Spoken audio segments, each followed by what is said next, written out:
Good evening. Welcome to the Krewe NFC What is Roundtable. And if you happen to see, you guys are we have a frozen? Jerry Really? sighting. You guys are frozen as soon as we start the show, really? Who's frozen already? Both of you guys were. Oh, I'm good. Oh, I'm right. good. I guess I was the frozen one then. Yeah, that's all right. Well, Jerry is here, folks. We haven't seen him in a while. Jerry, I'm back. welcome back, buddy. Sorry, I was busy celebrating a NFC Championship berth.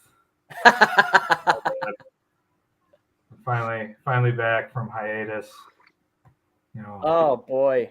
Oh, well, we're glad to have you on for a while. And then to my right, if the screen is correct, we've got this guy by the name of Kyle Mianovich, and happens to be a cousin of mine, and he's a diehard Bear fan and also knowledgeable in football. So, Kyle, welcome to the show. Thanks for having me. You couldn't tell excited to see what happens in the draft. Yeah. Okay. So tonight, what do you guys? Let's just start with this. What do you foresee in terms of crazy happening? There's so many teams with 2 picks in the first round, too many teams without a pick in the first round. Do we see any? What kind of jockeying do you think is going to be happening? Well, before Andy comes on, we'll just make it clear. At some point, the Bears will fuck up.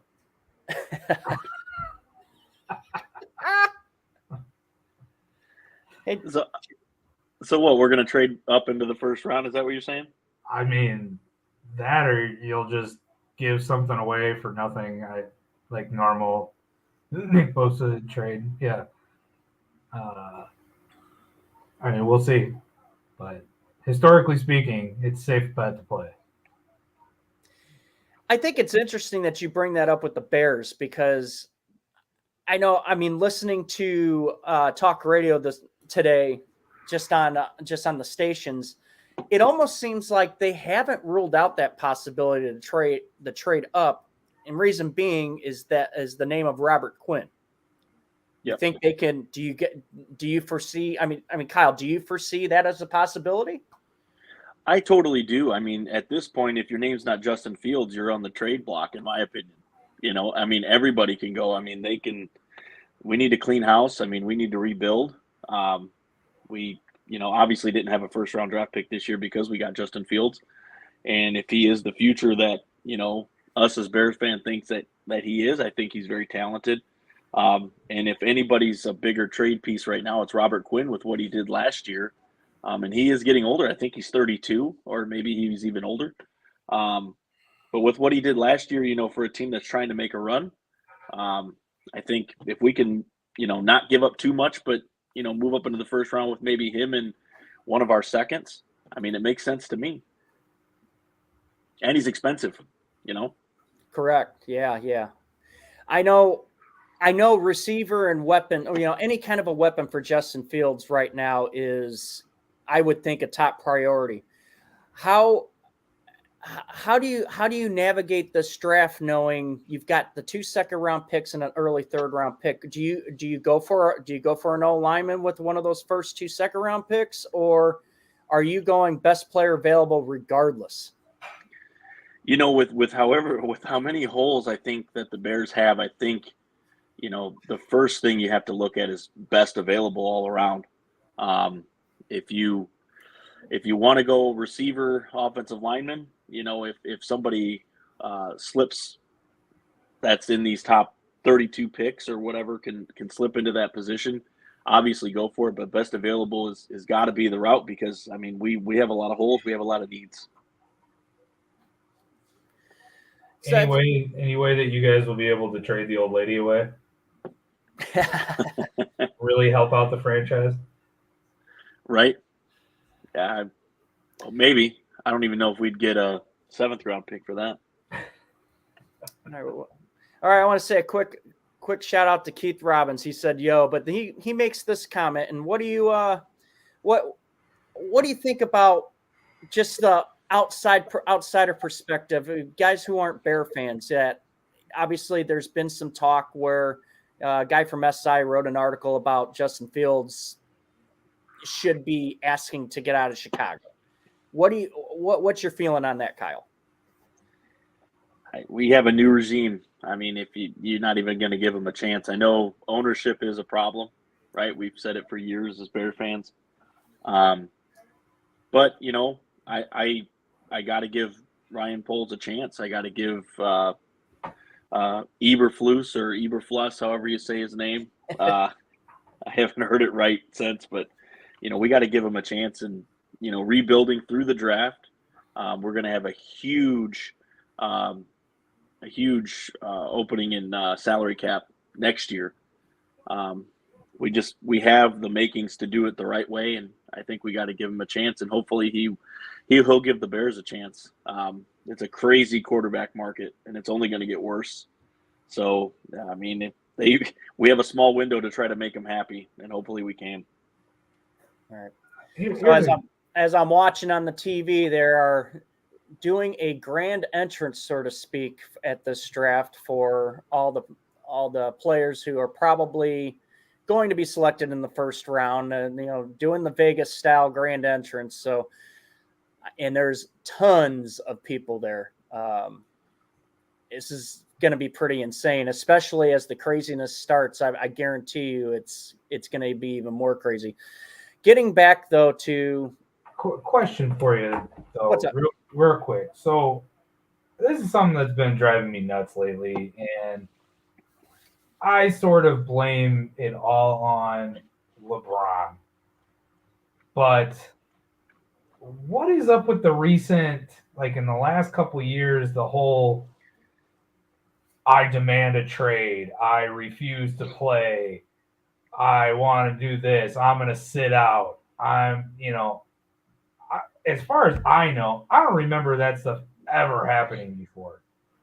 Yeah, it was, this is your team, you're playing on it, and you're playing as hard as you can because you only got 10 years in the league, whatever it may be, and go make yourself look good so that team is fighting to get you, not, I don't want to play, I'm just going to sit here and, pout and throw a fit.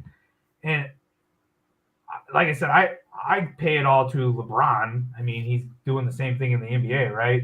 Running from superstar team to superstar team, chasing a ring. And, getting guys to take pay cuts and everything else to make his superstar team. But I don't know. What are your guys' thoughts on that? Go ahead, Kyle. I have a theory, but go ahead, Kyle. In the NFL, I think Tom Brady is the one who kind of did this, right? I mean, he went to Tampa Bay, but he went and he took less money, and he was able to kind of talk some great unhappy superstars into joining him, and then they won. And then that's one thing, though. I'm referring more towards the Deshaun Watson, I refuse to play, or I demand to be traded, or, you've got, Debo's doing it now. That's the big one that everybody's talking about. Didn't Baker Mayfield say he wasn't going to play for him?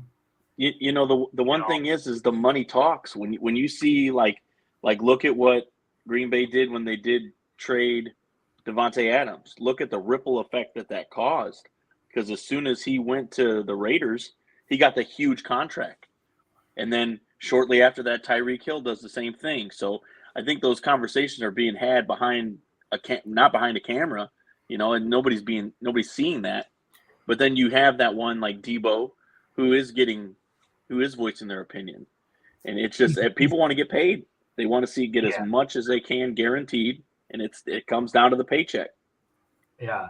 It's just, to me, it's just a cop out of, I'm not getting paid, and so I'm just going to sit out. Like, it's just like a get over yourself type thing, in my opinion. But as long as there's a team that's willing to pay them, and as long as people like us who are going to be on a camera like this talking about it and spending money on jerseys and coming to the games, this will never stop, in my opinion. Yeah, never stop. I was just stating the fact that, like I said, I never saw it before. I mean, it might have happened before, and we just didn't know about it with social media and all that stuff. But yeah, that's my 2 cents real quick. So Yeah, to kind of piggyback off the whole, you did mention, Tom Brady. Yeah, but Tom Brady's, in my opinion, was more in a way more subdued, just because of the fact that he always was readjusting his contract to get players. Mm-hmm. I mean, to make sure there was enough money to build a team around him. He kind of did the smart way. Now with, like Devontae Adams, for example. I mean, is he worth the money? Absolutely. But my opinion is this: does he and other players truly have to go the route that they are to really want that? Obviously, the NBA set that standard because it's like everybody wants to team up, or you know what, these guys aren't going to pay me. I want to go to this team because they have the money to afford me, whatnot.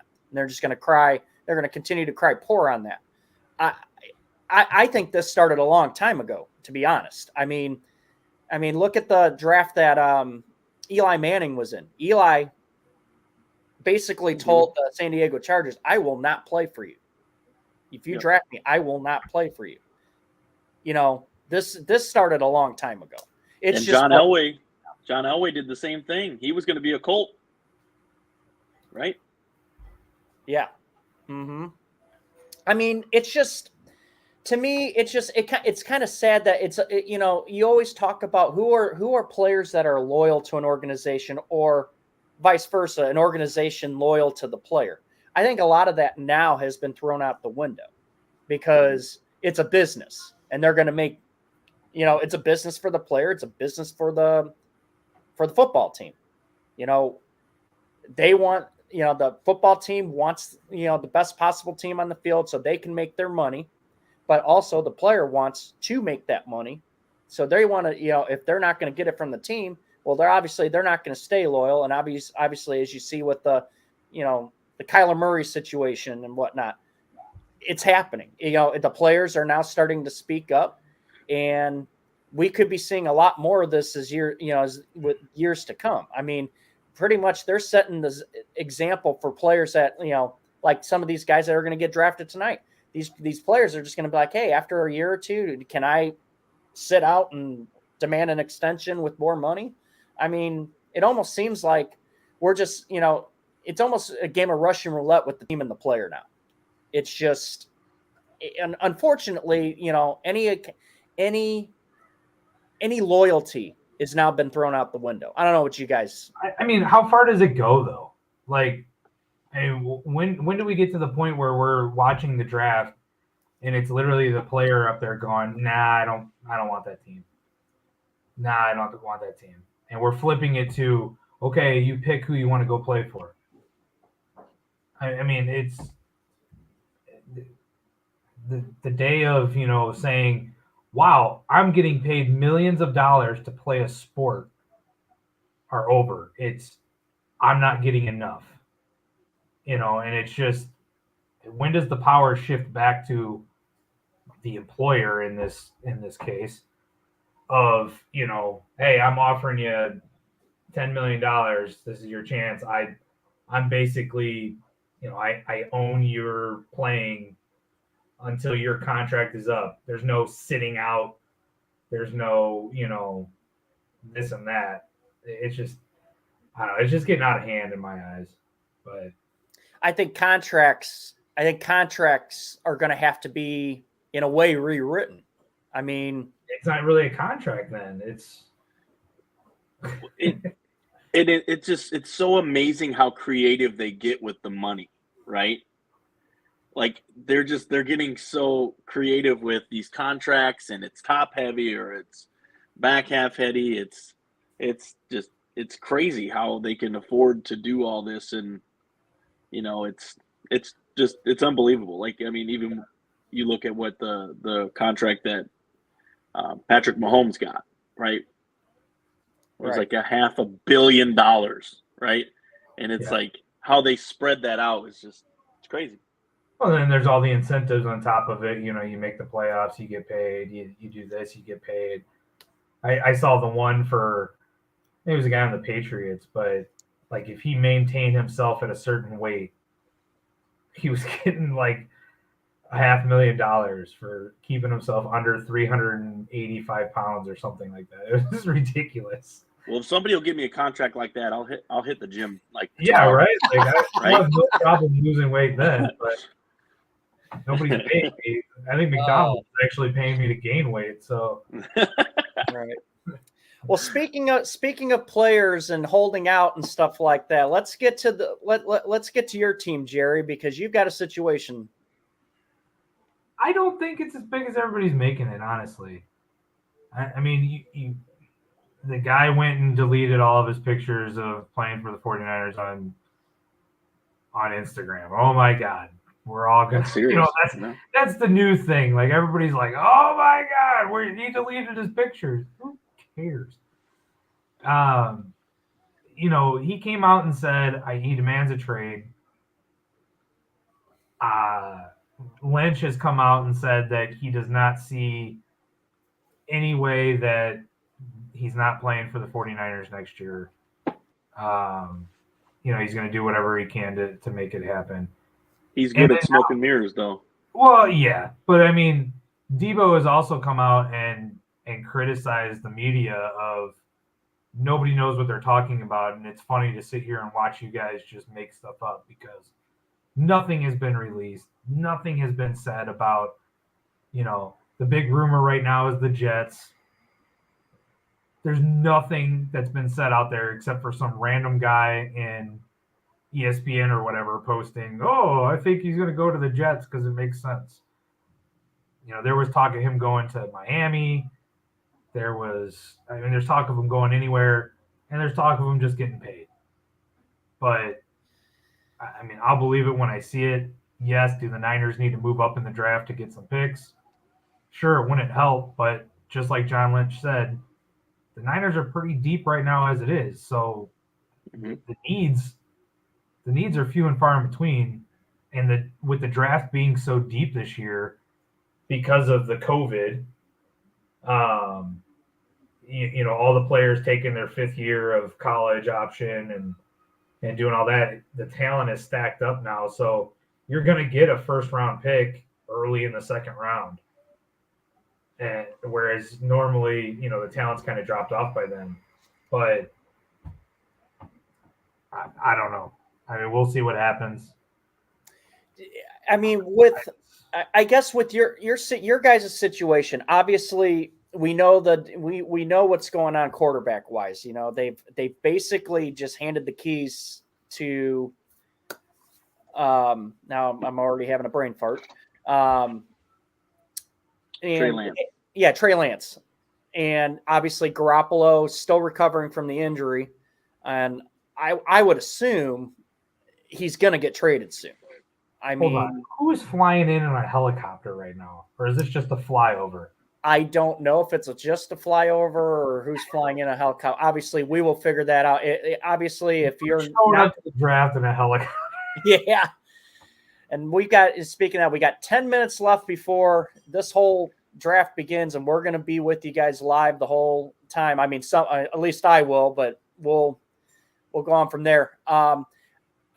It just, to me, they've already handed the keys to Trey Lance. They've signed a backup quarterback, and they basically have said that we're going to do what we can to trade Jimmy. Yeah. I mean, in a way, I guess here's a couple questions. Is Debo ticked off on this whole situation because of the fact that he had a rapport with Garoppolo, or is it strictly about being paid and being treated as a wide receiver, not a running back? Well, I think it's kind of I think there is a little bit of the Jimmy thing.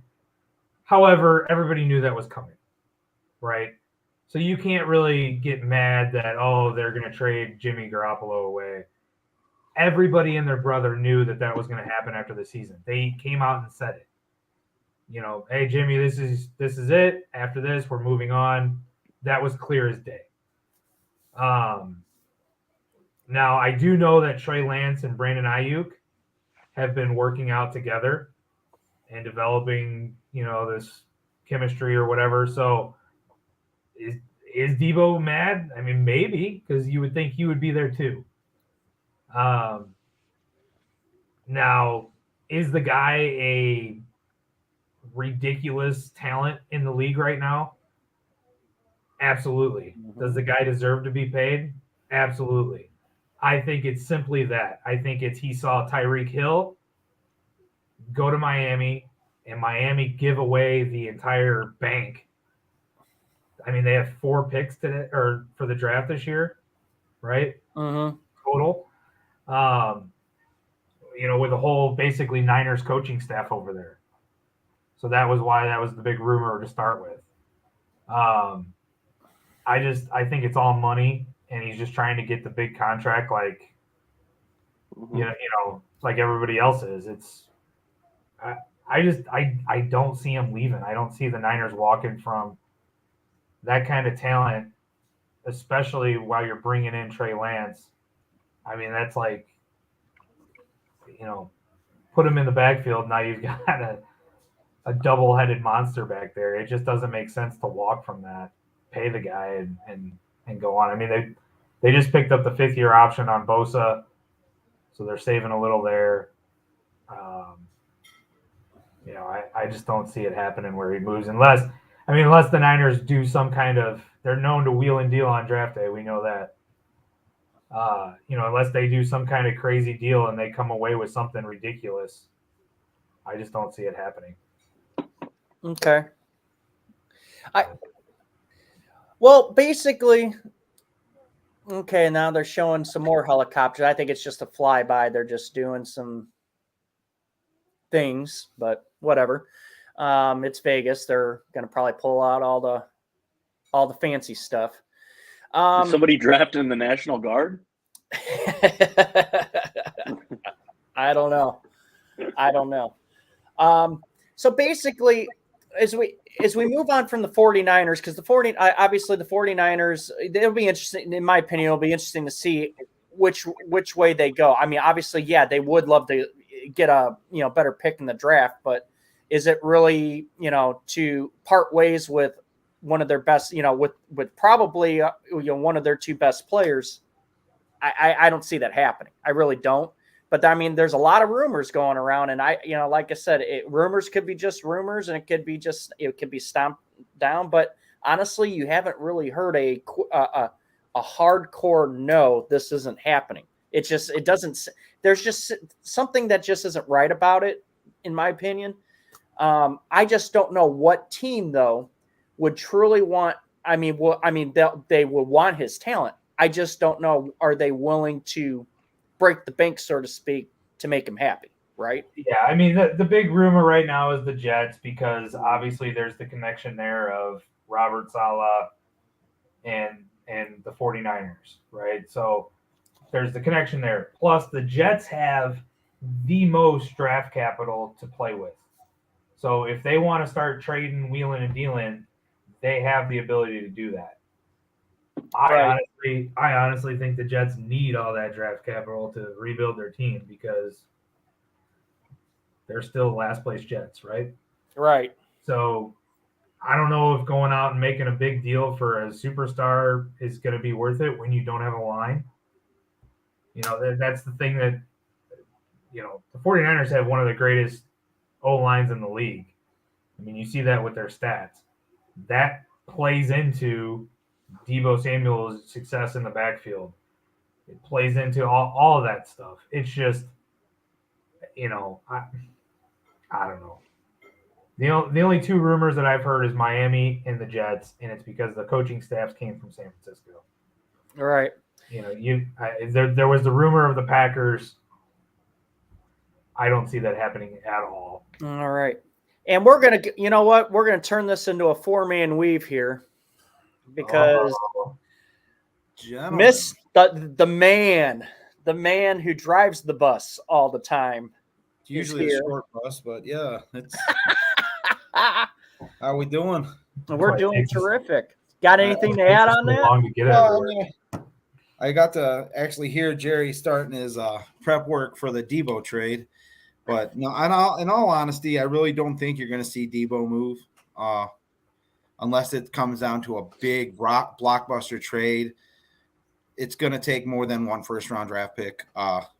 You might see a team like Giants have capital right now.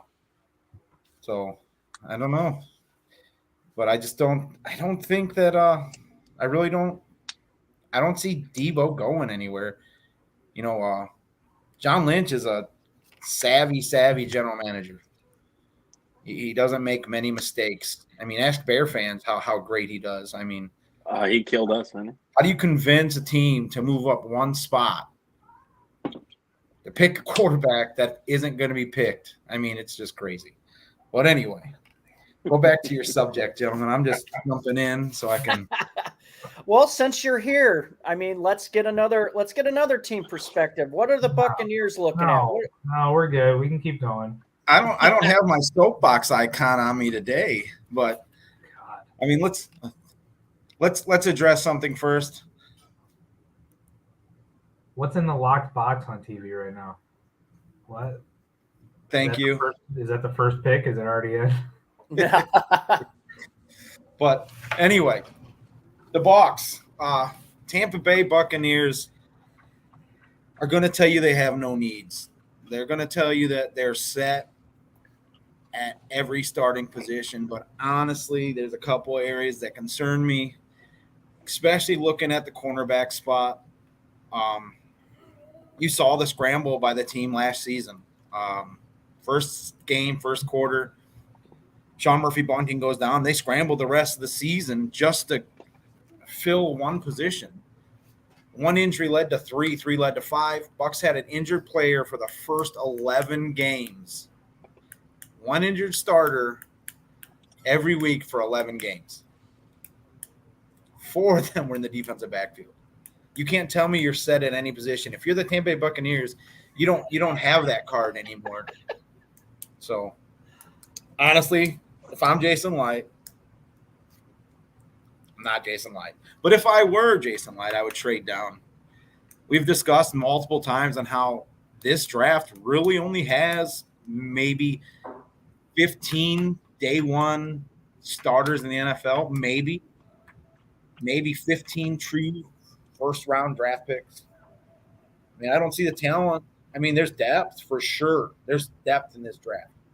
You'll get your rotational tackle. You'll get your third and fourth slot receiver, your third and fourth, split. You'll get your second tight end, but you're not going to pull as many starters as you do out of a normal draft. That's why I think you're going to see a lot of teams willing to move. Panthers are already rumored to move out of the 8.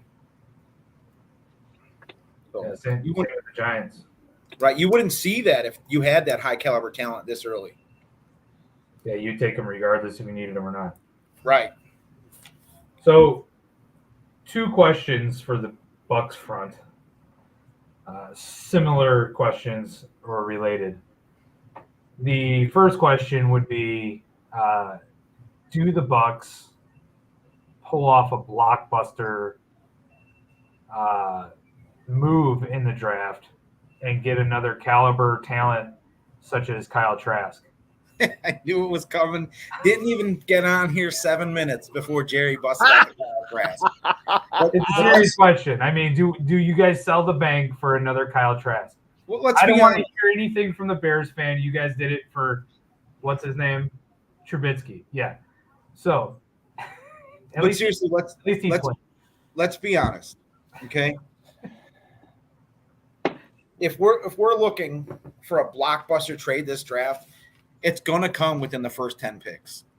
Absolutely. After that, you're not talking blockbuster trade unless it's involving a wide receiver like Deebo Samuel or Tooney, who's available now as well. Those are 2 definite players that could be on the move today with it being draft day. Both are wide receivers, wide receiver heavy room or heavy draft. But let's not forget the quarterbacks aren't that high caliber this draft.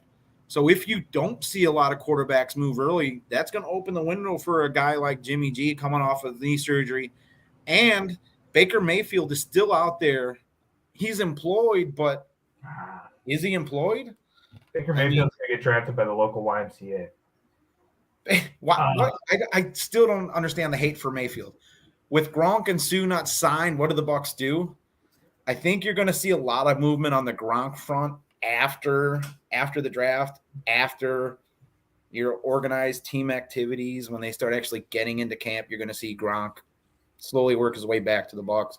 Sue, I don't think is coming back to Tampa. I think Sue might find his way back to LA, the Rams. LA, Las Vegas, Los Angeles. It's like basketballs anymore. The teams just move across the country. Wherever they want to play, they play. Here's a bit of trivia for you before we get into the draft, which is going to start here shortly. The first Buccaneers professional football team played in what city? Nobody cares. Seriously. The first professional Buccaneers football team played in what city? You guys don't know. No. The answer is Chicago. But where did they hail from? This will blow your mind. Los Angeles. I don't know if I keep freezing or not, but yeah, you do. It's been funny watching it because you get stuck with a dumb face and then you freeze. Yeah, I know. Yeah. I look better when I'm frozen though. So Earth was evil. So do the Bucks use Kyle Trask as draft capital?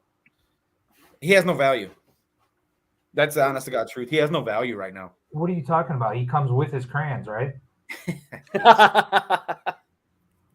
Anyway, he's up to his stats are just as good as Trey Lance's at this point, aren't they? He's up to a 32 pack, right? No, Trey Lance is put on a jersey. Let's be realistic here. Who do you think's first pick overall? It's already written, isn't it? Is it? Because if you look at you look at how the big draft board's has shaped up, there's been quite a change. Everybody thought it was going to be the guy from Michigan, Hutchinson, but now it's like a lot of people are thinking the number one pick is going to be Trevon Walker. Oh, Walker's getting a lot of love, and Thibodeau is honestly getting a lot of love. My thing is if Hutchinson doesn't go to the first as the first pick to the Jags, or say the Jags move the first pick and not that it will happen, but let's say they do, and say someone picks someone like Evan Neal as the first pick, which is a possibility. He's a good tackle coming in the draft. Then you got Hutchinson sitting there for Detroit. That is just crazy to me. And we lost.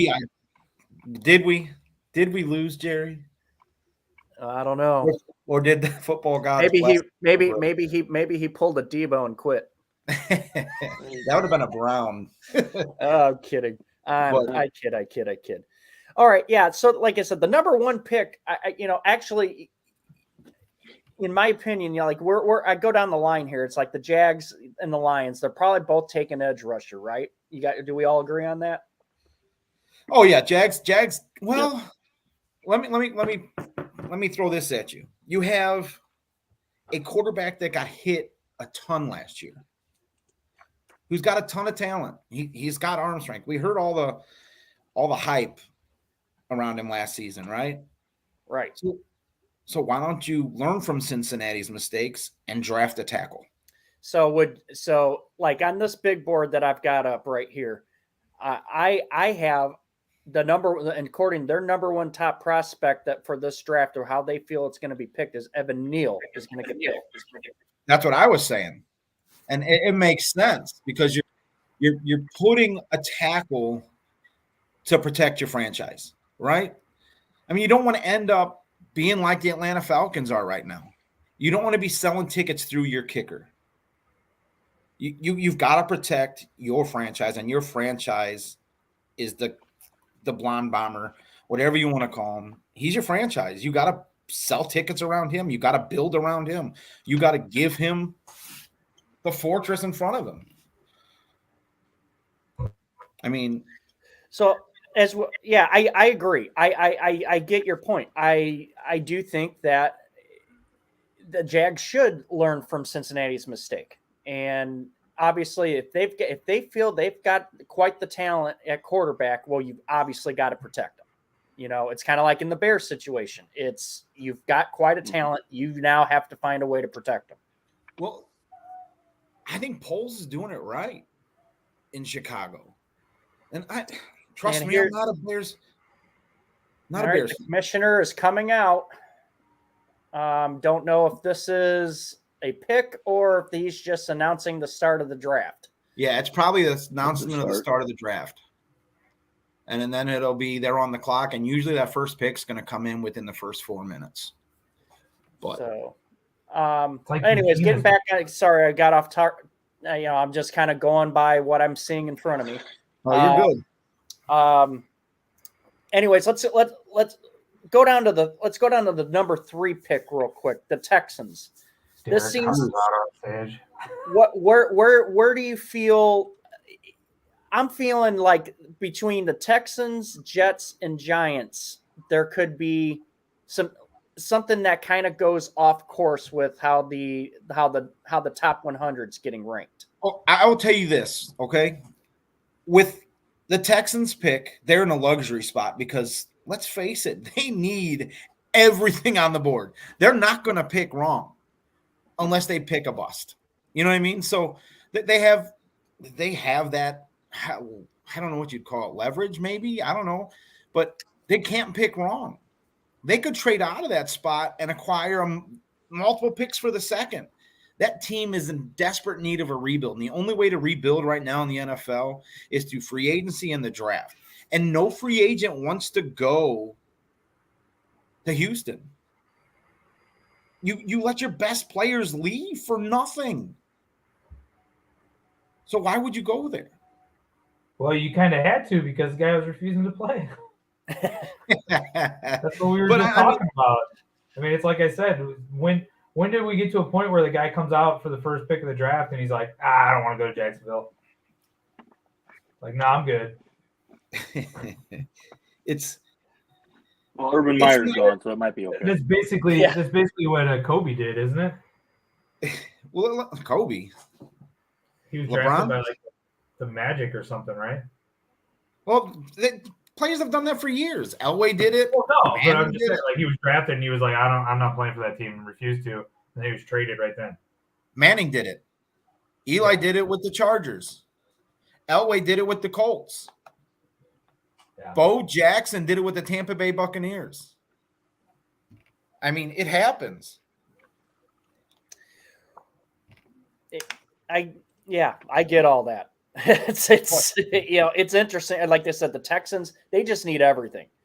As I go down the list here, this is where I think the draft starts taking the turn, is at number 4, because the Jets have 2 picks in the top 10. Obviously, a lot has come out in the last week with the Jets looking to trade to get Debo, or to trade with somebody who wants to move up, but to get a haul back in return. And I think just between these 3 teams here, the Jets, the Panthers, and the Falcons, I think you'll see movement. And obviously the Giants too, because the Giants have picks 5 and 7. I mean, as I started before, I think it's interesting that we have 6 teams with 2 first-round picks, 6 teams with none. Let me jump in real quick. If the Falcons move out of that spot, that tells you what they think of the quarterback class, right? They have Marcus Mariota as their starting quarterback. If they trade out of that spot, they're telling you we don't believe in the quarterbacks, and that's a strong statement going in. Going into the later rounds, you're going to see teams like the Pittsburgh Steelers looking really hard at Kenny Pickett. I think the Falcons go Malik Mills. If they don't, I mean Malik Willis. I'm sorry. If they don't, I mean.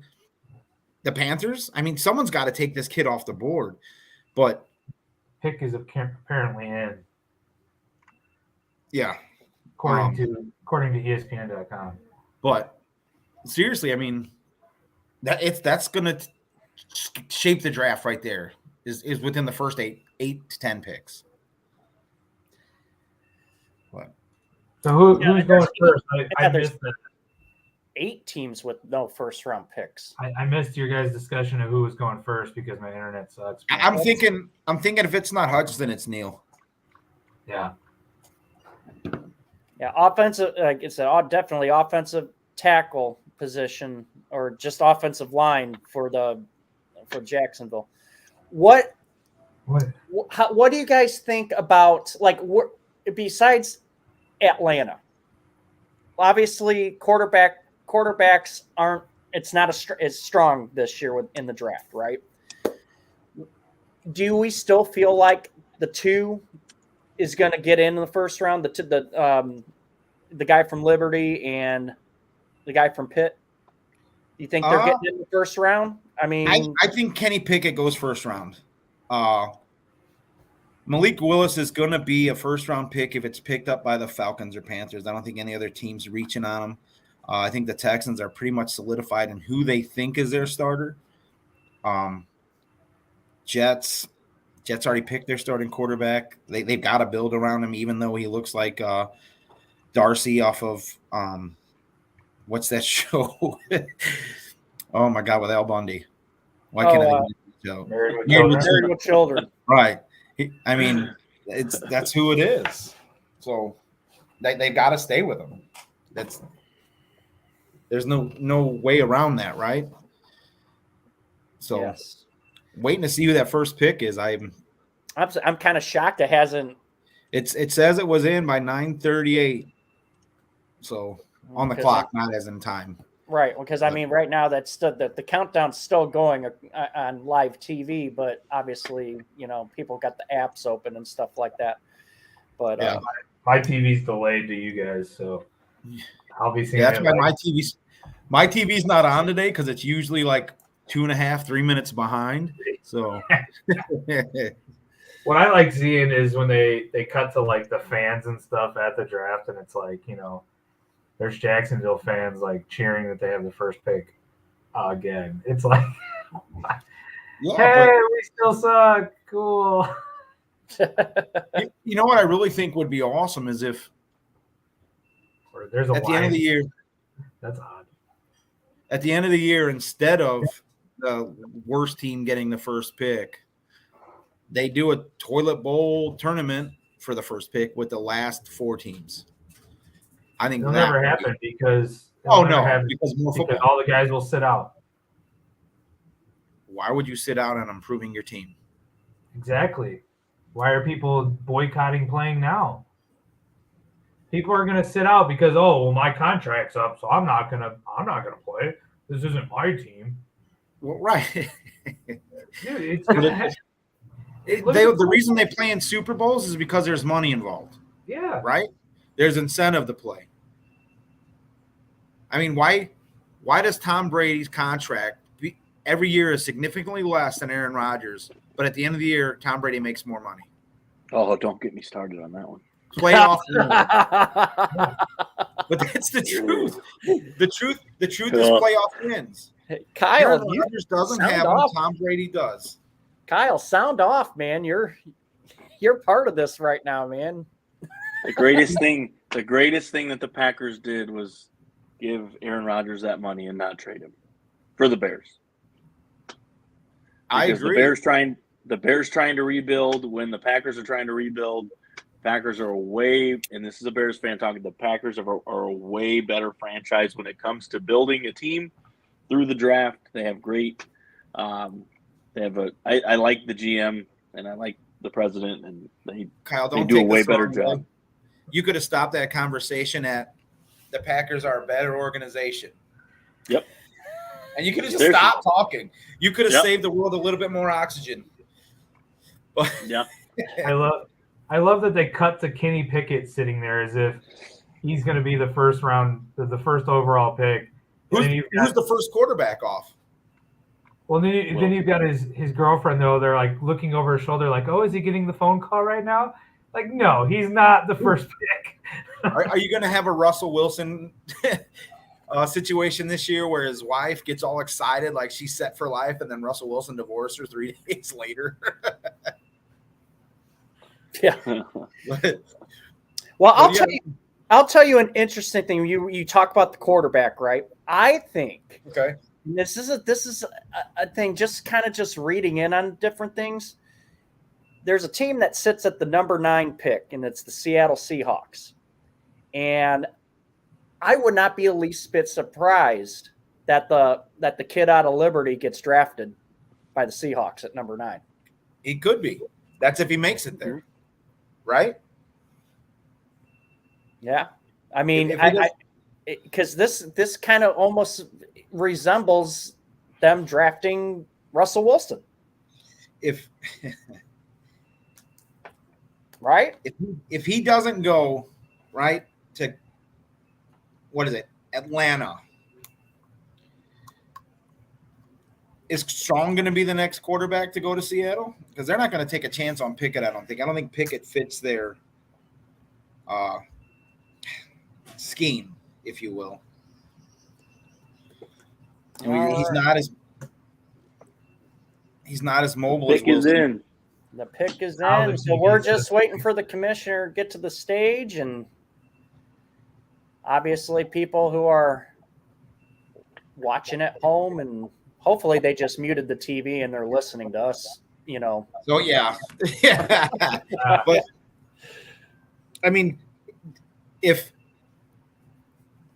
it's not Willis, Pickett, or Corral to be the first quarterback off the board, I mean, who would it be? You got All Sam right. Howell. Here we go.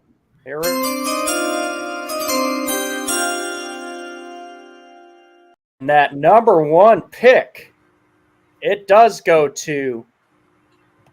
Hold on, he's just now saying that. Trevon Walker.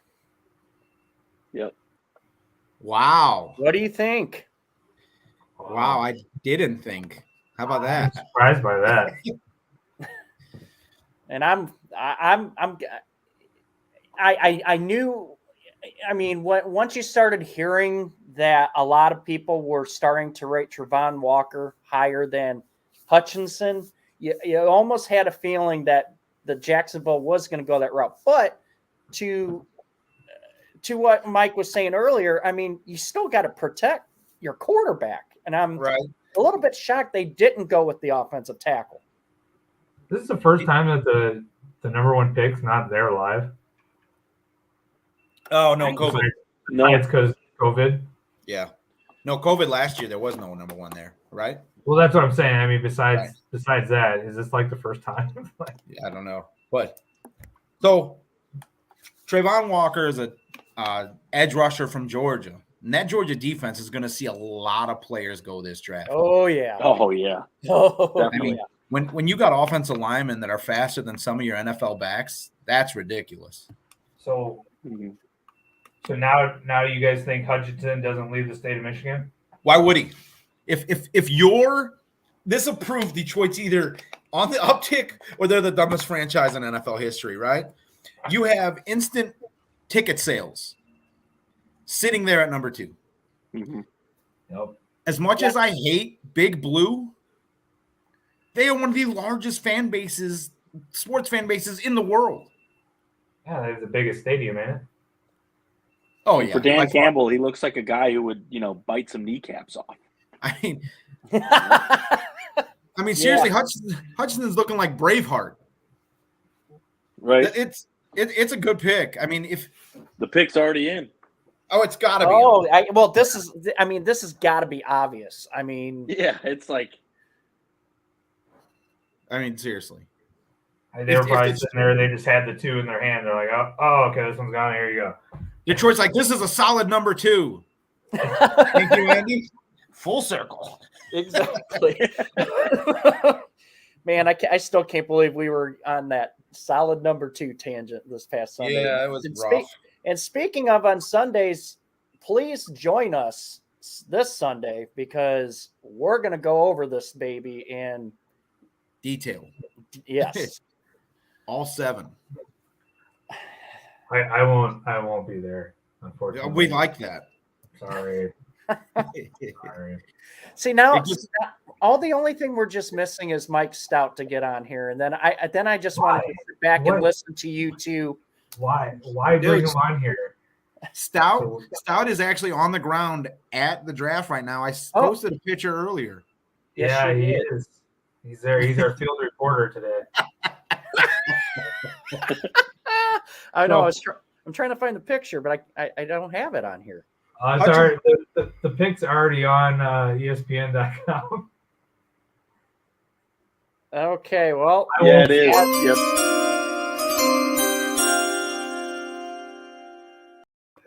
this is won't spoil it for you. this was obvious. Once Yep. that was picked, this guy gets the nod at the number 2. Absolutely. And I definitely think this was the obviously definite right pick for Detroit. It's a no-brainer. Don't we have the cool graphic to put the guy up on the screen? We just took him down, Jerry. All I saw was like the little video of the pick is in. What? Here, this is for Jerry. Yeah, this is for Jerry. All right. There you go. Okay. So anyway, Aiden. Oh, I hate him. I'm seriously not seeing anything. Oh, geez. Aiden Hutchinson. He was projected to be the best defensive edge rusher in this draft. Except now he's just at number 2. He's a solid number 2. yeah, he's definitely a solid number 2 in Detroit. And that's saying a lot. But He leaked down to he's a number Ben 2. Hendricks Award winner as well as a Lombardi Award winner. He was the Heisman Trophy runner-up. I mean, that's as solid as it gets. He's got the talent to play at the next level. He reminds me of a lot of the Bosa's. Yep. He's quick off the edge, And he went to high school in Michigan? Damn. quick off the edge. He's got a solid grip. He runs a good under move. Unlike Thibodeau, right? He's probably the next defensive edge rusher off the board. Thibodeau is said to take plays off. You're not going to see that out of Hutchinson. The kid has a motor that doesn't stop. Mm-hmm. He's young. He's fast. He knows how to win. He's from a winning culture, even if it is in Michigan. Go blue, yuck. But, I mean, that's a no-brainer in Detroit. Detroit needs that attitude. They need that defensive leadership. I mean, their coach has a mean streak, but what player on their team does? Right. I don't know if that's his sister or his girlfriend back there talking behind his mom, but how you doing? Oh, jeez. I'm sure she tunes in and watches us when she gets back home, you know. So just wanted to throw that out there. Don't worry, it'll get thrown back, Jerry. So what do we think here with the Texans? like I said, you got to go Sauce here, right? Do we see a trade? You could could see go- a trade, but You could go Sauce. You could go. I mean, Thibodeau could end up going into this situation too. haven't you mean- already taken 2 Thibodeaus in the past? I mean, J.J. Watt doesn't play there anymore. Good night, honey. And you've got what's his name? Dude that made a living off the one hit. Appalachian State. Oh my god. I can't- On something. The it's not Texans good. Javion Clowney. pick you is go. in. We're just waiting on the commissioner to come out. But If- yeah, to me, it's just this could be anybody. I mean, I CBS.com's got Derek Stingley Jr. from LSU, cornerback. You think so? Or they already reported it? Well, no, that's what they had as their mock draft. Okay. That makes They sense went- too. But He the comes best- from a bigger school. He's a taller defensive back. The best available that's listed is Ikem Ekwonu. Ikanu, yeah. The left tackle out of NC State. Yeah, and the Texans' needs are listed as defensive end, tackle, guard, safety, running back. Dude, I opened up Texans need. It said see everything. Yeah. We just need a whole new team. See depth chart. See empty depth chart below. Yeah. But I mean this is normally where you would see a quarterback go, right? But it's not going to happen here. If he was from a big school, but There's no big talent quarterback here. no, that's what I'm saying. I mean, you're taking Malik Willis is a flyer. You're taking a chance on a running quarterback who, yes, he can throw from the pocket, but his speed is what draws you to him. It's not like you're Trey Lance went in this position, right? From a D2 school. Trey Lance might cost you Deebo Samuel. When did you guys pick up Kyle Trask? Second round. Oh, Last pick of the second that was a round. steal. Go upstairs. Gotcha. Hey, when Trey Lance is a bust, we'll talk. when You're the not allowed Niners, to- when the you're not allowed Niners to are be a trading, first bust. the Niners are trading next year for Kyle Trask. You're not allowed to say the word bust in Chicago. Come on. Sure, I can. God. Chicago has the most busts in the NFL. Go to Canton. Yeah. That's right. Oh, How many dang. rings? What was that? I said, No, how many I rings? just the pick.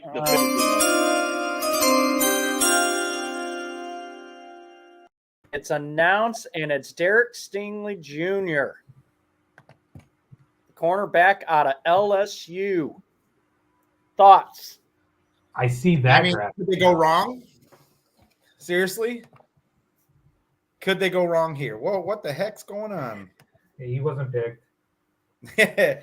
the Texans had no wrong move there, right? I mean, even if they would have went quarterback, it really couldn't have been a wrong move. When's the last time we've seen 3 defensive players go in the top 3? Oh, I couldn't tell you that. Let me look up on my Google machine. Well, let's see.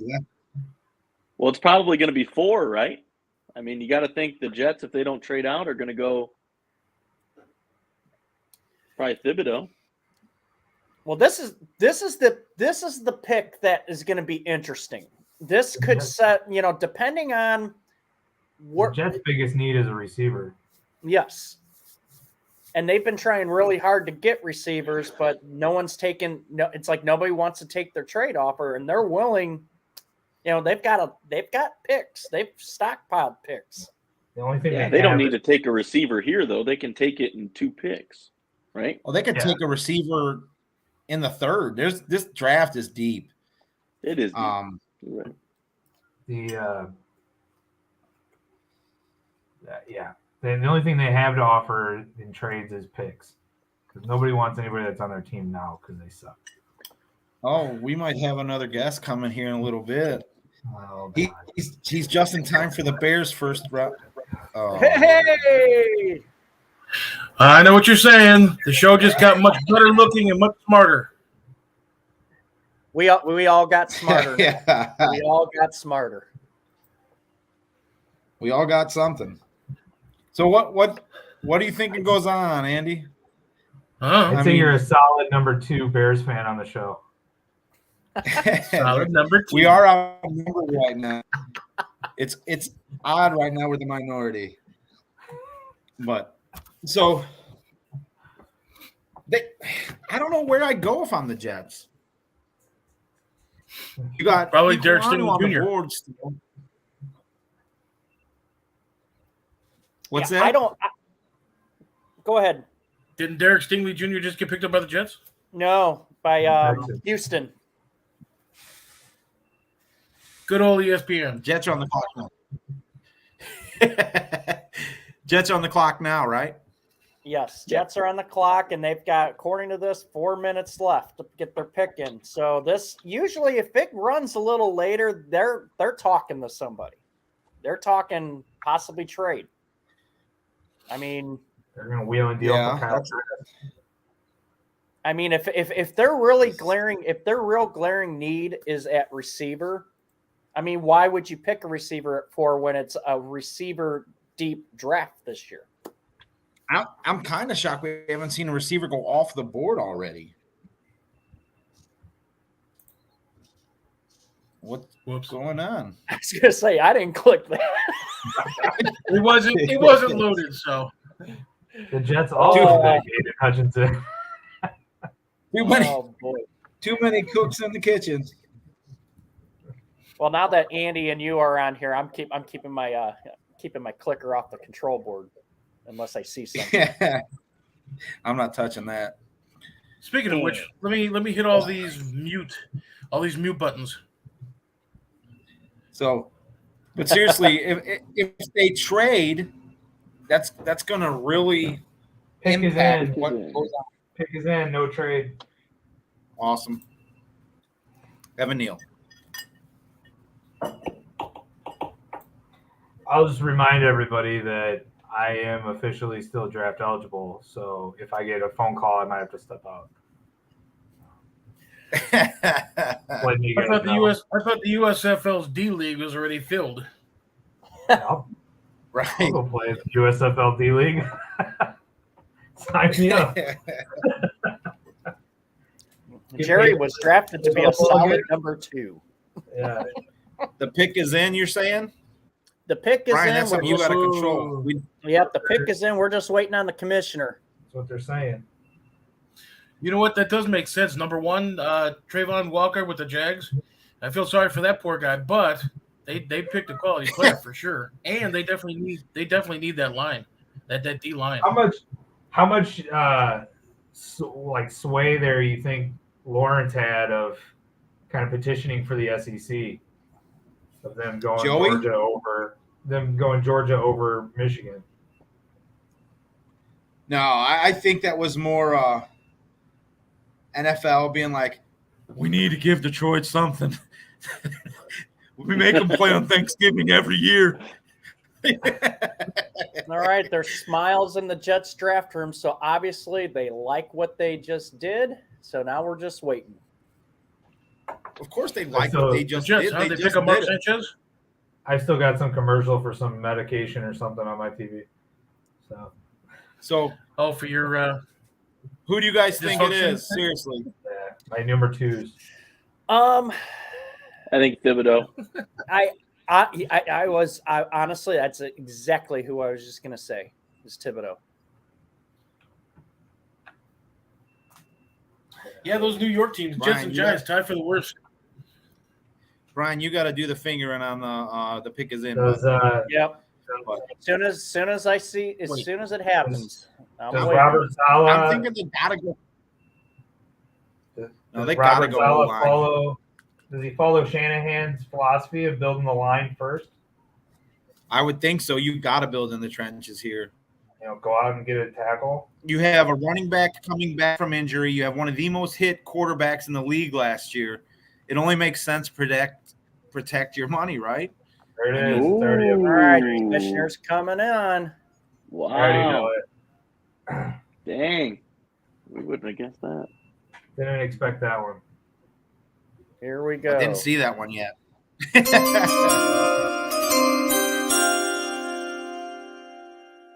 B Sauce. Ooh, wow. Okay, so This Wow. guy.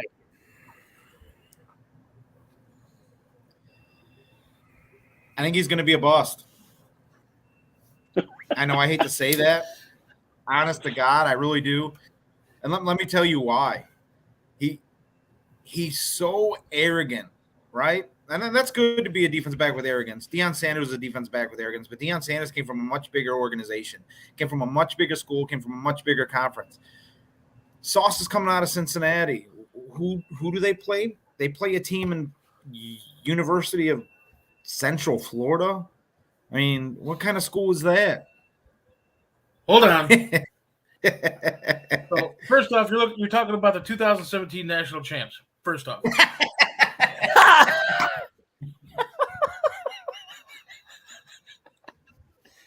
Oh, we lost Jerry again. Maybe Jerry's getting a phone call. It's a possibility. Maybe I mean, you know what he's that phone still- call? You know what that phone call is going to be? Hey, can you get a hold of our next draft pick? We can't get a hold of him. Actually, it's like this is what it's going to be. It's like, hey, this is Uber Eats. We can't find your house. Right. I mean, he's irrelevant, just not Mr. Irrelevant. I mean, he's got a nice suit on. He looks great, whatever. But I don't think he's gonna be that great of an NFL corner. I mean, I don't know. I just don't trust him. I don't trust the pick. I don't know. This is the this is Cincinnati's the one. actually been a fairly good team over the last couple of years. This is the one that I don't. That They have, I, I agree with Mike on this. I think this is the pick that this may be your first question mark. Is this guy truly that good? Even though he's coming out of a mid-major, you know. I mean, it's pretty high for a major guy. I mean, why? So in actuality, you know, Cincinnati this past year has actually played some pretty big teams, and even though they're kind of like a big fish, little pond kind of thing, you do have some quality teams actually in the AAC. UCF, they had an off year, granted, but you also had like SMU, you had Houston, you know, you had some other schools that were actually really, really good, and they actually made it to the Final Four of the playoffs, even though who could they play? I'm not knocking the conference or anything like that. I'm knocking the talent inside that conference. The conferences are competitive because they have an equal, you know, they're pulling basically from the same pond, right? Whereas when you get to the SEC, the ACC somewhat, not even anymore really the ACC, the Big Ten is kind of falling off. But I don't see the talent there. You must not be a football fan. There actually is quite a bit of talent, as a matter of fact, and Ohio in particular. You know how Midwest is. So, you know, and with Cincinnati being one of the teams, of course, UCF, Houston, you know, and a few others that are actually going to the Big 12. I think within the next year, possibly two. I think next year. So this is probably going to be their last year within the AAC. Then they're all going to be jumping ship to the Big 12. You know, everything's going to be a little bit more competitive, and they could probably go against toe-to-toe against any other major team. And he actually, he's kind of a shut. Look at the game that he actually played versus whoever they played, Alabama or whatever the case is. I've watched his tape. So when you're the shutdown corner, right? You don't get tested as much as you normally would if you're the second tier corner, so to speak, or you're the number 2 corner for you, Andy. But I mean, what number 1 did he go against that you're like, wow, he shut him down? I mean, seriously, he didn't give up any touchdowns. I get it. I've read it. I get it. You're not playing against lower level talent. Every week in the NFL, you are playing the best in the league. So, like I said, you know, and he's going to have to go to the New York. Go ahead. Your schedule is actually, you know, they played a decent schedule. Hold on, let me see if I can pull up their.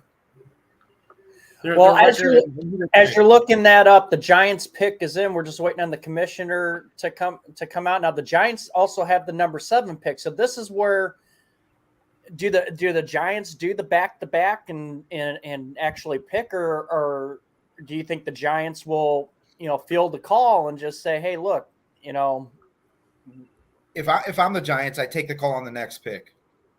I know who I want now. I take them. But all right, yeah, it said that they were willing to deal number 7. They weren't willing to deal number. What are you guys thinking with this pick? I've been wrong so far. Tackle. I'm thinking offensive tackle. Like I can't believe we're going defense. So it's second time in the draft history that 4 defensive players selected in the top 4 picks. The other time was in 91. Look at you Googling. Oh, Jerry, you were like 2 years old then, right? 3. Yeah. 3? Yeah. So as far as Cincinnati is concerned, here goes.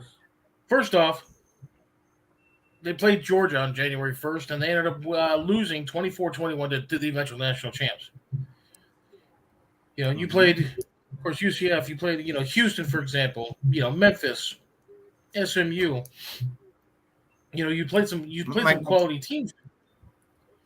I get it, but who on those teams are number one starter? Well, see, and that's just the thing. You don't necessarily have to be a shutdown cornerback. You just have to be able to make sure that they're not. He doesn't go into any other team other than the Jets.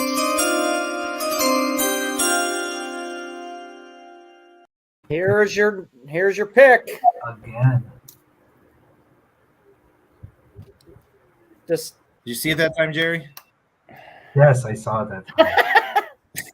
Okay. Now, the only knock I've heard on him is he takes plays off. So my question now to you guys is, with the Jets and the Giants both exercising their first picks there, you think the Debo trade debacle is off the table? Because in my book, it takes 2 number 1 picks to get it. No, I don't think it's off the table. There's another team in this draft, right? But it doesn't have to be a number one. It doesn't have to be 2 number 1s this year, right? Brian, just a second. Let's confer this with Brian. Brian, do you know of any other team in the NFL draft right now that has 2 first-round picks? I know several. Can you name one that have green and yellow in their colors? I'm just curious. That team up north, Green Bay, Wisconsin. Okay, I told you I don't follow the draft. Okay, I told you guys before I came on.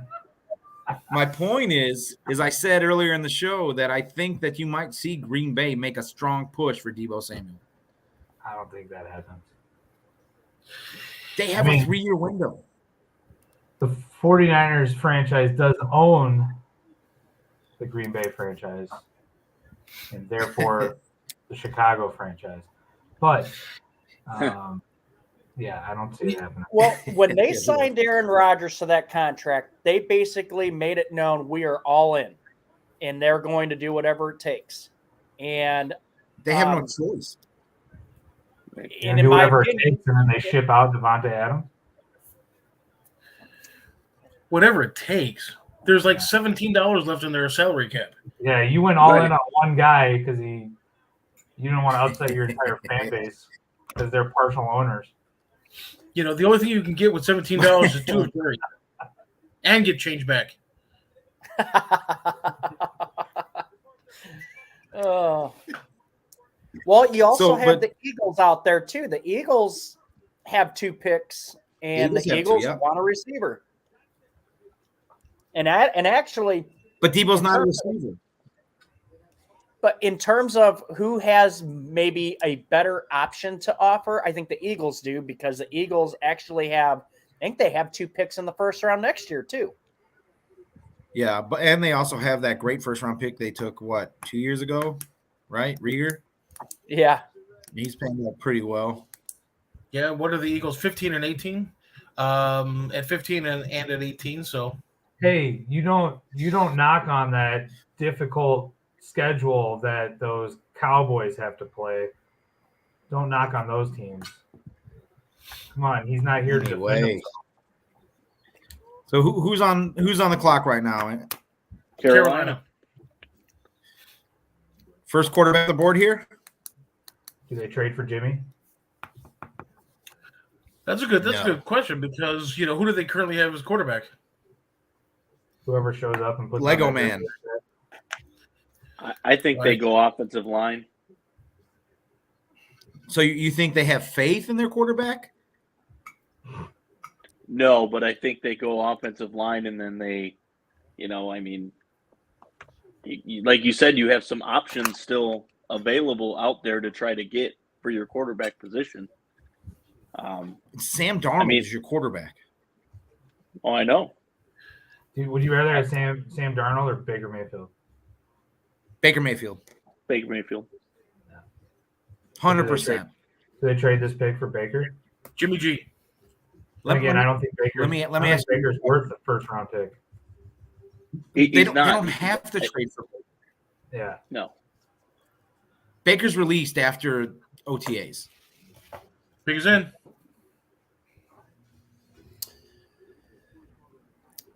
In this situation, if I'm going to project something, I think they go with an offensive lineman here. I think Evan Neal gets taken here. Or Iquanu, or however you say his last name, Iquanu. And you got Cross still there too. He's not a bad tackle either. You got 3 solid tackles right here sitting on the board. Yeah, but Carolina needs so many different things. Mm-hmm. Carolina needs a quarterback. This Carolina pick and the Falcons pick is going to tell you how little faith these scouts have in the quarterback class, or how much faith the scouts have in the quarterback class. I mean, it's looking tough this year. Hey, as long as it ends up with the Bucs on a home field playoff game, I'm good. I mean, say Carolina would give up a pick to the Browns for Baker Mayfield. You think like a third? I mean, if they would, I'd right? go 4th. Yeah, I mean, it's not a first or a second. There's no way. You don't need to give them anything big this year because Baker's done.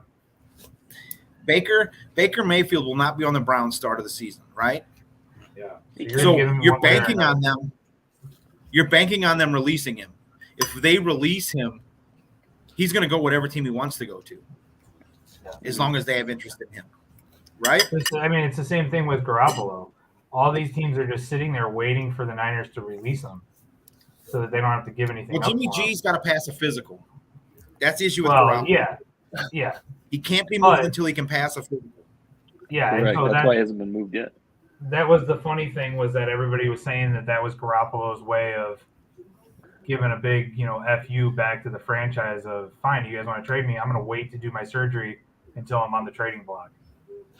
Wow. So I didn't know we were adding alcohol to the show. Okay, are you guys on the ESPN? Are you guys watching ESPN or NFL Network? I'm on Yes. ESPN. So they're showing they've got a graphic they're showing right now. And Yeah, this may be where we see where the quarterback's getting taken. It's chances either are available between both Malik Willis and Kenny Pickett. They said at pick 11 there's a 98% chance both or either will be available. At pick number 16, 95%. At 19, 86%. At 20, 74%. So what does that kind of tell you? That no one You believes in need the to shut quarterback that channel off. class. Kenny Pickett will be a good quarterback in the NFL. He won't be a great quarterback. He'll be like Andy Dalton, maybe. Andy Dalton's a good quarterback. He didn't do well in the later years, but he was a solid quarterback that led his team to the playoffs, 6 times, right? Led the Bengals twice? Or he's a solid number 2. Is that what you're saying, Andy? Yep. Well, he's definitely going to be better than Jimmy G. I mean, that guy is just, oof. Jimmy, say it, Jerry. We haven't heard it this whole episode. He's busy resting from that NFC Championship game. Sorry. Oh, yeah, Gary, he that's left not that what you're game on supposed- fire. Hey, he had to play those extra games. I don't know if you guys realize this. What happens If when you you've play ever for heard a this good team? Yeah, I'll get to it in a second. What happens when you play for a good team, Andy, is you actually get to play extra games after the season's over. They call those playoff games. So we did have alcohol in this. I'll be All right, the pick is in, and it's Akeem Iquanu, offensive tackle, North Carolina State. all right. I can see that. Solid. That's a solid pick. Now, I can definitely see that. why though? Well, so I mean- so two little. I'm sorry to interrupt you. I got just 2 quick points. So number one, obviously they're going to need an offensive line because, again, if you're going to have so many different sacks and things like that, you need to be able to prevent that somehow, some way. He might not necessarily be NFL ready per se, but he probably will be starter. I would say within a month. 2 months? No, I think Kwani Or starts. number one? I think he's solid. Week 1. He really is. And that very well could be. But point number 2. Look at his reach. Go ahead. That true. I mean, he's what, 6'7" or whatever the case was.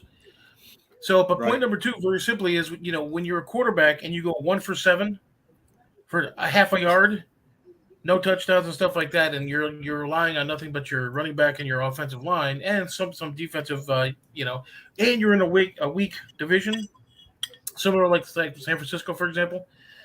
Yeah, he was lighting it up that game. I think his entire career he's got 17 or 19. I think it's 19 completions for his entire career. Well, look, Iquanu's going to have to Ghostbuster over in Carolina, right? He's going to have to block his guy and block the shadow of his guy and block the remnants of his guy that is running past. I mean, Sam Darnold is not the answer in Carolina. This is a great pick, and I feel bad for him because he's going to dwindle in Carolina. He's going to get his Pro Bowls. He's going to get his All-Pros. He's going to get his accolades, but football is a team sport for a reason. I mean, it's the greatest team sport there is, and they don't have a general. I don't know. Curling's pretty good. I hate you so much. I mean, the dude's solid. He's got good reach. He has great pad level when he's blocking. He's quick off the ball. He's got a great set step and pass block. He's good at run blocking. He's a day one starter. He's a day one starter on almost any organization in the NFL. Okay, so would you put him up Aiden Hutchinson? Not to mention the Bosa's, whatever the case is, but you throw a couple of number ones on there. Who do you think wins? Oh, straight pass down or run down? Absolutely, 100%. Because in a rundown, I think 100% pass. I think you're going to see pretty much a stalemate. One will win 2 snaps, one of the other 2 snaps. But if you're going a running play, I think Aiden's on his back. I think he just I don't necessarily think that's his game per se. He's he's actually kind of like a Bosa, for example. How he's slippery when he needs to be able to get in that backfield. He's quick, he's strong. He does that little dip move where he's literally parallel to the ground. And I said that he's got a great dip. I agree, but that's why I think in a running play, he's susceptible to be being pancaked. You got a man with that kind of length going against someone that's going to dip and rip. You've got the advantage. I got a jet, guys. Thank God. Oh, what? No pun intended. You out here, Jerry? I have a jet. All right, Jimmy. All right, Jerry. Thanks for popping on, buddy. All right, we'll see you guys. You're our solid number 2. All right, brother. Go Niners. They were number 2 in the NFC. Later. Now we can totally talk about him. Oh, well, the Giants. Okay, the Giants pick is in. So obviously they did not make a trade. So what are we thinking here?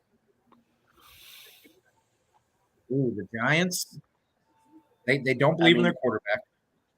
Do you go back-to-back tackles here? Possibly. I mean, Evan Neal's still on the board. Cross is still on the board. I mean, they obviously they drafted. Doggone it. Thibodeau. My bad. Obviously, they drafted an edge. So we'll see what happens here. Yep. The Giants pick. Wait, who they pick? That makes sense.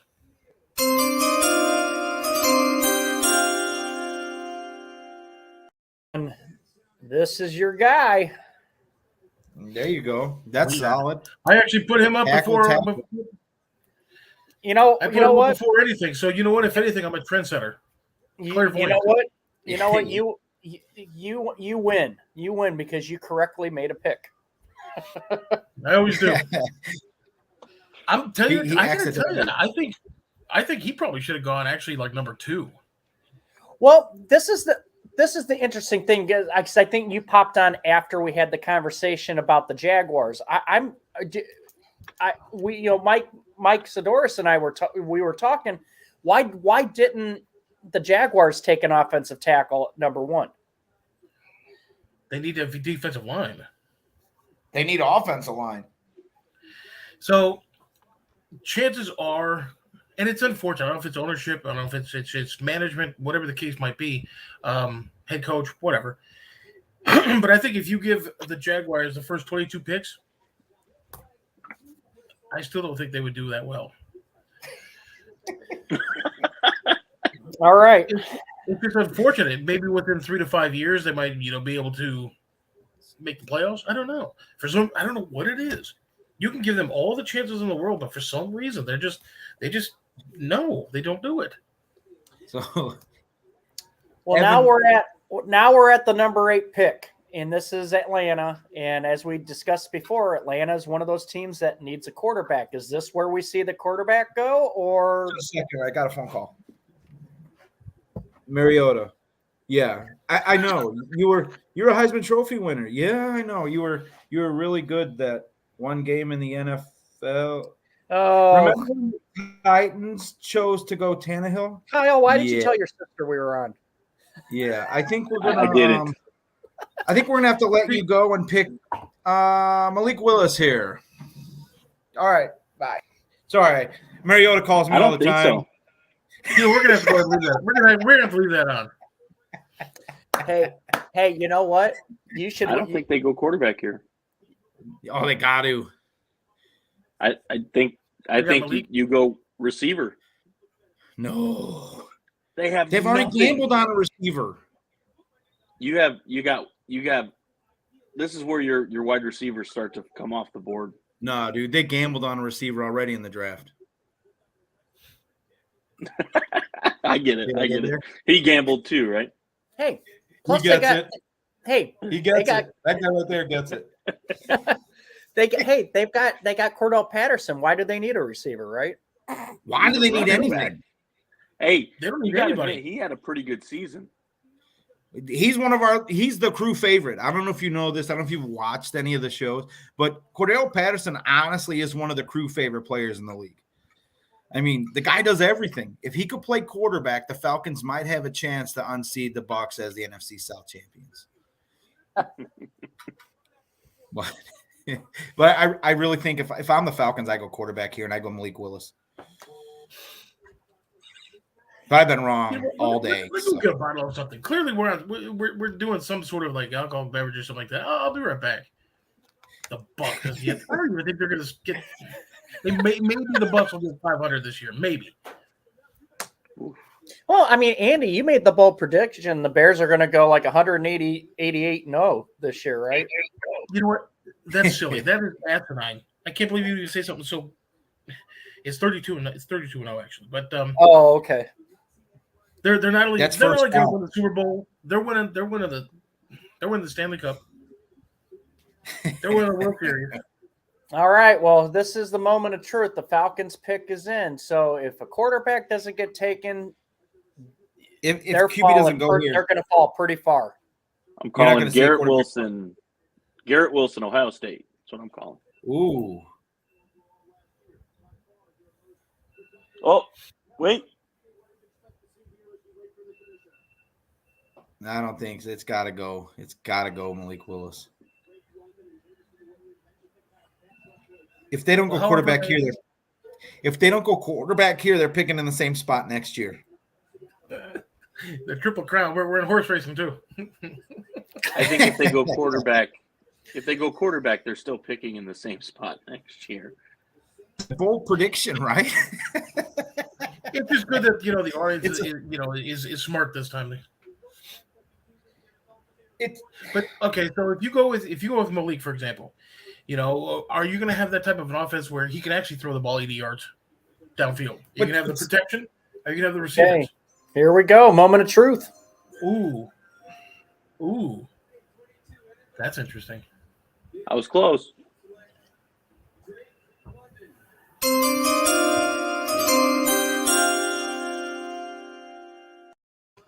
Drake London.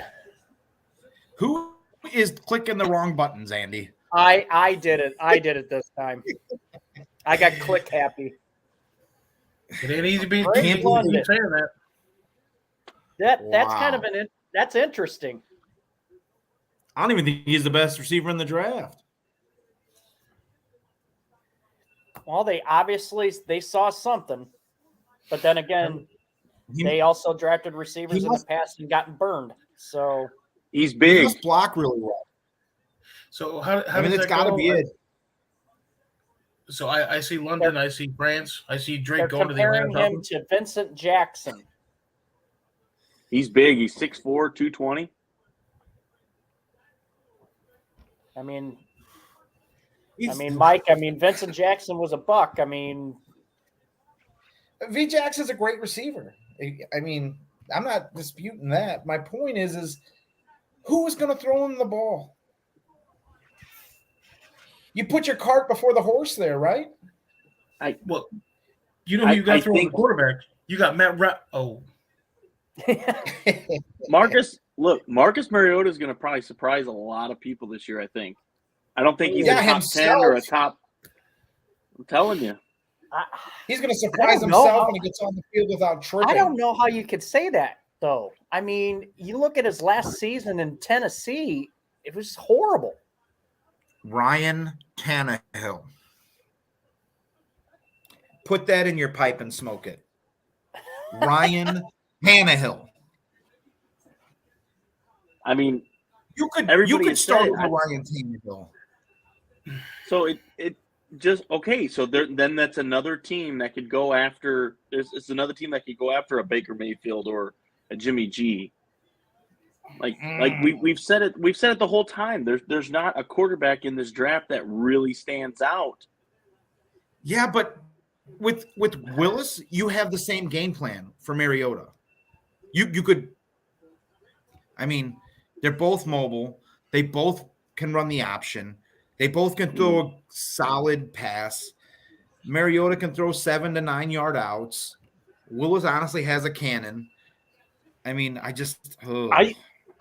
honestly think, and I mentioned this earlier, I think the surprise is going to be right in this spot right here with Seattle, with taking Malik Willis. I think so. I have this feeling. Yeah, you got Mariota at the helm there, and then of course, let's just say you have Malik. Fine. Who reads better defenses? Who reads better defenses? You would think Mariota, Your guess is as good as mine. but that's Mariota kind of the hasn't problem. played in. It's I one of don't know, it's one of brother. those I don't things. know.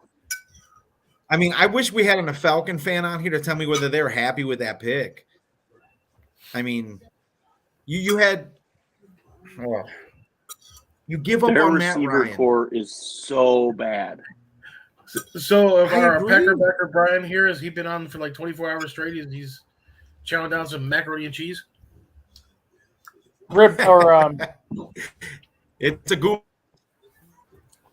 I haven't eaten all day and I'm done now. So, No, you're good. but Busted But No. if you think of the quarterback, right? What's a better place to go? What's the better scenario? To go to the Falcons where you have nothing, or to go to have a Seattle where you have weapons? Seattle's not a terrible team, right? Seattle's in one of the toughest divisions in the league. I get it's one of the toughest divisions, but you have options there for him to grow with and to succeed. Right. Oh, I understand. If it were players drafting where they want to play, by all means. I'm not You're the saying Atlanta where you want to Falcons. play. It doesn't make sense for the Falcons to go quarterback right now. It doesn't make any I don't know. sense. You're banking on picking next year and having a chance at a quarterback next year. So basically, Which you is told supposed your to be a fan huge base. draft. Right. So you're just telling your fan base, we're going to start preparing for next year at the draft. Mhm. Terrible. You're selling tickets with your kicker. could Could the Falcons though? I mean, obviously quarterback's obviously the biggest in my opinion, the biggest need there. But theoretically, could the Falcons play the waiting game depending on what pick they have in the second round, knowing that these quarterbacks just aren't that great, and maybe they just took the shot to get the receiver, thinking, one of the two is going to fall to the second round. I don't know. With how far these receivers have fallen, you're going to see some top talent fall into the second. The Bears honestly have a shot at someone like David Bell or Dotson. That they could fall that far. You're not. No, I mean, you would have to. They might go no offensive line. They might go defense. They should go wide receiver for sure, because when you literally have basically two receivers. You got some tight ends, and that's perfectly fine. But you basically have two receivers, but none of those are number ones. Right. They would force to be a number one if you get like a rookie, for example, until eventually the rookie would probably surpass the the veteran to be the number one. But it's going to be one of those things with the Bears, because they have done quite a bit in the offseason. Even like I said, they were one of the only teams in the North Division, for example, that really did any major moves in April. From offensive linemen to defense, your DBs, your corners, you name it, they were pretty much working on it. So it wouldn't necessarily surprise me if they went with a wide receiver, because they absolutely need one. Pick is in. They can also, if they're looking to possibly unload Hicks, for example, they need an interior lineman. You unload Hicks, you get some capital. 3 years, 3-year plan, right? The Bears, the coach. I'm going on Twitter to see if there's any kind of smoke, but I didn't see nothing. Nothing. I mean, I would have figured Jets or the Giants would have traded a pick back, and somebody really wanted to move up. But I guess there's still theoretically a possibility. I mean, the Jets do pick next. I mean, you still got the Packers have 2, the Eagles have 2 picks. Well, let's see what our friends in Seattle have to say. I think this is the pick that shows how far the quarterbacks will fall. Yeah, I don't see a quarterback going here. It makes sense, but I think you're waiting on to see what happens with Jimmy G and Baker Mayfield there. You have a team ready to win now, right? Yep. Here we go. Really? Okay. They're going to go Hamilton here.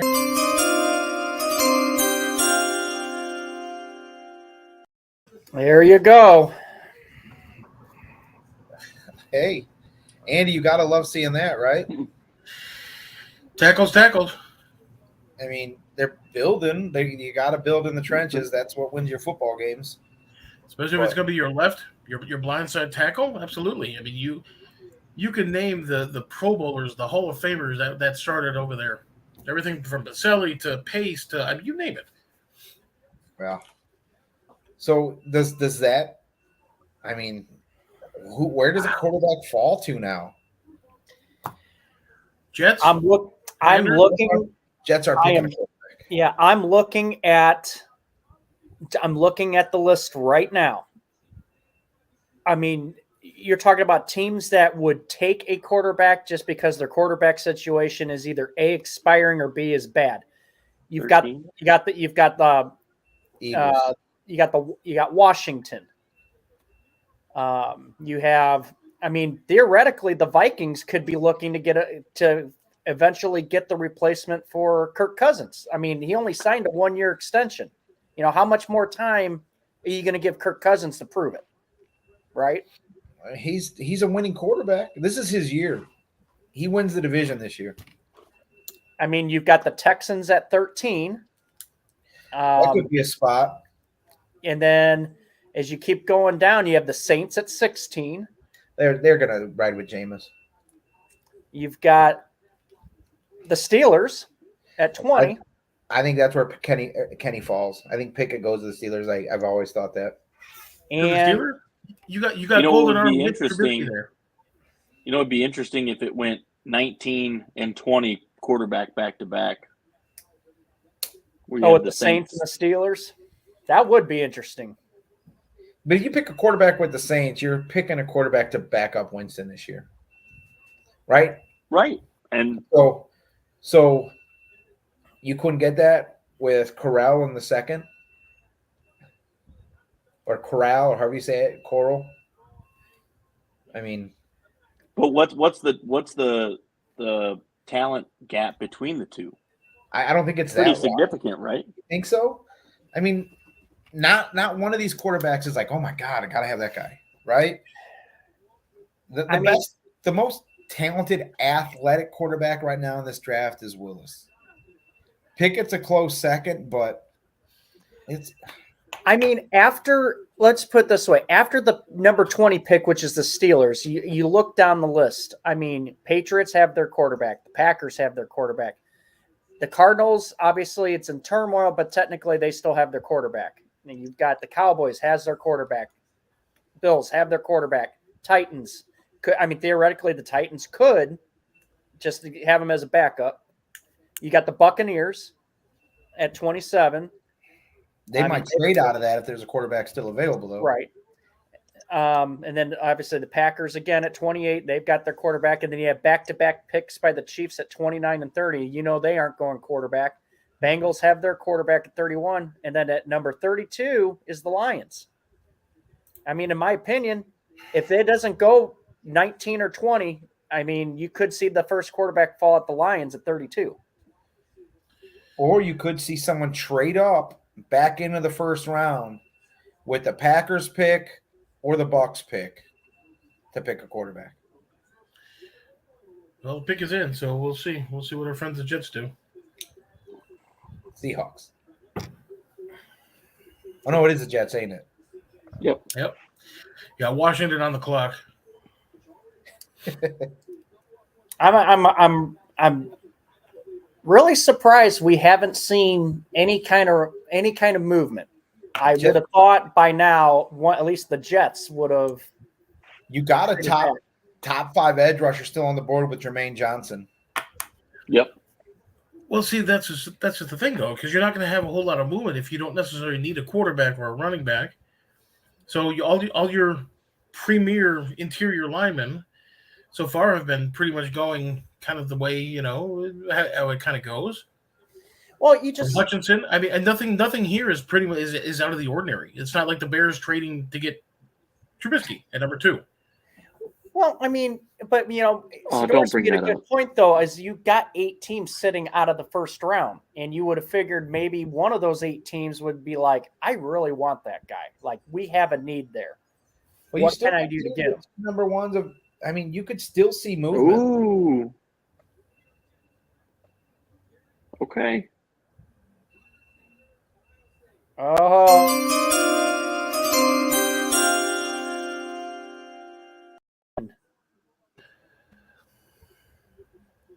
Well, They said they don't need Debo. Well, that could just be the whole thing where, this could be the Niners saying, being honest and saying we're not trading him. yeah. I mean, well, we still got to get down to the other team that has Green in it. So who was off the board? I didn't see it. Garrett Wilson, Garrett Wilson. That's.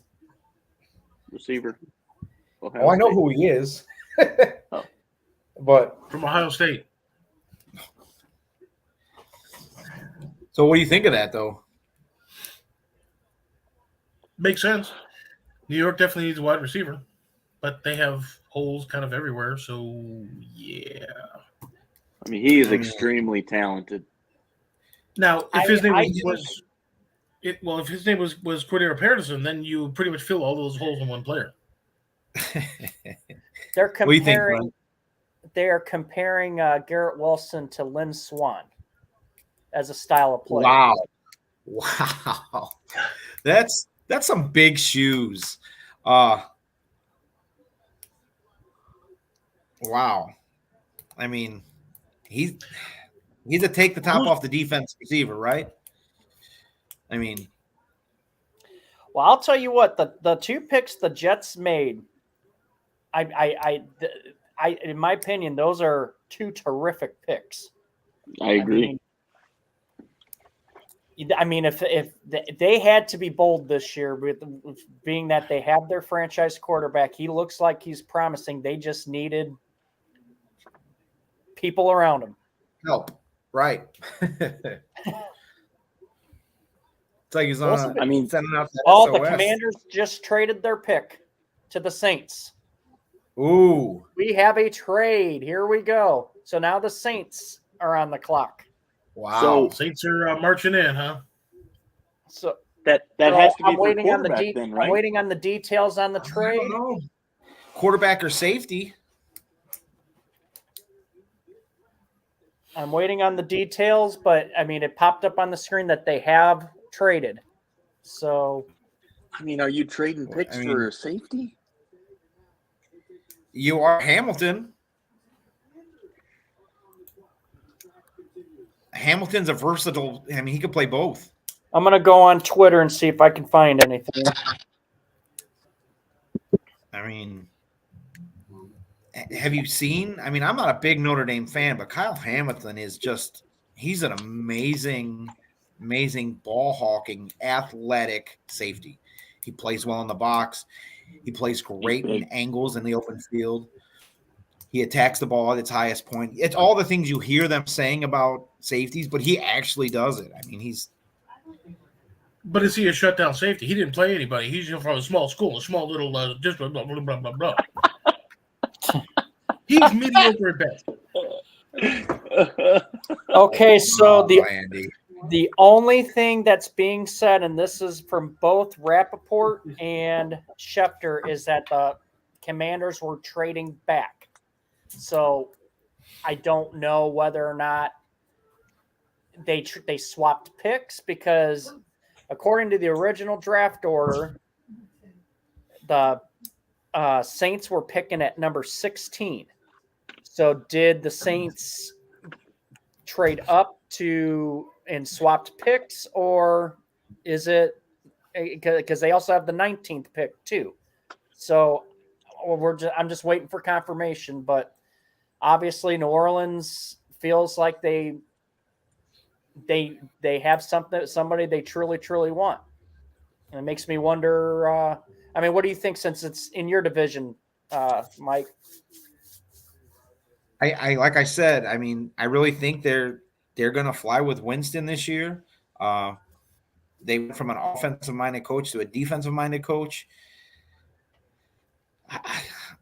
Kyle Hamilton, I honestly think you've got to replace that secondary. You're going against a team like the Bucs that have probably the best receiving core in the league. Even with Godwin being out, they've reloaded pretty well. You got Justin Gage coming in to fill that number 2 spot. You would slide Scotty Miller up to the 3rd, or Brett Perriman, or someone to fill that void until he gets back. And then when Godwin gets back, you've got Mike Evans, Chris Godwin, and Gage as your top 2 receivers. I mean, I think you go safety to try to combat that. But I'm really, trying to understand Jerry's question. But to get to Jerry's question, I really don't see any team necessarily wanted to do that, just simply because I think San Francisco's going to want way too much for Debo. Well, I don't think they're going to move him. I said that earlier, but it would be great if they did, just so we could listen to the whining for a couple weeks of the year. Especially if he got traded. To Green Bay. Right.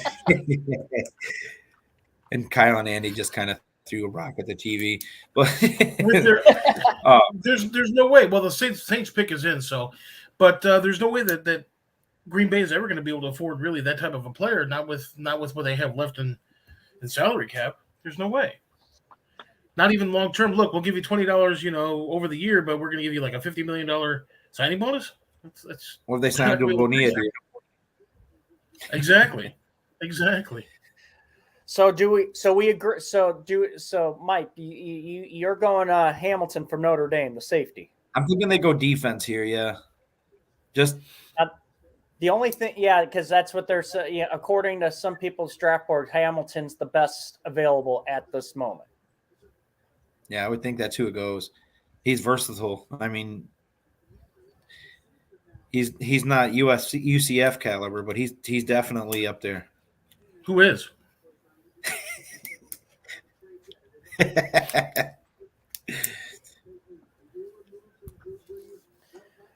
Yeah, they still haven't released the trade details yet because there's A little after that, probably, right?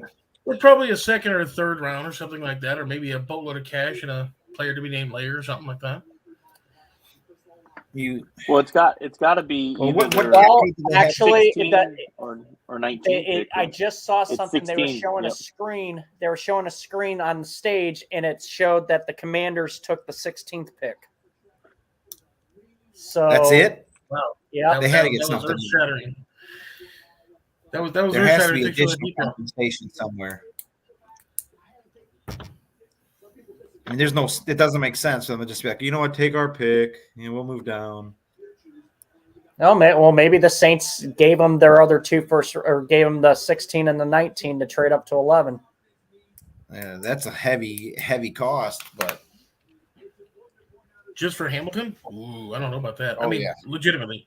Oh, I'm you know, being if you were serious. gonna- That's heavy for a player that's only going to impact the game maybe what at most 13 times in a game. All right, here we go.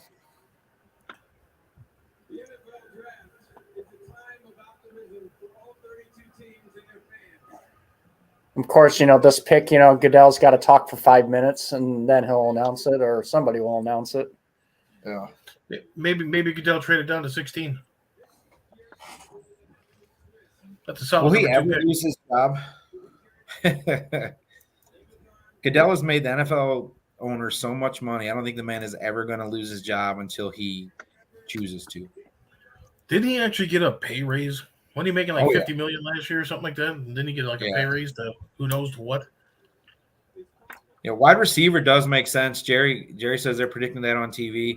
They don't have much down there. But like I said, I just think with a defensive-minded coach, they're going to head that way. So it looks to me like the trade was they traded back to 16, and then it looks like they got a 3rd round pick and a 4th round pick. Yeah, that makes a lot more sense. Are the picks this year, or are they future? To me, it looks like this year because Yeah, it's gonna be this the year. the Saints don't have a 3rd or a 4th round pick this year. So it looks like they traded them both. But I could be wrong. I'm just kind of guessing. Well, if you're riding with Jameis Winston, you got to have somebody to throw to. So. They don't have. Oh no, Dallas is in the house. Oh my God! Yeah, that's the face of radio, isn't it? Damn. Yes, it is. Did you What's guys up, see gentlemen? all our views just fell off? How are you out of uniform? What? You're supposed to be in uniform at the draft. The uniform on. I got my cutoff sleeve shirt. I gotta go. Baseball game went longer than I thought it would. Oh You, yeah. you know, you guys kind of look like Twinkies. Very mashed up, hideous. Oh, you mean Twinkies. Kyle and Mike? Yeah, it's kind of weird. How you guys doing? We're Doing. I'm about ready to pass out. Are you? I'm gonna have to get up in the morning. Sounds like the pick is in. Here we go. Oh, there's your boy.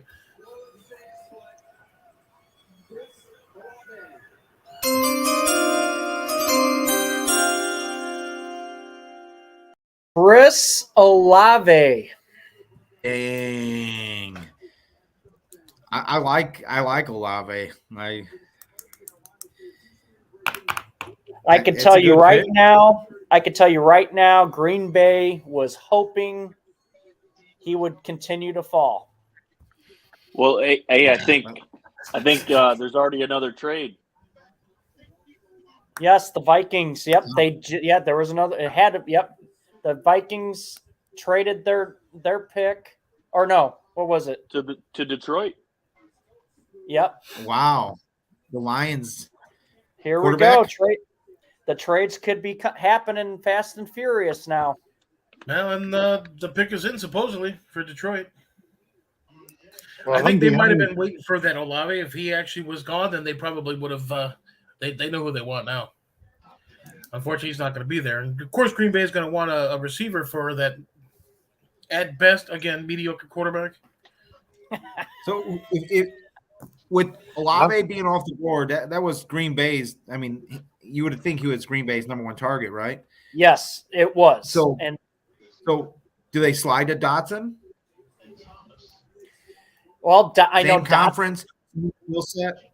I know Dotson was on their radar, and they have not ruled out the whole Jameson Williams scenario too. I'm So, so Mike, for do it. you think Kyle Hamilton here? If I'm the Lions, oof. I mean, it's one of their Hamilton's needs, probably right? it's the Lions.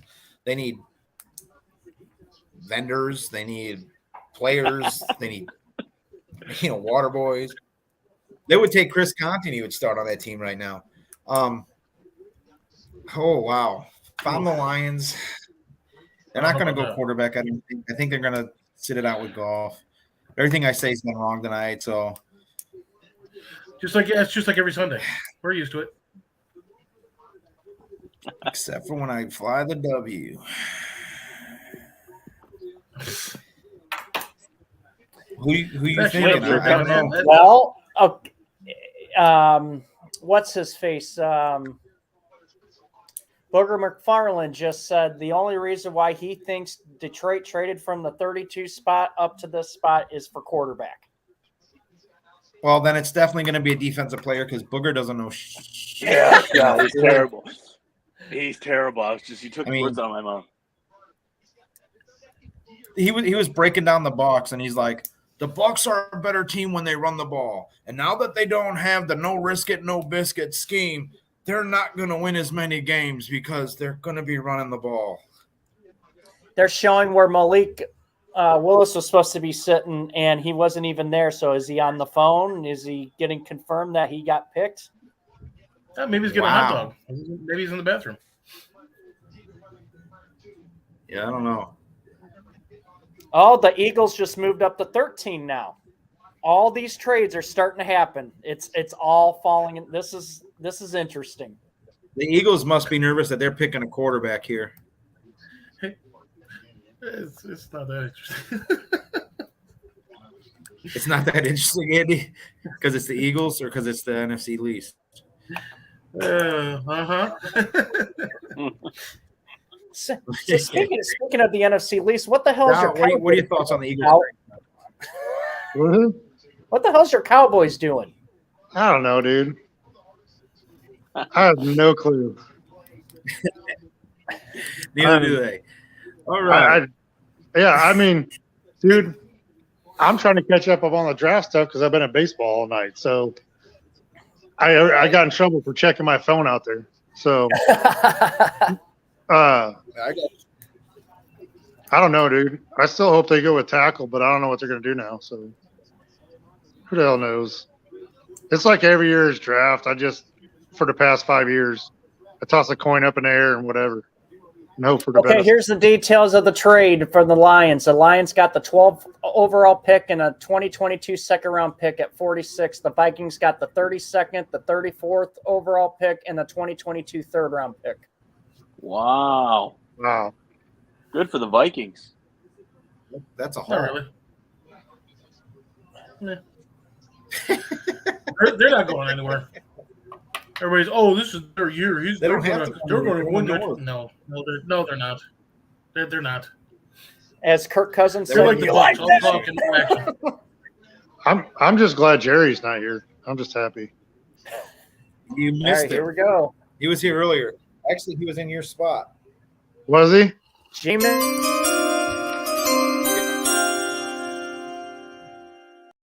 Jamison Williams. I'm That on such. makes a lot of sense. That does. I don't. I'm so far behind you guys right now. It's not even funny. I got like a huge lag down here.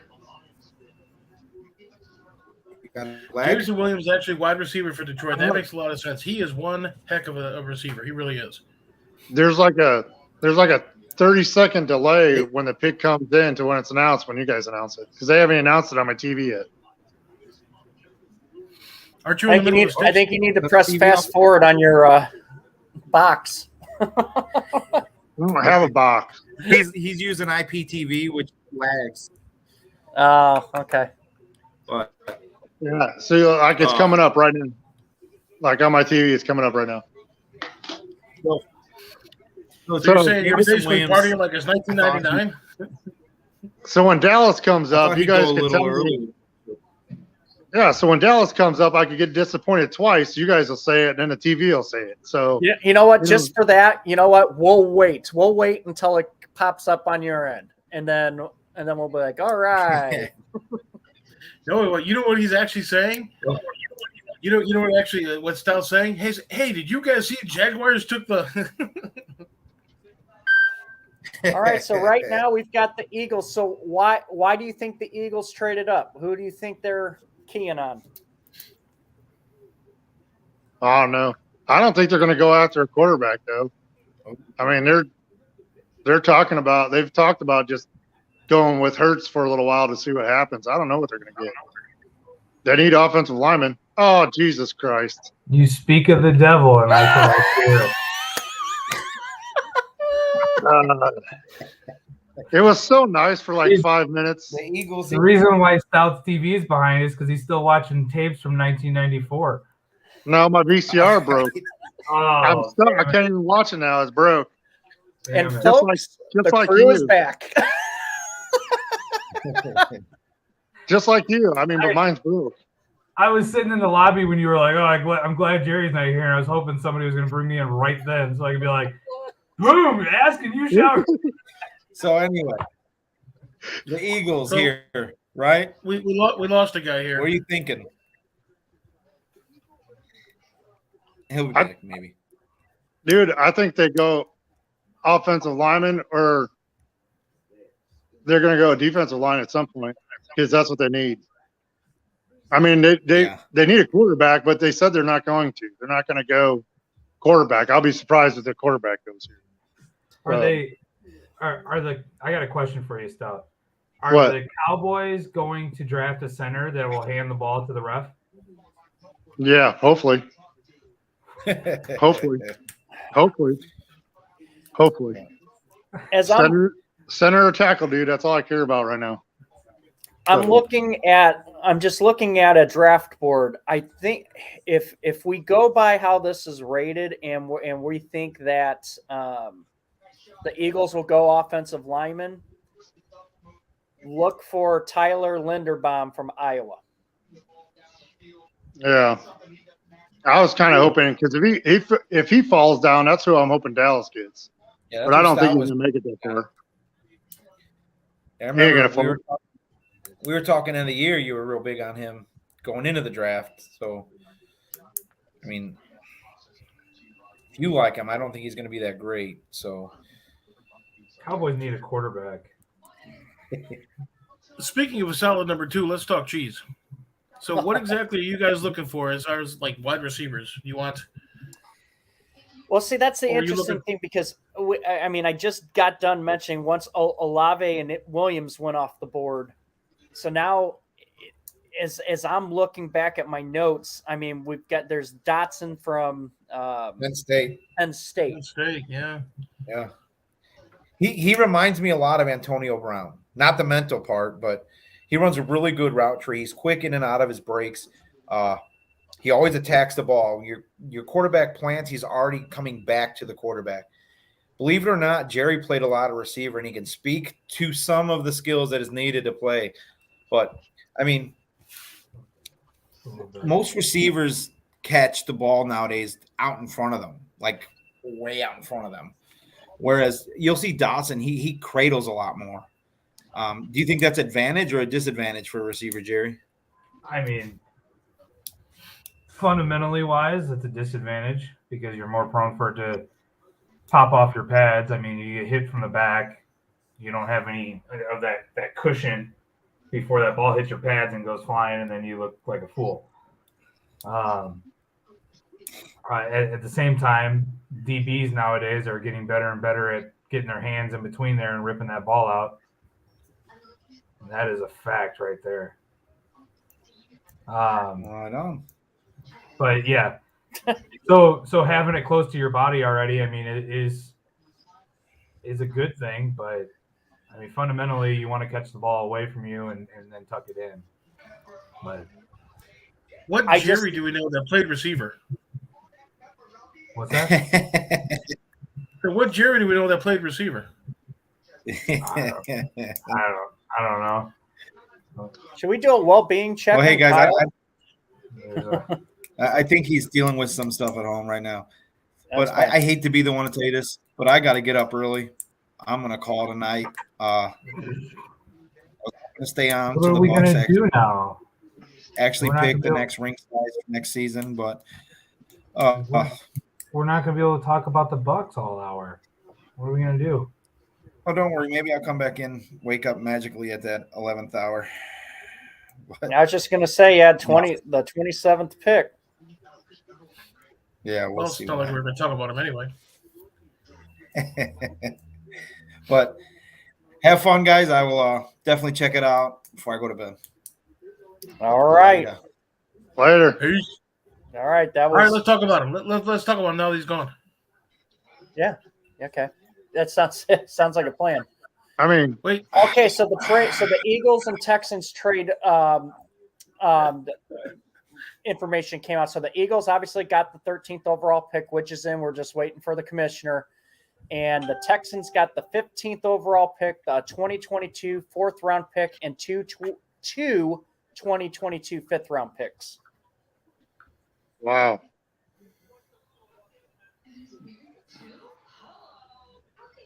So obviously the Eagles saw something and they needed this pick. I have a bad feeling that they're going to go after an offensive lineman.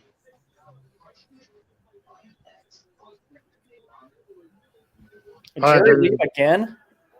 Yeah, it's all right. The show got better. Sonoris and Jerry both left. But I've got another thought on your question, Andy. After we figure out who the Eagles took, I have one more name for you about who the Packers were eyeing on, and it is from a mid-major school. well, it looks like that both Philadelphia and the Baltimore Ravens picks are in. Wow. You know, and it's kind of funny too. You know, several years ago, you had, of course, your major divisions. Your players are always going to be in the championships. You know, your Ohio State, your Alabama, those kind of things. But throughout the course of the, couple, 2, 3, 5 years, whatever the case is, it's gone from like this, kind of like this. Right.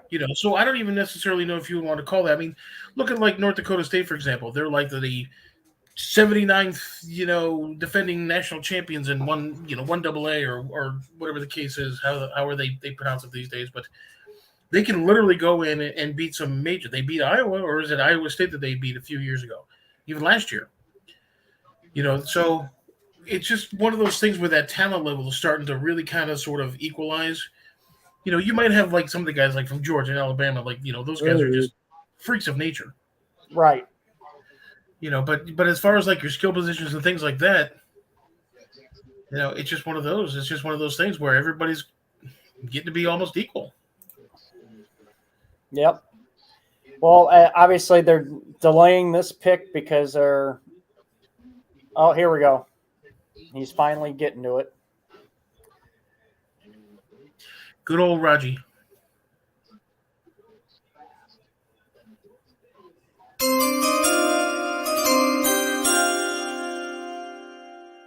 Let's take Jordan Davis, defensive tackle out of Georgia. You see, Yep. you would have expected him to go earlier. Yeah. I did. Yes. I mean, if you look at some big boards, Jordan Davis was rated pretty high. Right. Boys, getting your You see? definitely would. Go ahead. No, I was just saying, like, I figured it'd be offense or defensive tackle. I didn't realize that he was still left on the board because I'm so far behind. So it makes sense because their defensive line was just atrocious last year. Jerry has come back. Jerry, what do you think of the Eagles pick, or do you care? I don't know who they get. I had to go reset my router. Jordan Davis, defensive tackle out of Georgia. Yeah. He'll go play in that garbage league that they call the NFC East. But He's a big boy. He definitely makes them better immediately. Yeah.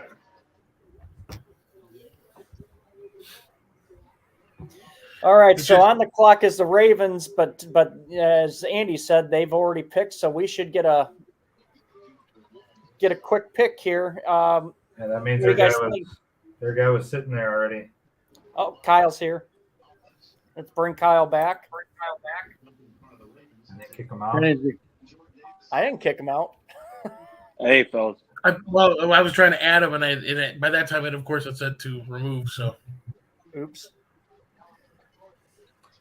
Who was the big guy that had the 40 time that was comparable to a running back or something? that was actually both Davis and our number one pick, Mr. Walker. Okay. Actually, no, that was the other fella.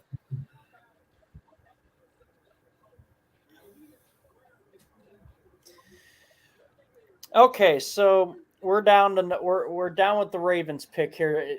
Do the Ravens go defense in this spot? They could. They're always looking for defense. I mean, I feel like that's besides the fact that, Lamar kept on getting hurt. Yeah. What I mean, their top needs are all defense except for a center. Oh, yeah. I don't see them going with a quarterback. You might get a receiver there. You might get a. How about a good old fashioned fullback? How about that? That's what he needs. He needs a good old fashioned fullback. Go old school. Yeah, the Ravens' top needs are center, defensive end, cornerback, outside linebacker, inside linebacker. So you got Baltimore and Houston, both the picks are in, and you got the Commanders on the clock, the force of nature, which is the Washington Commanders. Yeah. Well, I'm kind of looking at, you said the draft needs. I definitely heard linebacker. I mean, if you're going depending on what draft board you look at, the ones that I see that are popping up are Devin Lloyd from Utah and Leo Chenal from Wisconsin. Wisconsin, huh? That's interesting. Now, Kyle Hamilton has dropped, but this was also predicted. I guess Kyle Hamilton did not have a very good pro day. They just cut to the Ravens room, and they had Florida State tape up on the computer. If that is telling about anything. Jermaine Johnson. Interesting.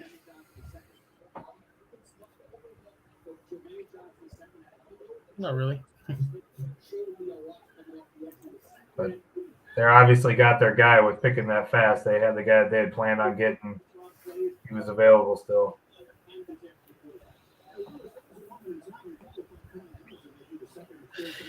It would be nice if they just kind of stepped it up just a little bit.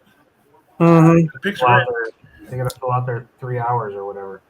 I mean, come on, Raji. Get up there and start making some announcements here. I know, especially if Baltimore and Houston are already ready to rock, The thing you have to remember about the first round is they have to wait for the lady to make the jersey.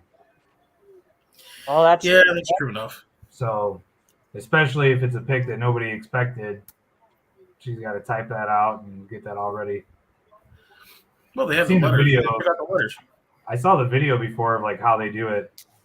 They just make the patch and then they put it on, but it's like Velcro.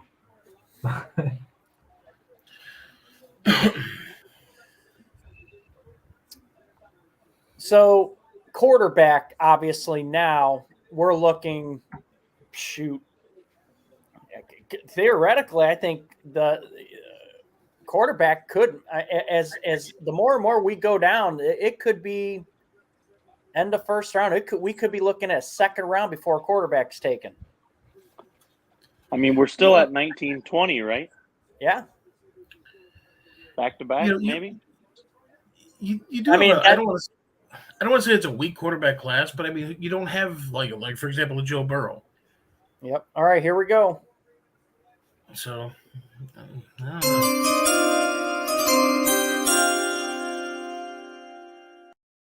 This is who they get.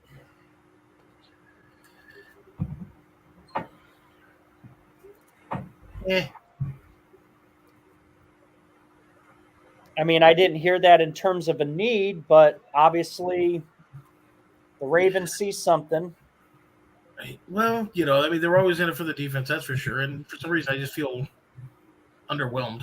I mean, he's a solid player. He really is. You know, he of course is. He was hurt.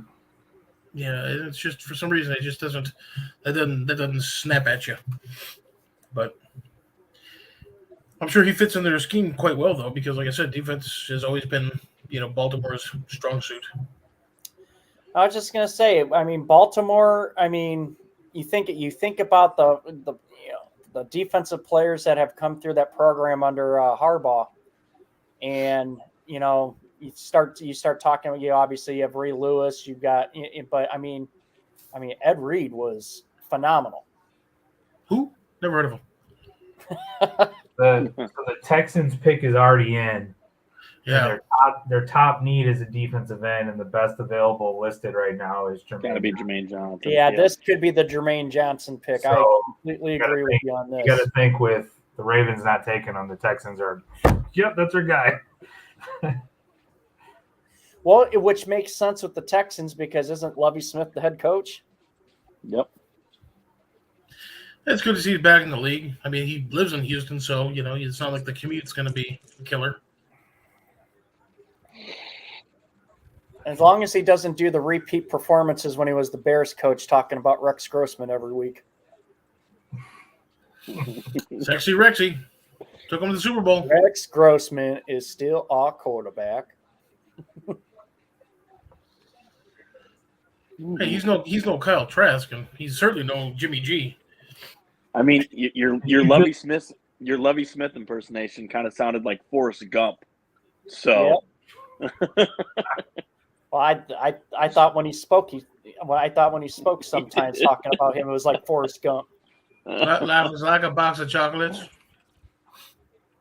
You hate getting those little cherry ones or the little cream-filled ones? Ew. Lovey did a great job at Illinois, right? Oh, yeah, Illinois is great. I think he... I was just going to say, Kyle, what do you got to say on that?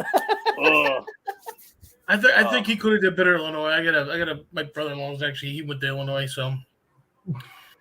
Looks like the Commanders' pick is in, but I think he actually got a kind of a raw deal again in Illinois. Just one or two things happen next thing you know, but how are you saying that? He needs to shave. There's one thing that Lovie Smith needs to do. He needs to get rid of that snow white beard. It makes him look like he's like 85 years old. How are you saying that the Commanders' pick is in? We're still on the Texans. Because according to this, the Commanders' pick is in. What are you seeing that on? I don't know how. The National Football League's website. Oh, interesting.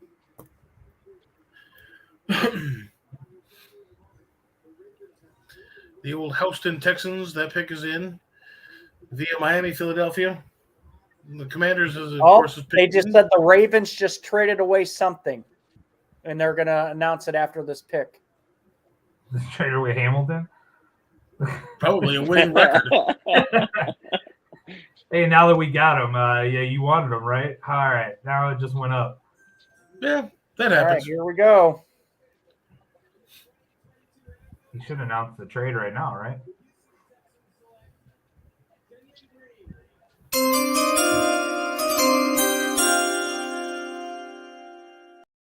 Kenyon Green, guard out of Really? Tennessee. Wow. Didn't expect that. Staying No, home in Texas.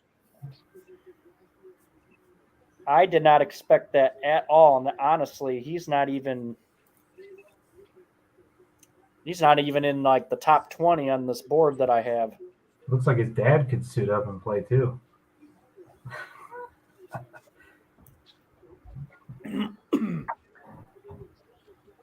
wonder how many of these guys, like, they show them in their house, and the house is like packed with people. How many of the people in that house are just there for, Free food? or just like, oh, well, I remember when I played, JV basketball with you. Right. That It's weird. I neighbor remember- you've hated forever. I remember I scored 5 touchdowns versus Paul Kai back in high school. Remember when you were 8, you fell off your bike and scraped your knee on my driveway? Yeah. All right, so here's where we're getting into some territory where I think the quarterback could get picked. I think Washington could theoretically pick a quarterback in this position, but I'm looking at 19 and 20 with those two teams, which is I know Pittsburgh and Washington's comfortable with their quarterback. What are you talking about? Pittsburgh and the Saints. The Saints. Yep. You got the Chargers. Chargers are on the clock. I mean, are they looking quarterback? No. What honestly? What do the Chargers need besides a coach that actually doesn't go for it on every fourth down? I don't know. Because they need all kinds of stuff. So I'm trying to think, like, Washington, this pick's already in. Like, who do they have on the opposite side of Young on the defensive line? Like, could that be Jermaine Johnson here? They have it listed as their top needs are receiver, inside backer, corner, safety, and guard. Okay. So I don't think so. The best fit they have listed is Trent McDuffie, Trent McDuffie, where's he from? Washington. So he would go to the other Washington. That'd be pretty. State or DC? Washington College. Of Northern Iowa? Yeah. Well, this really went off the rails quick, didn't it? He's only 5'11" as a DB. That's pretty short for a corner. For I just realized Stout's not even on. Yeah, he dropped off. Yeah. Has he just been sitting in the lobby? He's not in the lobby. No, I hope. I was gonna say, I hope you just have him just sitting in the lobby, like we put him in timeout. Maybe he's looking to see who the next mistake Dallas is drafting. Yeah, he's all mad watching the other teams in his division pick. Hey, hankered for a hunk of cheese. You never told me who you guys are looking for. Oh yes, okay. So I did mention the guy out of Penn State, Dotson. Right. But there's a guy out of Western Michigan by the name of Sky Moore. And I know that they were looking at him too. I know he did meet with the Packers. Yeah, all right. That'd be cool. So this next pick is going to be history, right? The first ever pick for the Commanders. I was kind of getting used to the old Washington football team. For some reason, the whole pedantic nature of it just kind of sort of sticks with you. Regardless, they're better than Dallas. So, well, if they were okay, so Washington is in need of corner. Would they? Andrew Booth out of Clemson. Could be. Good player. Good kid. Big kid.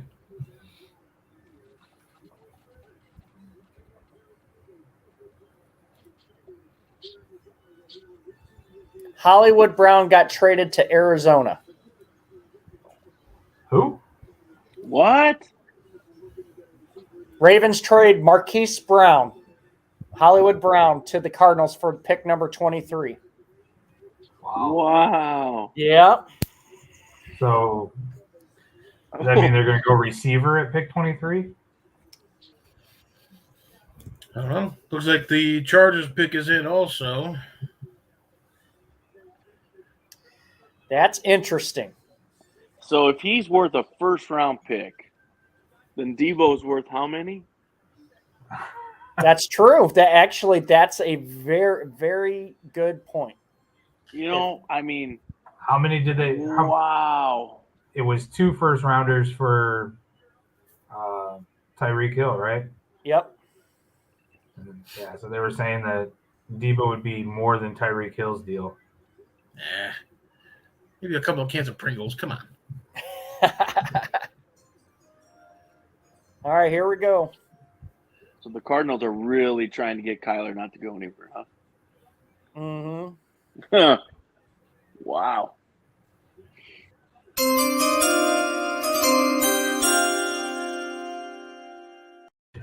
All the receivers are going. Jahan Dotson, who the Packers also were looking at. Wouldn't that suck if that's who the Ravens were trying to go get? So somebody in the Bears room is saying, like, all right, who said that all the receivers would be here in the second round? Looks like you're gonna have all the quarterbacks in the second round. Yeah. That's weird. You don't really see that too often. You at least got at least one, possibly 2 quarterbacks. There's no running backs, no tight ends. It's like I said earlier, if they don't get picked by 19 and 20, which I think those are the only 2 teams that I would foresee needing a quarterback, there's no quarterback being taken in the first round. Oh, geez, the pick's already in. Yeah, exactly. So Philly's back on the clock, but even with Pittsburgh, they got 2 quarterbacks. I'm thinking another free agent, if anything.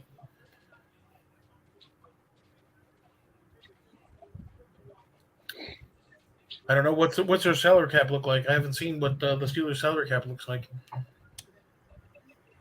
They might have to go with that. They might have to go with the draft just to save with their salary cap. I mean, in my opinion, I think if you're Pittsburgh, you want to draft. I mean, obviously it's got to be a quarterback competition between Trubisky and Mason Rudolph, but you almost feel like in this situation now that the receivers are popping off and knowingly they traded Juju away, you need to complement Claypool with somebody. Well, they still have Claypool and is it Deontay Johnson? Right? I think so. Here's the Chargers. And he had like 100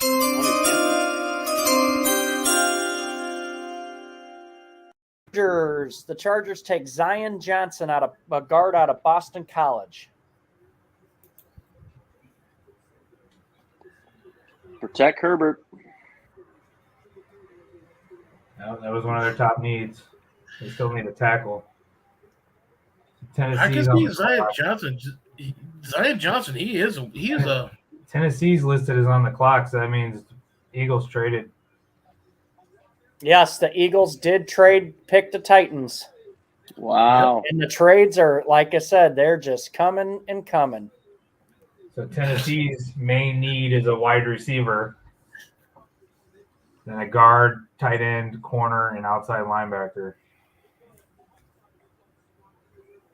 So they traded up. So Tennessee will now be pick 18 and pick 26. I don't know. The way that things are going, it's either going to be a interior lineman or a receiver. Yeah, I'm guessing a receiver. Whoa! The Titans trade A.J. Brown to the Eagles. To the Eagles. Wow. Eagles are making some moves. Well, who was it? A.J. Brown is going to the Eagles. It just flashed on my phone. That means that the Titans are gonna grab a receiver right here. Yep. The Titans must. They saw the receivers ticking off and it drew their hand. They moved up. All right. So Hollywood Brown got a first round pick. So A.J. Brown has got to be multiple, right? or one in a Yeah, lot here's of the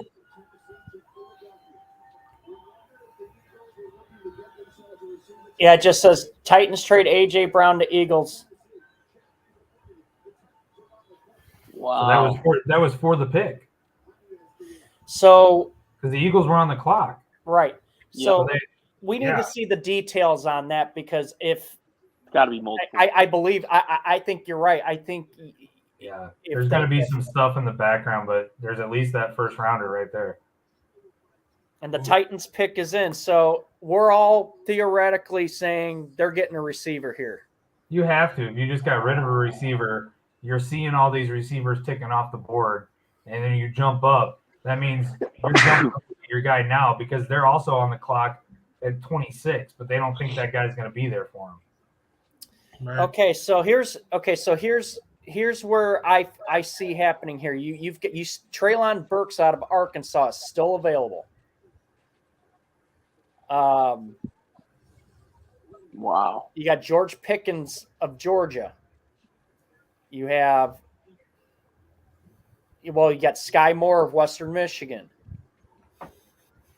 You got Christian Watson from North Dakota State. Yeah, second North Dakota State mention actually. Oh, they're a Just seems- powerhouse in themselves. I mean, if you want my opinion, I think they're going to go with Burks. And I know this is another guy that actually was on Green Bay's radar, and I just think it'll be hilarious that he's taken off and the Packers are just staying put. Well, the pick is in, and the old Saints are on the clock. Packers don't really have anything to deal, though, right? Well, they got their 2 first-round picks. Well, yeah, but I mean, to go up, what would you do? Give 2 to get 1? I know they've got the 2 first-rounders and 2 second-rounders. I mean, you could theoretically give them a 1 and a 2. Well, for the Packers, you keep one of the first rounds and actually trade one of your first rounds for a couple more second rounds, so you can literally have like 4 picks in the second round. Yeah. Yeah, And still have a first round pick.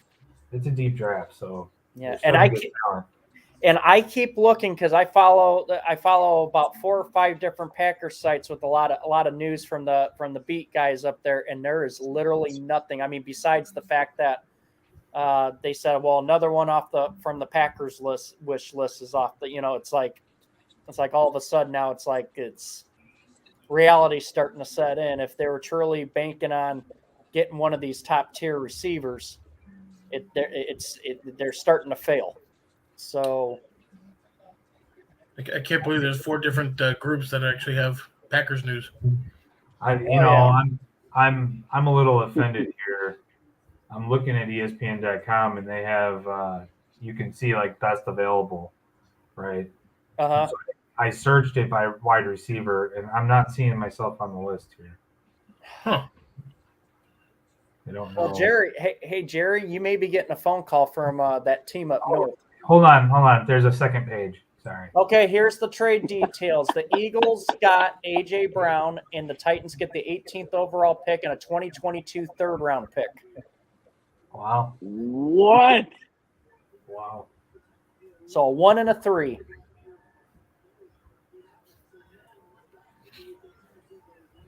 If I'm Debo, I'd be like, look, I need your next 5 years worth of picks. Yeah. I mean, if Yeah. this is what people are Fire doing. sale right now.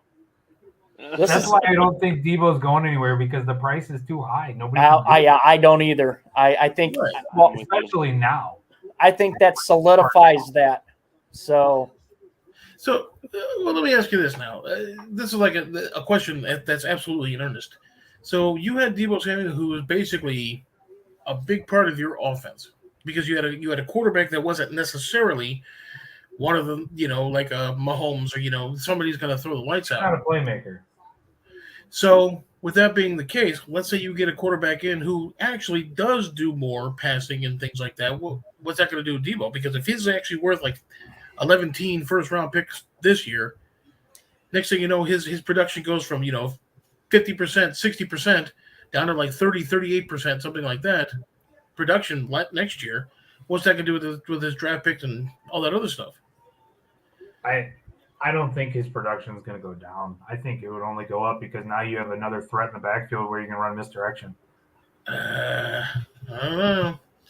But if you have more of a passing offense, and great that San Francisco isn't necessarily set up for that. They were 100% set up for they're that. not, and they're not going to go be a passing offense. They're still going to be a run option, but now the quarterback is an option to take off with it. So that in itself, I think, is going to lead into more success for Deebo Samuel. Here we go. Well, we'll see. You were right. I called it.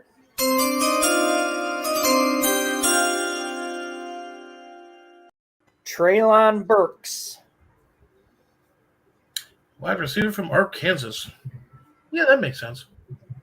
Now the Saints are on the board. They need a tackle, a quarterback, a tackle, and a guard. Do we see the quarterback go out right now?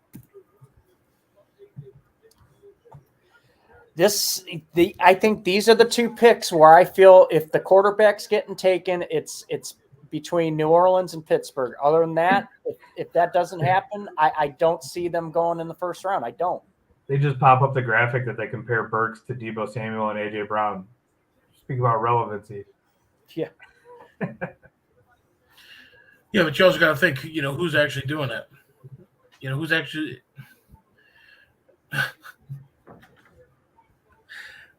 So let's actually take him off for until he gets back. Oh, they got the Deebo Samuel highlight where he torches the Bears on. Yeah, who doesn't at this point?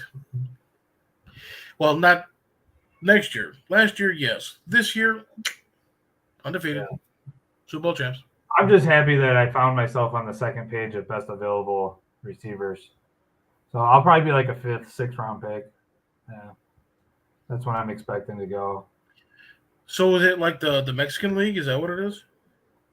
No, I've actually seen professional football in Mexico. Yeah.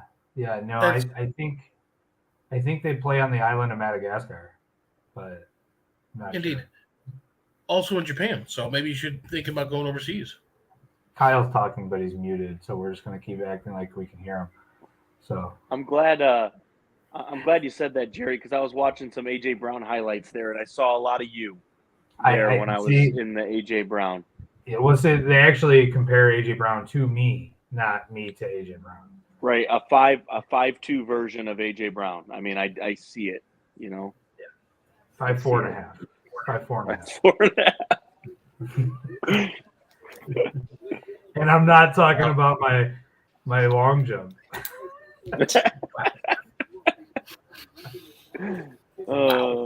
Okay, so we're getting to the, we're past the halfway point. We've got two quarterbacks that are falling, obviously fast. What do we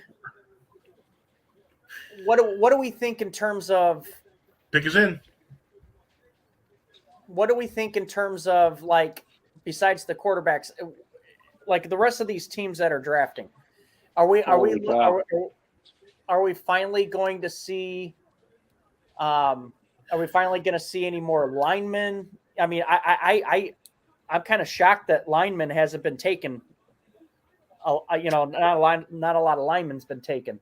They're saying the best fit for the Saints is Trevor Penning, tackle from UNI. It's the first time 6 receivers have been drafted in the top 20 since 1967. Wow.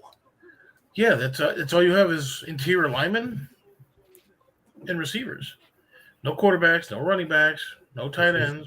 This is the year I get. I think you got a defensive back end or a safety or something, but my phone's fully charged up here. I just think it would be really interesting to see no quarterbacks or no running backs taken in the first round whatsoever. that would be interesting because, I mean, you're right. I mean, the only ones that do have any sort of Jameis Winston, he, of course, he's had his injury issues and stuff like that lately. So, I mean, it's possible, of course. I mean, is Jameis Pittsburgh- Winston really your franchise quarterback, though? Let's be real. I personally don't think so, but I mean, if you talk to, Sadorus, for example, he's on par with like Kyle Trask and quarterbacks like that. Who's the But who's the new coach in New Orleans? Oh, that would be Sean. Oh, we shot. Ooh. I mean, is that guy a fan of Winston, or does he want to start fresh? And oh, geez, here we go. I thought he was going to bed. Running back is a primary position. he can't sleep. He's over there like, oh. Well, he's worried. He's worried about his 27th pick. He's got to make sure he sees it. He's worried they're going to trade away Kyle Trask. That's what he's worried about. Wakes up in a cold sweat. Tampa Bay Bucks. Well, we got a bunch of people watching live. Whew.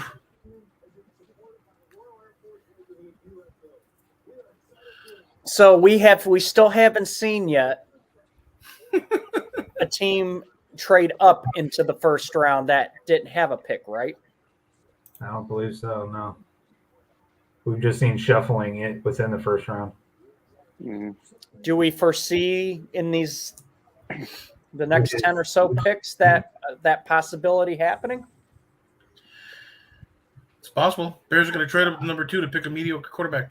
I think I read somewhere that this is the first time that this. All right, here we go.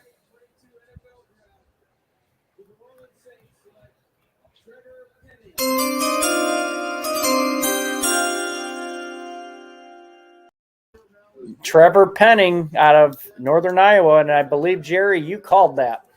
Mhm.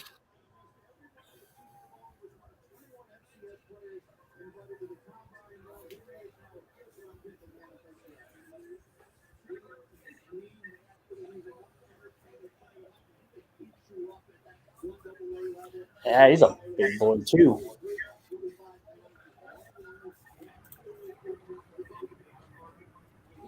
Them farm boys.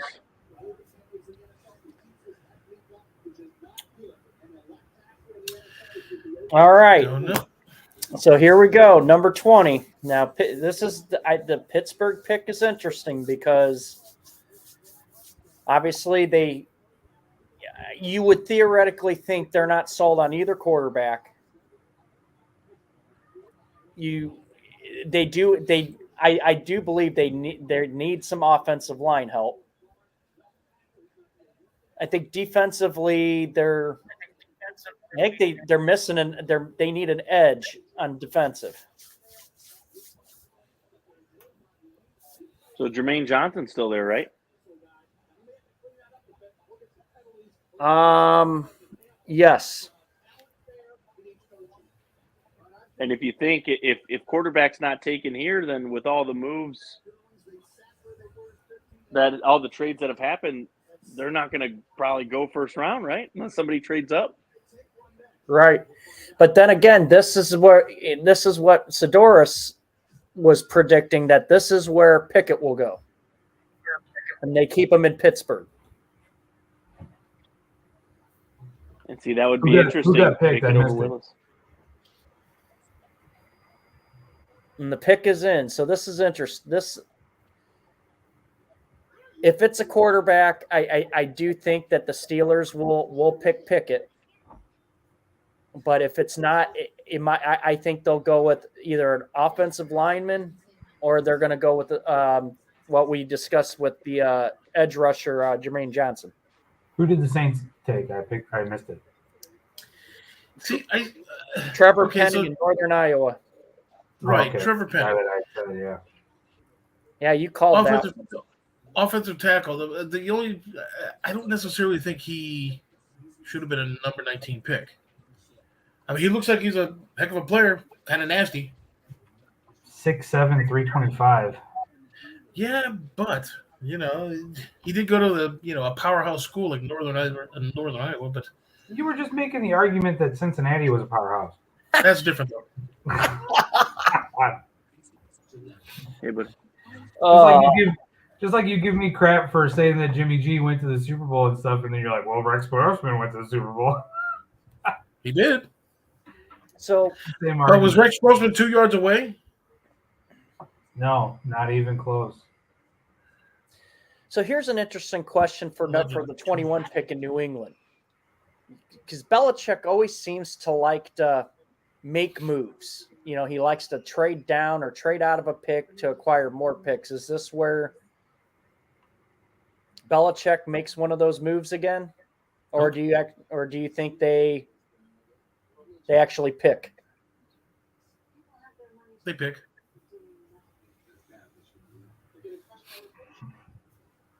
They absolutely pick.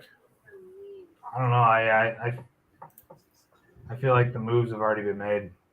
Come on. Remove yourself if you're going to leave. Just a big gaping space. Well, my thing froze up, and then I had to go deal with my son. So sorry. Sure, it did. But were you 2 yards away? Being a solid number 2. I'd still be there if I was doing a solid number 2. To be honest. Non-committal. More of a soft number 2. So while we're waiting for the Steelers pick, I know we brought up very briefly on the show this past Sunday about free agents, the free agents that are still out there for other teams. You know, obviously there are some bigger names that are still available. What does any of them seem like fits anywhere? I mean, do you think it's like a sure thing that one of these free agents is going to get picked up, and are they going to get the money they want, or are they going to have to, you know, do the 1 year, prove it to me to get it? Could be. I mean, if you think about it like this, you know, and we were talking about this even throughout the course of the season. You know, your actual play scheme in and of itself, does that player actually fit within that scheme? You know, like take like a Lamar Jackson, for example, who's that mobile quarterback whose like secondary thought is to throw.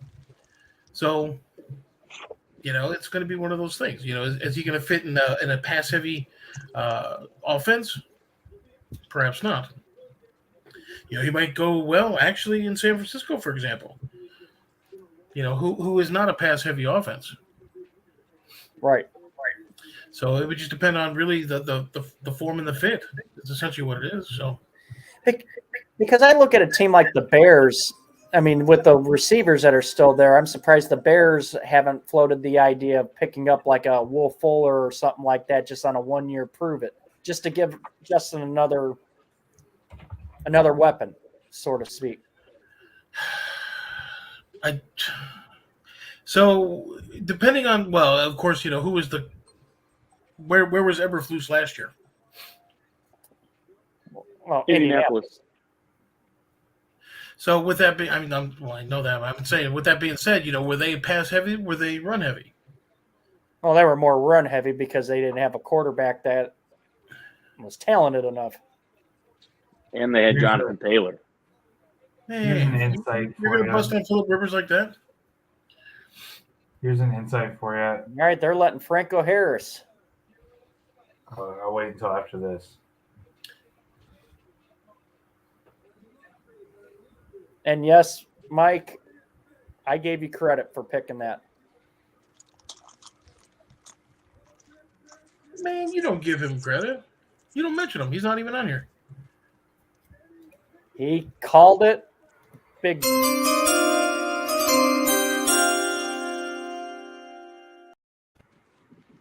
And it's this guy stays in Pittsburgh.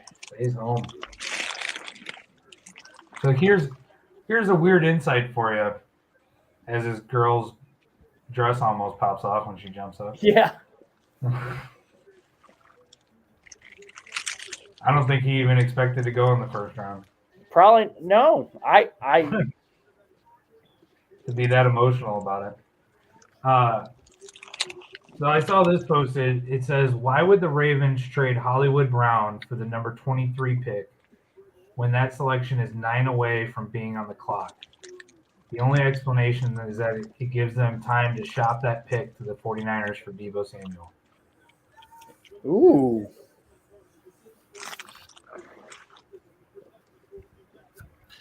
That does make sense. Yeah. Kenny Pickett from Pittsburgh to the Steelers. I don't know. It's like a rite of passage. You got to go cross country and stuff like that. You can't live in your parents' basement and still go to work as a professional football player.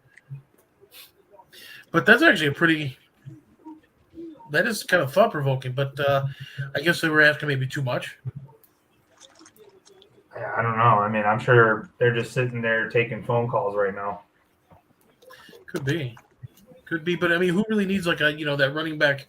Well, see, that's the other thing too, because he does have some pretty good hands. So if by chance the one or two passes that Jimmy G threw throughout the course of the game, we're going to of course go to Deebo. He's going to be able to catch it and actually be able to run down the field a little bit. So everybody got the crunching bag. We good now? It wasn't me. You finally finished your fondue, your cheese fondue. So, okay, so the quarterback got taken. So now this becomes. Does You're right. As a matter of fact, the Patriots moved. The Chiefs are number 21 now. See, I had a feeling that the Patriots were going to trade back. That's why I posed the question. That it is a typical Belichick thing. And now the Chiefs are going to take the person that Green Bay wanted to replace Tyreek Hill. Yeah, if it's Sky, like I said, if it's Sky Moore, I'm just going to be like, I quit. I'm reading the Twitter comments about Deebo Samuel in this one. I know Deebo's mad as hell right now after that AJ deal. Yep. But what's he looking for? I mean, is he looking for more money? Is he looking? What's he looking for? Why does he want to leave? No details that have been released. That's why he keeps saying that the media is ridiculous that they keep throwing all this stuff out there. I am honestly shocked that Jermaine Johnson has not been picked yet. I don't know. He might be a Packer thing. He might be a Chief thing. He might be a Packer though.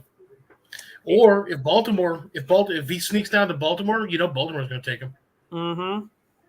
Well, you see, the thing with the Packers is obviously wide receiver is in need, but they also need some lineman help too. So this is where it kind of gets interesting, especially seeing if the Chiefs do pick a receiver and they do take Sky Moore. This almost forces Green Bay to. They're probably going to go offensive lineman at 22 in my opinion, just because all the people that they brought in are all taken now. What about the Packers trading to get a guy who's in the league, a receiver? What's that? What about the Packers trading to get a receiver that's already in the league? I mean, I could still see that happening, but I would have figured this would have happened a while ago. I mean, who are the targets that are left out there? What, just Metcalf and Deebo Samuel? Basically, I mean, the Giants said they were listening on that. What's his name? Tony or whatever, or Tooney. Oh, Tooney. Yeah. Yeah, Toomey. I don't know. Let's see what our friends in Kansas City have to say. But Green Bay, I think Green Bay, the problem there is you have several needs. Mm-hmm. So the trade here for the Chiefs obviously got the 21st overall pick. The Patriots go back to number 29, and then they get a 2022 third and fourth round pick. So just like a Belichick thing, he's just acquiring more picks. So he got a better deal for just swapping the pick right there than they did for AJ Brown. Yeah. Yeah. Yeah. He got a better deal just swapping a pick.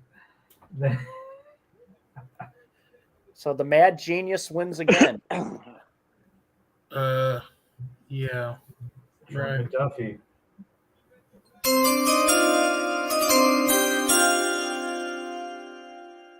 Let's go with Trent McDuffie, for cornerback from Washington.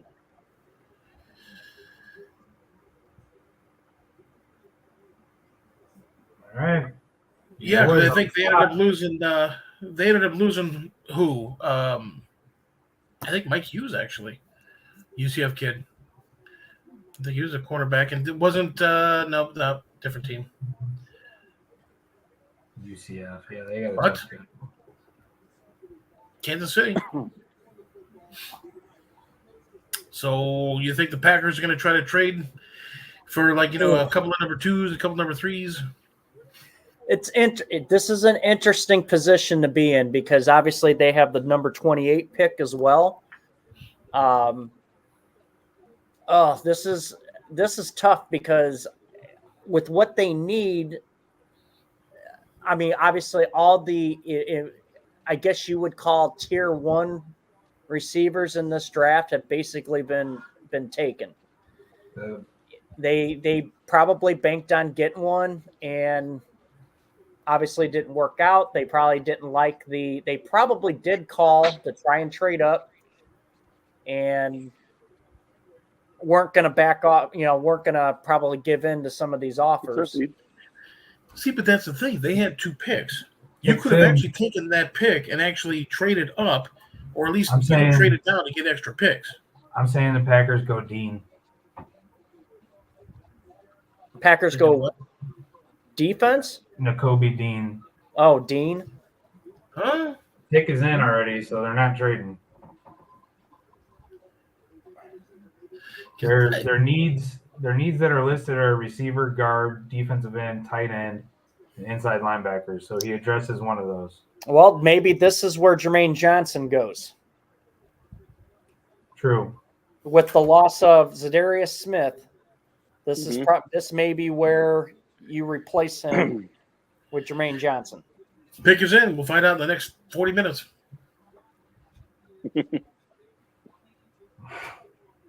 Gotta wait for Booger to finish talking. I love how they were showing Booger McFarland's nasty hand. Just look at that thing. Yeah. They cross over each other like he's doing like a West Side thing. It's like the camera guy at that angle is probably like so half tempted to just zoom in. Throwing a gang sign, just talking. You had a couple of guys that were like that. I think Anthony Munoz. I think his hands are all jazzed up. You can all those linemen, man. All of those cool linemen. Is that how he got the name Booger? Because that thing had to come up like. That's how he injured it. It was a drastic booger digging incident. it got lodged in there. I mean, to me, with what they're talking on TV right now, like what's his face, Mel Kiper and who? God, I always. But they're basically talking. They're talking about Jermaine Johnson in this spot. Mel Kiper, man, he's like a weatherman. He's right like 2 times out of the year, and he still keeps his job. I don't get that.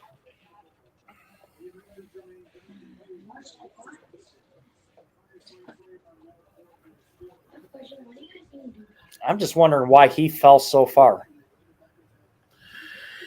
But, who knows? Maybe issues off the field, personality thing. Don't know. It could be any number of things, really. All right, here we go. Doesn't have a sob story for the people to report on. Wow.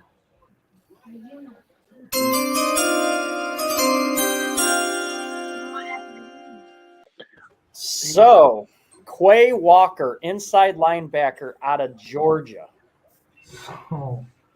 Hold on a second. Interesting. Hold on a second. So they need linebackers. So they picked the other linebacker from Georgia that's ranked lower than Dean. And Baltimore just made another trade. Oh, here it is. Ravens Is it traded pick The to Bills.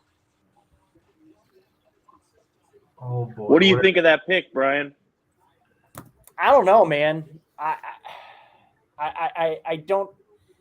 I would have rather have seen an edge rusher or a receiver in that spot, but I mean, I don't know much about this guy. I mean, How do you go? I was more looking at receivers and linemen and edge rushers for them, not an inside linebacker. You still have an So- opportunity to trade that number 28 for a How couple do you of. go? How do you go and say I want a linebacker from Georgia and you don't take the best one? That's a great question, and I would like to know. That's something I will look at when they do the Q&As with Murphy and Goody. I want to know why they chose him over the other. More One. importantly, How do you pronounce the GM's name? Gutekunst. Is it Gutekunst? Gutekunst. Gutekunst? it's Gouda. Yeah. Well, I just call him No, Goody. It I very want to know well what the may be a details of scheme this thing. trade are. The Bills trade. Yeah. Yeah, I'm sure Now, that'll pop up here in a Dealing minute. Hollywood Brown. Why don't we see like a Diggs move here for this pick? No. I mean, we said the same thing No. about seeing Brown move. But Diggs has got a deal. He's not on a 1 year. He got his deal, right? So Like when he got his trade, you can still trade him. he ain't going nowhere. I'm just saying. No, but the Packers, they probably just got somebody who's actually better with their scheme, their overall scheme. I'm just saying. For the Bills to be moving up here, this is Because the Bills last 2 years, they've been close. They've been Yeah, but I proverbial mean, you've seen- from the Super Bowl. you've seen two deals that move big name receivers around. Yeah, an alert just popped up on my phone, and I will read. Oh boy. Green Bay still doesn't draft a wide receiver and takes a 2-year starter out of Georgia with the number 22 pick. Really? I just, There That was a your stat. starting move? When was the last time they drafted a receiver in the first round? Javon Walker. Javon Walker, yep. Back in like 2011? Something like that. that was my first draft eligible year. Was it? Yeah. Yeah. Yeah, it's 2022, Jerry. Yeah, well, they called me in 2011. They said, next year. Did they? Yeah, did they? Yeah. So, Were yeah. you were probably like Jim Carrey's, in his little pet movie. What was it called when he was, "Put me in, coach. I'm ready to play," with a tutu and. Yeah, I can say that I've practiced in front of NFL scouts and I've been to a professional football tryout. But Yeah, but you can buy tickets anywhere.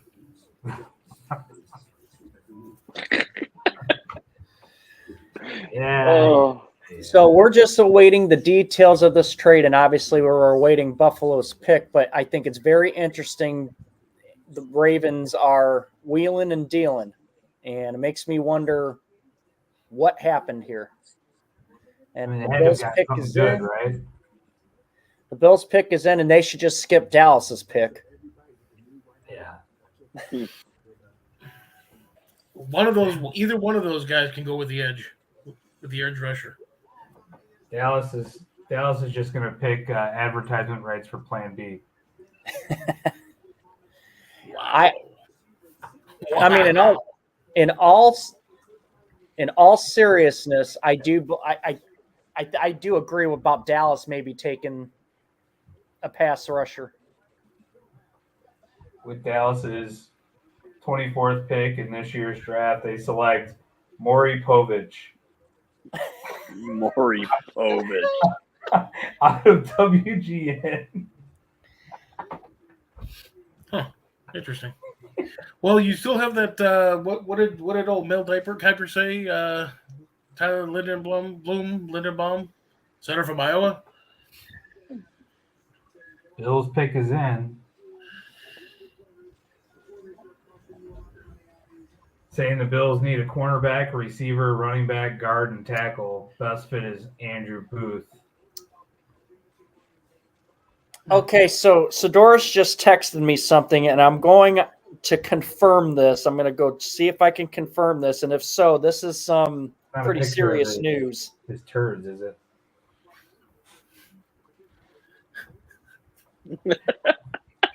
You're like Geraldo, trying to dig through that thing, trying to find Al Capone's treasure. Oh, here it is. Bills get 23rd overall pick. Ravens get 25th and 22nd, 4th round pick. So the Ravens went back 2 spots and picked up a 4th round. I'd say the Bills got a steal there by moving up to get their guy Yeah. and only giving up a 4th for it. Okay, so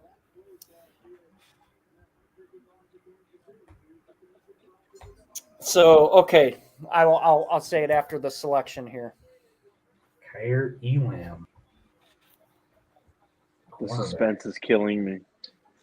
I just said his name. Moved up to get a corner. Is it Kyer?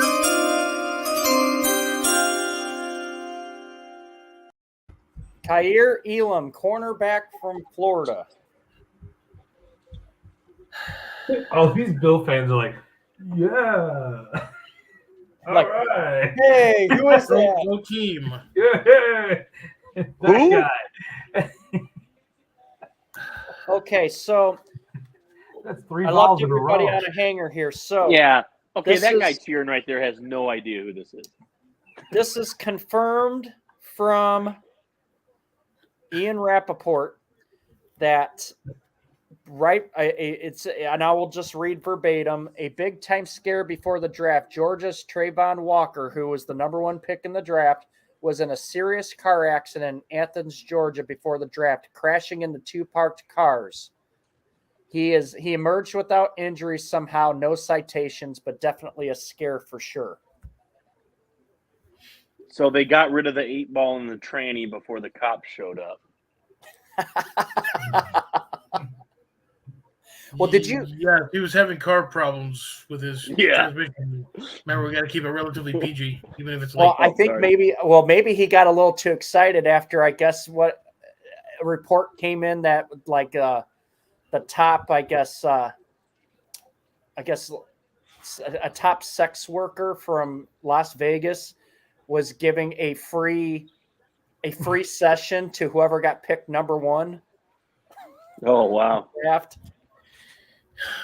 That's advertisement. Like it said, limo service provided along with there was a whole bunch of stuff, but yeah, it He's was. gonna need the limo service now because his car's totaled. Right? Was he And driving Why the hell was limo? he driving? Why the hell was he driving to the freaking draft himself? Exactly. Was he driving the limo with Should have demonstration? been coming in on that helicopter that we saw. I mean, if you think about it, we should have thought about that because they never showed him at all. That is true. We never talked about that. Now that I think about it, they never did show him. I thought he came out and took his jersey. Well, he wasn't there. He's Oh. because he's in Athens, Georgia. Oh yeah, he was at home. Okay, yeah. Yeah, they never showed him though. I don't think, right? No, they cut to him because remember I said, "Is this the first time that somebody wasn't there?" Oh, that's right. They That's cut right. to him at his house. That's right. What a way to start your NFL career, huh? Yeah. He was smoking and drinking or something, partying it up before the draft party at his house. Well, who was it? Laramie Tunzel. You remember that? Where they had the photo of the gas mask thing? Yeah. Oh, yeah. Oh, man. Talk about killing your draft stock. Yeah, he still hasn't lived that down. He's been in the league for how long? Or is he even still playing? Yep. Well, who are the Cowboys going to go with here? They can go with the edge guy too. The Dallas's problem last year, besides their offense sputtering out We mid. would bring this on the screen for Dallas. Yeah, Stout, I guess, is having problems getting back on, but I mean, I don't know what else to. And so are the Cowboys.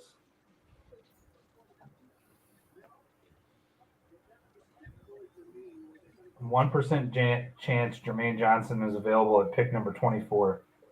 And here he is. There's You Jerry could totally Jones. see him go for Dallas to Dallas.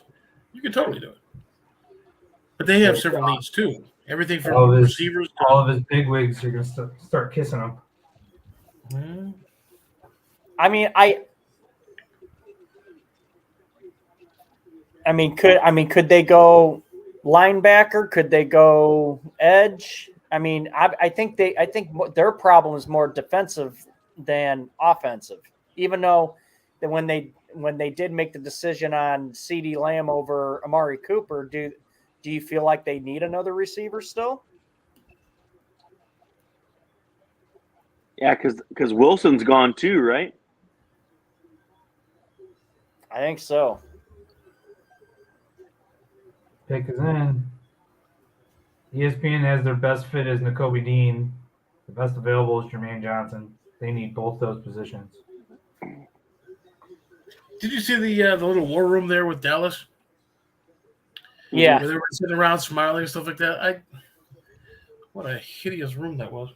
It wasn't even in the war room. That was just them Eek. parading for the camera. Eek.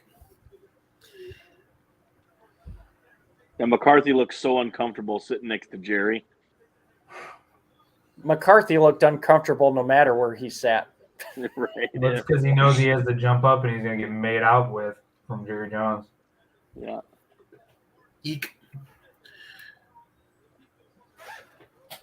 Yeah, I think this is the year that if Dallas doesn't go far in the playoffs, McCarthy's gone. I think he's gone regardless. I think he's gone regardless too.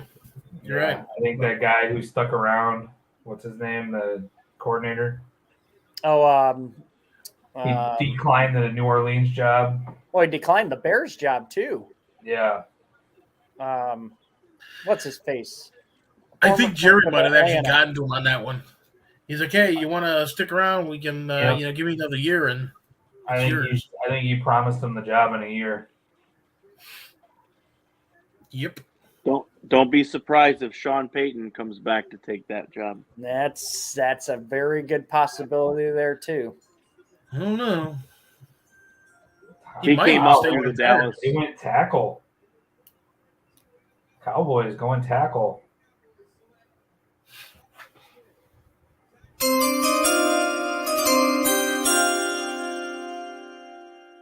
Is Tyler Smith, offensive tackle out of Tulsa, which they in all honesty, I know their line was breaking down last year too. So this is probably a need as well. And I mean, when Stout was on, he did say offensive line help. There's all the fans who are like, yeah, Tulsa. Yeah, they're in the AAC also, and okay, I can see that Dallas, of course, needed an offensive line.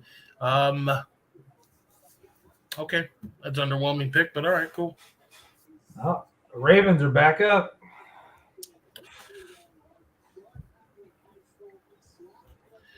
Yeah, we should be like, who are the Ravens going to trade with now? Right. I mean, that was a crazy stat that they put up on the screen. There's got to be something that people are seeing in Nakobe Dean that's making him drop this far, especially with the Packers going over him to take his teammate. You know, they said there was a 1% chance that he would make it to pick number 24. And now we're on pick 25. So he's obviously slipping. Yeah, but why? You're right. That's the question. Yeah. and it's even a bigger question mark, like I said, for the Packers to go and take his teammate who's ranked lower at the same position. That's a big that's a big knock on him, and that might be scaring away some other teams. Oh crap, what do they know that we don't? You know. Yeah, Well, but like I said, it might just be pure scheme. No, I know, but I mean, if it's at the same position, you know. But what does that say though about like Jermaine Johnson falling so far? Right. I mean, Well, there hasn't been another defensive end taken below him though. You know, they're not undercutting him yet. He's still now the highest ranked. There just hasn't been another one taken.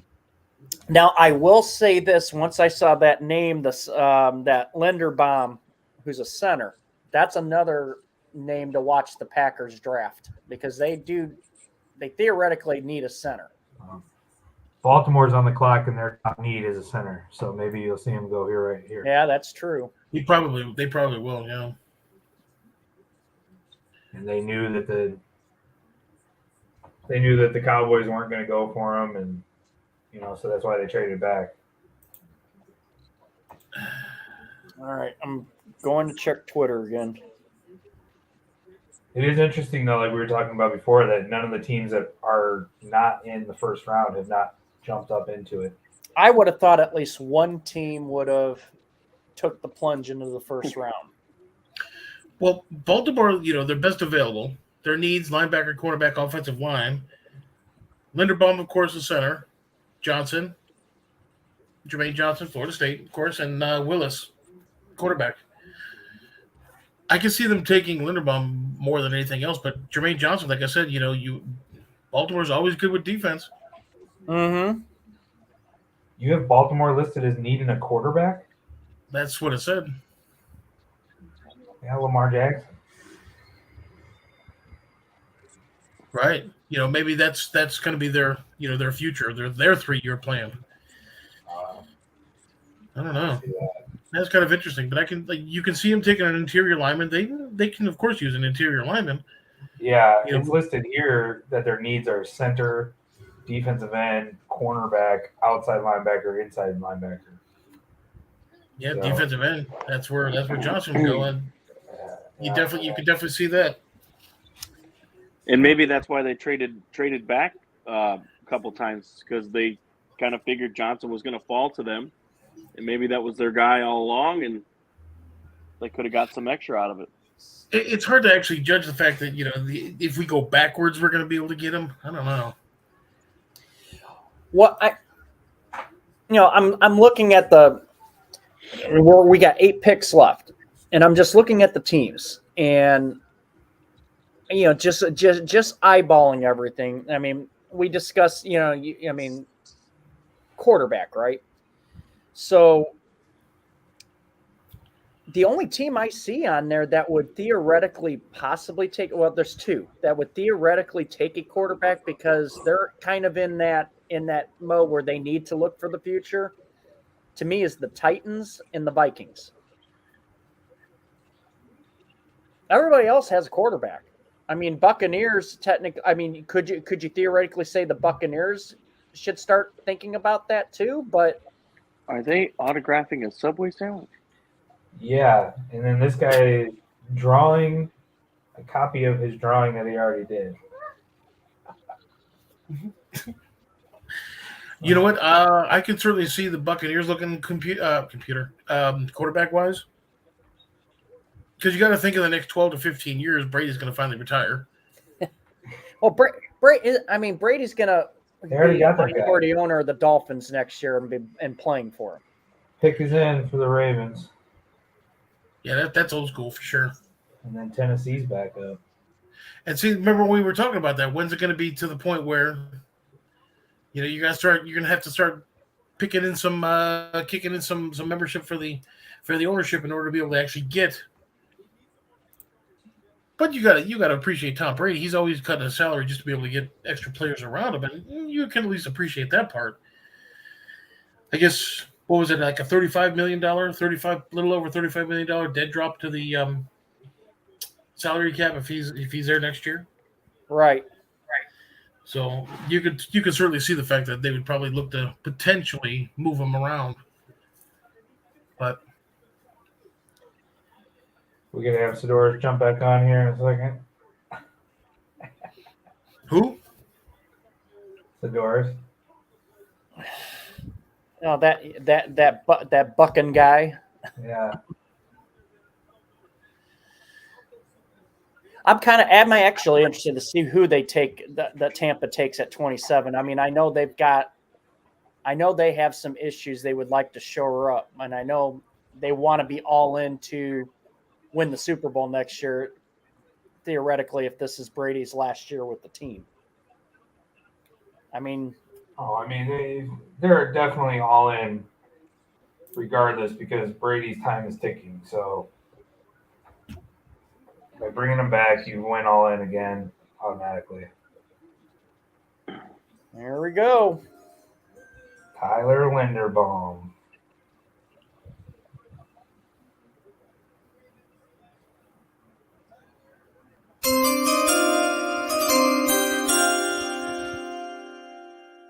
And that is exactly a great pick for them.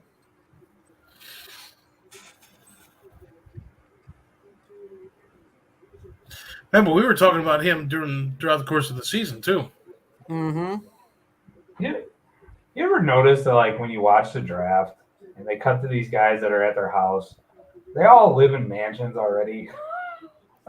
Yeah, everybody says, NIL is changing the game. It's like, no, because I mean, you go back historically when they're at home and everybody's in this really nice house and stuff. I was like, well, Yeah. how'd Like, you afford there's that? no guys like sitting in their parents, 2-bedroom apartment, just like, oh, hey. They're always in this like massive house with badass kitchen in the background.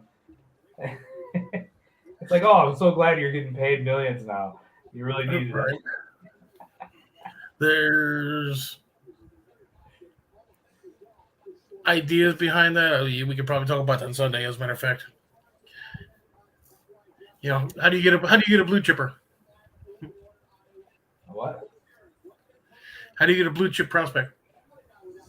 We just had a trade. Oh, the Jets traded back Jets. in. That's, Holy cow. the Jets are going to get another pick. Well, Well, it's not like they don't need it. They've already filled 2 of their top needs. Their top need now is defensive end. So you're Think about Jermaine Johnson. He's still available, so they traded up and grabbed him. oh, If you literally took the Jaguars versus the Jets, maybe even versus the Giants, 10, 12 games, round robin type of thing, nobody would ever win. It would always end in a tie. That's the NFC East. hey guys, got a tweet from Adam Schefter. So the Eagles, when they acquired A.J. Brown, the Eagles are giving A.J. Brown a 4-year, $100 million extension that includes $57 million guaranteed. Good work if you can get it. John Lynch is sitting there like, God damn it. Yeah. You got to be kidding me. He's calling his banker and he's like, I need you guys to find like $75 million. John Lynch keeps like shutting his phone off because Devo's probably calling. He's like, I'm not answering it right now. He's just texting him like pictures of him like just me. Yeah, just memes of like dollar signs and money going up. And then there's another tweet I want to say to the Bear fans. Jim Rome just tweeted, did Mitch Trubisky just ask the Steelers to turn off all the TVs at the facility? Yeah. Well, that was Jim Rome. because they got the quarterback. Yep. Jim Rome is Jim Rome. Good old Jim Rome. Sending memes of Lil Jon going, yeah. Just making it. What? Okay. I think it's more realistic. You got the one meme where the guy's like, hold on, or wait a minute. All right, let's see what you're getting all of these for this. They are having a party in New Jersey. They got a kid on the phone with the player. Well, you're gonna be a Jet. And the guy's like, all right, let me talk to your dad. Yeah. Well, let's see what the Jets do. I mean, this is interesting I think because they're going Jermaine Johnson. That would be their top three. Well, they need an inside linebacker too. So the fact that those guys are slipping, I think they're jumping up and grabbing them right now. That would mean that they fill their top three needs in the first round with guys that can get on the field this year.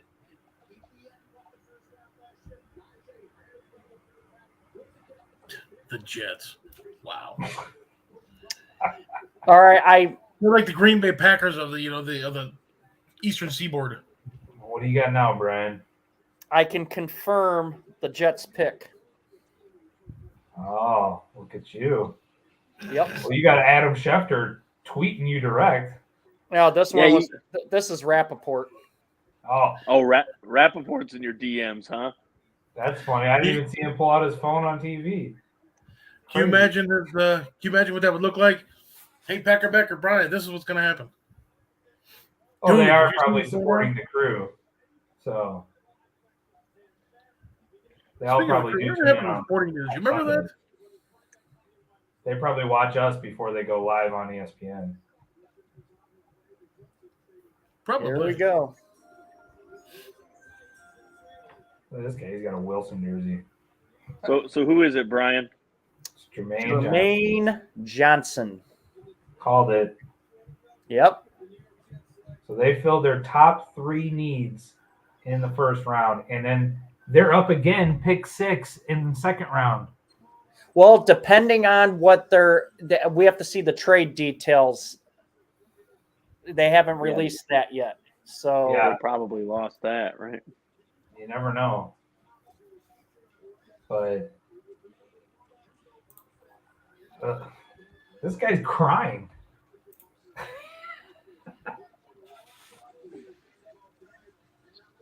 Look at that hat.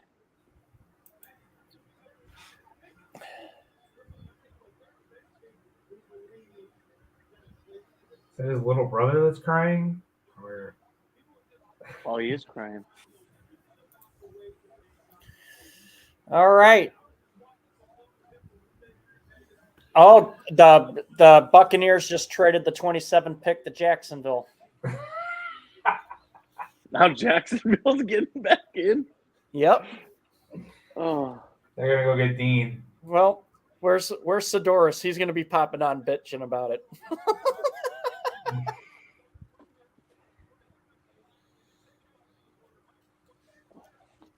Oh, stop that! Stop So that, Mike, if you're ready to come back on,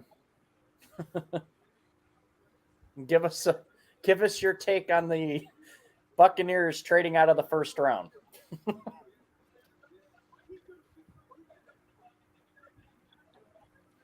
Now it really does make me wonder if Green Bay will trade down.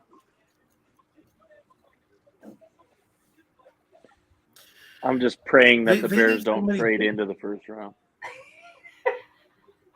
This would be the perfect time for them to raise up and be like, "Hey, we're coming in," and then they come in and pick up somebody that nobody's heard of. Yeah. Everything's been going so well, and I just don't – I want to go to bed in a good mood. I don't want to be The Bears trade away their next 3-year first-round picks to move to 28 and give the picks to the Packers to select John Doe out of just John like Doe. Jerry out of Christian. Louisiana School for the Deaf and Blind. Like, Helen Keller's punter. for what? A punter. it's like Jerry Christian. Yeah, the Bears just simply don't have the capital for that, which would be Yeah, they can't afford me. Okay, well, they still haven't released the details on either trade that just happened. That's what I'm kind of looking at. I'm going back on the Twitter machine again.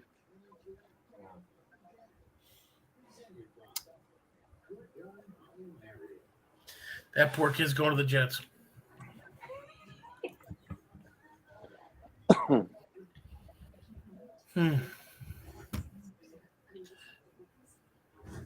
Didn't somebody actually sue the Jets and the Giants for playing out of state, essentially? Yeah. They have like I- 2 years. They have 2 years to move their stadium or change their name. How about the New York Commanders? See, and that way all the teams can use it.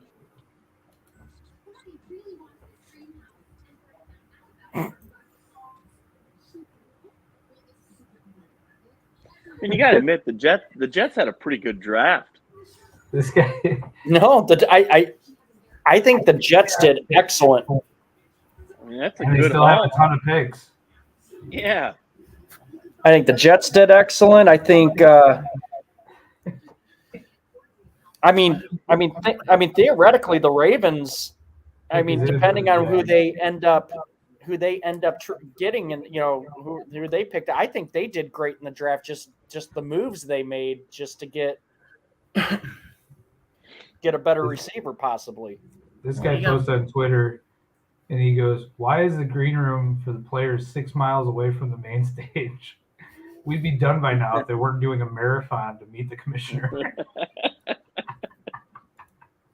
They should have like a cart bringing them in or something like that. Like make it a cart that's like the football helmet of the team that drives them up there.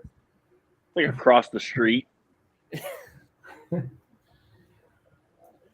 Or with a big fanfare. That's what happened to Walker. He was just trying to get to the podium, and he got in an accident. All right, so Jacksonville took obviously took the edge rusher at number 1. Who do you think they're going offensive lineman with this? Their needs are receiver, center, corner, and inside linebacker. So their best fit is listed as Nakobe Dean, but yeah, I was gonna say Dean. We keep seeing him slip. It's Jacksonville. It's Jacksonville. You need all of them. Name like for our pick number 27, we would like to take the following players. Yeah. With pick number 27, we would like we would like to take the Georgia Bulldogs. Yeah. So the Eagles moved up in the draft to get Jordan Davis, and then completed a trade for A.J. Brown, and did it all without giving up either of their 2 first-round picks in the 2023 draft. So next year, they still have 2 first-rounders. That's amazing. That is amazing. Well, what did they give up? The Cowboys better be shaking in their boots. I mean, year or two. You could say the Philadelphia Eagles just basically made the statement saying, this isn't your division anymore, Dallas. Yeah. If the Bears would have done that, we wouldn't have had to pick for 4 years. Devin Lloyd, it looks like, who's going to be next. I don't know. Like I said, the Bears are doing quite a few things, so they're going to be a whole lot better than everybody thinks. Especially in the North. Mm-hmm. Okay, so this last trade here, the Titans are getting pick 35, 69, and 163. The Jets receive 26 and 101. So the Jets gave up they gave up that six pick in the second round. Look at all those hats sitting there. Just in case. Yeah, you never know. So those are the details there. And then it looks like this pick is going to be Devin Lloyd, that guy right there. Now, I'd like to know what Tampa acquired from Jacksonville to move up. Yeah. Because that will pose as an interesting thing, just because of the fact that I think Tampa needs to set themselves up for post Brady. You know who they probably got? They probably got the new defensive end, Tim Tebow.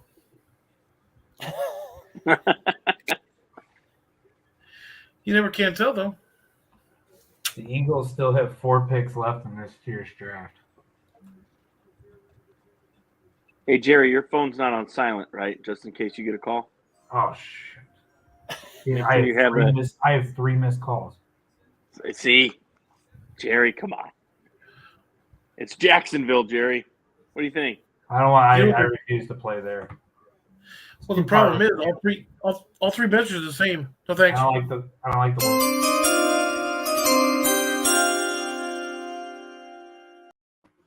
And once again, and Jerry's calling him right now. He's got it going. They called me and told me, but they just left a voicemail. Okay. No, that's what we're All saying. right, Jerry. All right, Jerry. Give me some good information on this next pick. Oh, I have no clue. I gotta wait for it to pop up on my computer. I mean, yeah, I think. Oh, Green Bay says Pat the pick is in. But you know what I say every time I see Green Bay, trying to pick and stuff like that, it reminds me of that Cheez-It commercial. The Cheez-It, coach. Oh man, now who would maybe this is where they take Sky Moore. They need a receiver. They need So several listen to things. this. That's the thing. So listen to this. The Cardinals-Ravens trade had been agreed upon and kept quiet. The owner this afternoon flew to Las Vegas, picked up Hollywood Brown and his girlfriend, brought them to Arizona in time for Brown to come on stage during the Cardinals draft party right after the trade happened. Wow. Dang. In So this that day and was age, already- that's tough That was to already do, right? done. I mean, from Phoenix or whatever, it was at Glendale, I think, is where their stadium is or whatever. I mean, that's only a 5.5 hour drive to Vegas. Well, he flew there. Oh, that's that was, all. that was the helicopter we saw. Oh, maybe it was. It's like, It's a good thing what's his face was in the helicopter. 9 trades tonight, most in any first round since the NFL draft went to 3 days in 2010. that's insane. And we still might not be done. No, No. because I mean, You got New Just so- England there. They're probably going to trade out again. I'm telling you, Belichick is always, like I said, he never I'm likes trying to to- sit still. I'm trying to find out the Bucks trade details. Darius Leonard. Come on, man.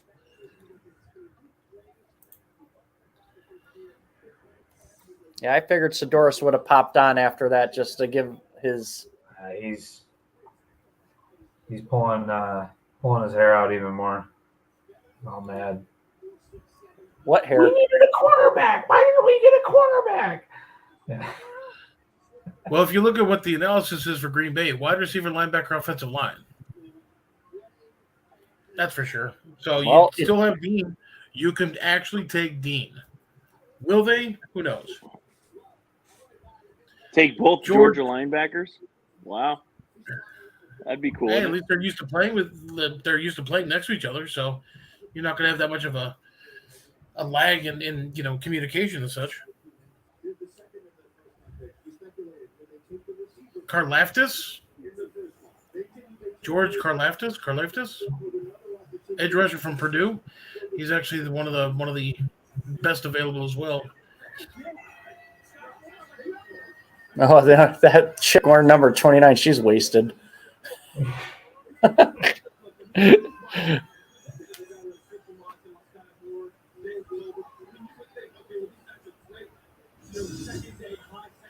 They're Jacksonville fans. Of course they're going to be wasted. They're a Packer fan. No, they were Packer fans. I mean, that lady was 10 sheets to the wind. You've been to Green Bay. What else is there to do? Well, I think Green Bay was listed as the drunkest city in America. That So doesn't surprise me. Eat sausage, eat cheese, or go to a adult store. But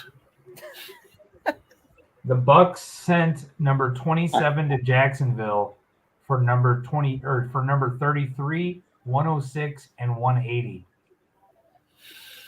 3 for So they- 1, huh? They got an even better deal than that other trade that was even better than the AJ Brown trade yeah, to move up 6 spots.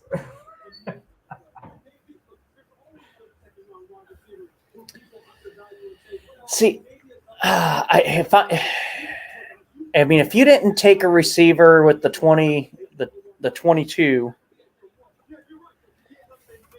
I almost think this pick's going to be an offensive lineman or an edge rusher. I don't see. I think they're just going to do it again and piss Aaron off and not take a receiver in the first round.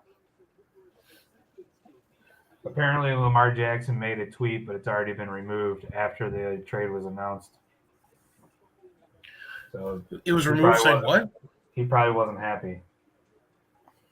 Lamar Jackson made a tweet after the Brown trade addressing it, but it's already been removed. So I'm guessing he wasn't happy. He said something, and his agent was like, "Hey, take that shit down." Right. Stuff. Now he's going to go delete pictures of him playing on his account and throw a temper tantrum. Supposedly Green Bay's pick is in, and so is New England. So it looks like New England's obviously picking. KC is on the clock.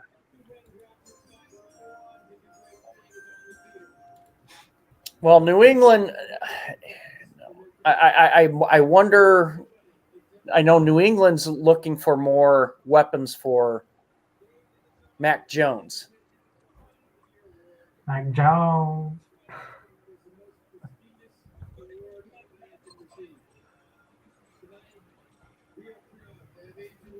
Whatever. All right. Let's see. Well, they are dragging this out, ain't they? Mm-hmm. Freaking Green Bay.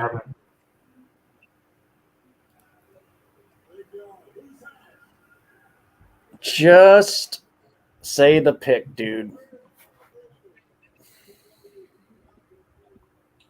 This guy says Lions Twitter is going to be uncomfortable when the Minnesota Vikings draft Malik Willis at 32.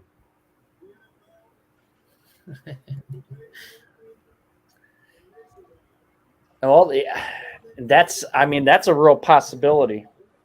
Just because Detroit, you kind of wondered how many, if a lot of these teams are waiting until next year to get their quarterback. But in terms of the Lions, I think they only got Goff for one more year. Packers are going to take Lorne quarterback, Jacksonville State University. Are you serious? That's what it's saying on Twitter. Oh my God. One of those commercials a couple of years back when you had like some of the old players coming back under new names. Yeah. Was it like Deion Sanders? It was like Neon Landers or something. Yeah. From old Jacksonville State, huh? This guy, I think Twitter will cease to exist if the Packers draft Malik Willis. Oh my God. They bet. And somebody else said, commence the Packers Twitter blow up. Yo. Oh, it already blew up on the first pick. Yeah. Here we go. Devontae Wyatt, Georgia. You guys are just drafting Georgia.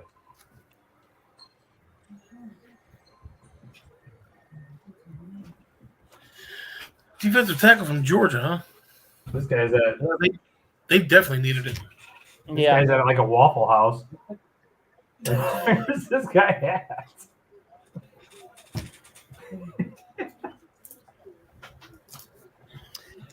He's like at the airport. Like he didn't make it to the place in time. Well, I actually like that. I actually don't mind that pick. I was a little nervous, especially when you were naming names. I'm just like, what? Who? Who? Jackson State University, man. Deion Sanders. Ooh. They do have a couple of pretty decent kids on that team. Mm-hmm. Yeah.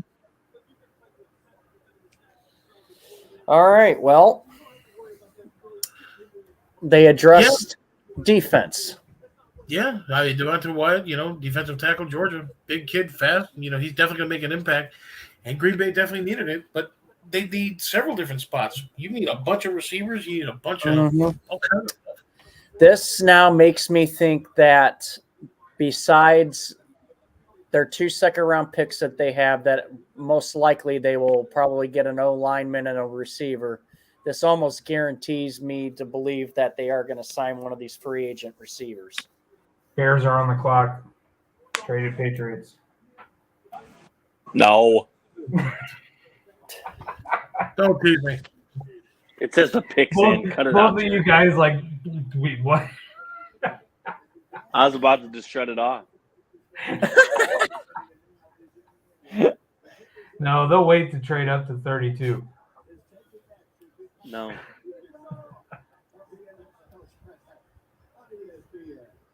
Like literally, that guy's like in the bus depot or something.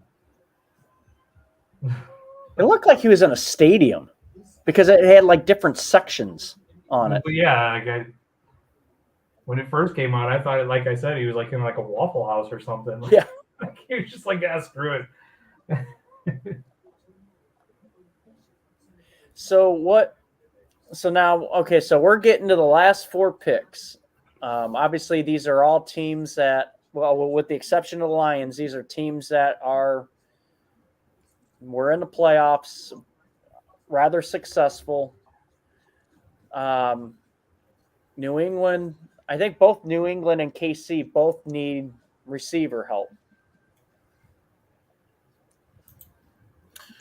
Well, supposedly their picks are in, and Cincinnati's on the clock. So we'll see. We'll see what they do. Cincinnati, if you're Cincinnati, you almost have to say that they better go offensive linemen, Right.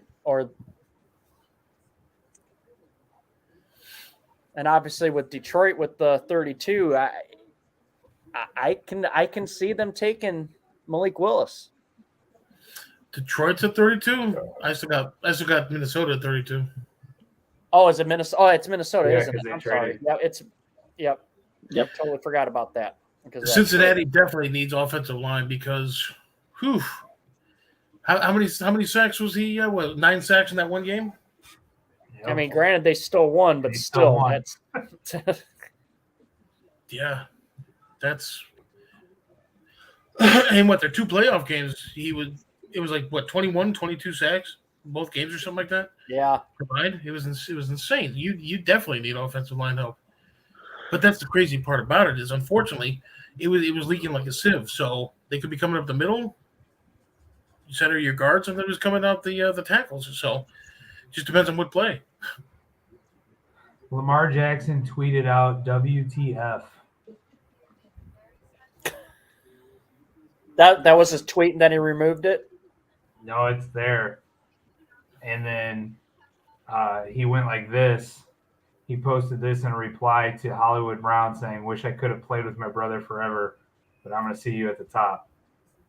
And Lamar Jackson replied to it with, like, crossing his fingers. But yeah, 25 minutes ago, he said, "What the fuck?" So this is after it happened and everything. He's still fuming about it. I think we need to put this like on a 2 or 3 second delay so we can check language. Oh. It's all right. If somebody's As we watching get a us at bill. the 4-hour mark, they're all right. Exactly. Kids- As we get a kids big are strike above on by now. YouTube. Kids are in bed by now. What we have here is a failure to communicate. It was a quote. It was a quote. So is a failure to communicate. That was a quote.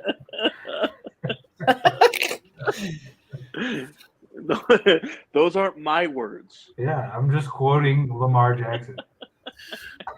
I guess technically speaking, because he was using letters and you were doing the reverse paraphrase. I was just explaining to our viewers, what he actually meant.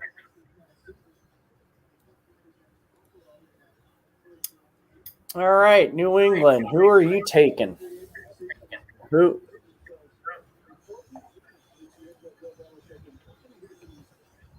He's really happy.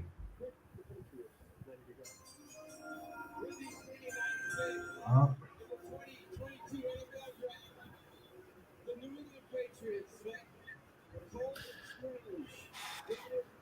Oh, they went offensive line. That's a strange pick.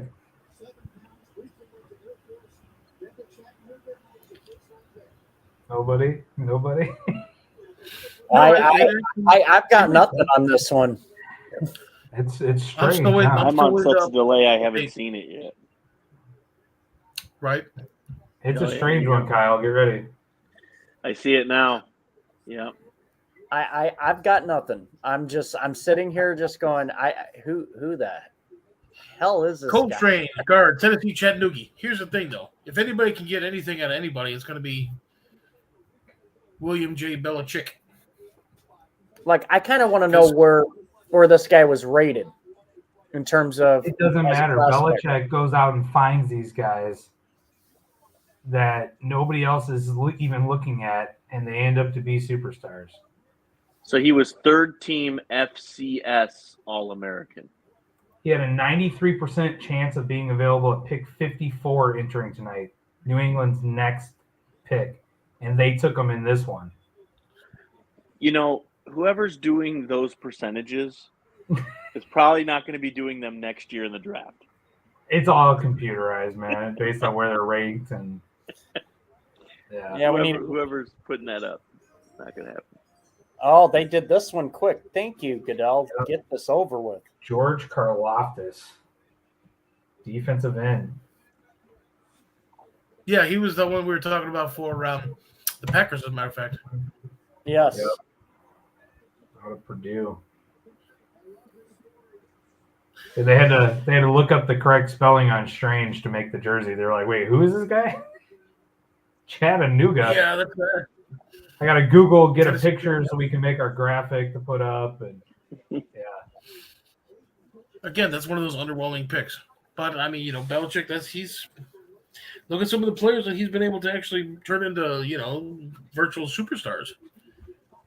Yeah, you're right. Cincinnati's pick is in. They need a corner, inside backer, center, tackle, and guard. Do we see Dean go off right here? Well, if you're actually looking like offensive line, for example, if they were able to pick 5, that would be a major plus for Joey Burrow there. They don't even have the center is the only offensive lineman that they have listed as a need. Huh. Yeah. I mean, okay.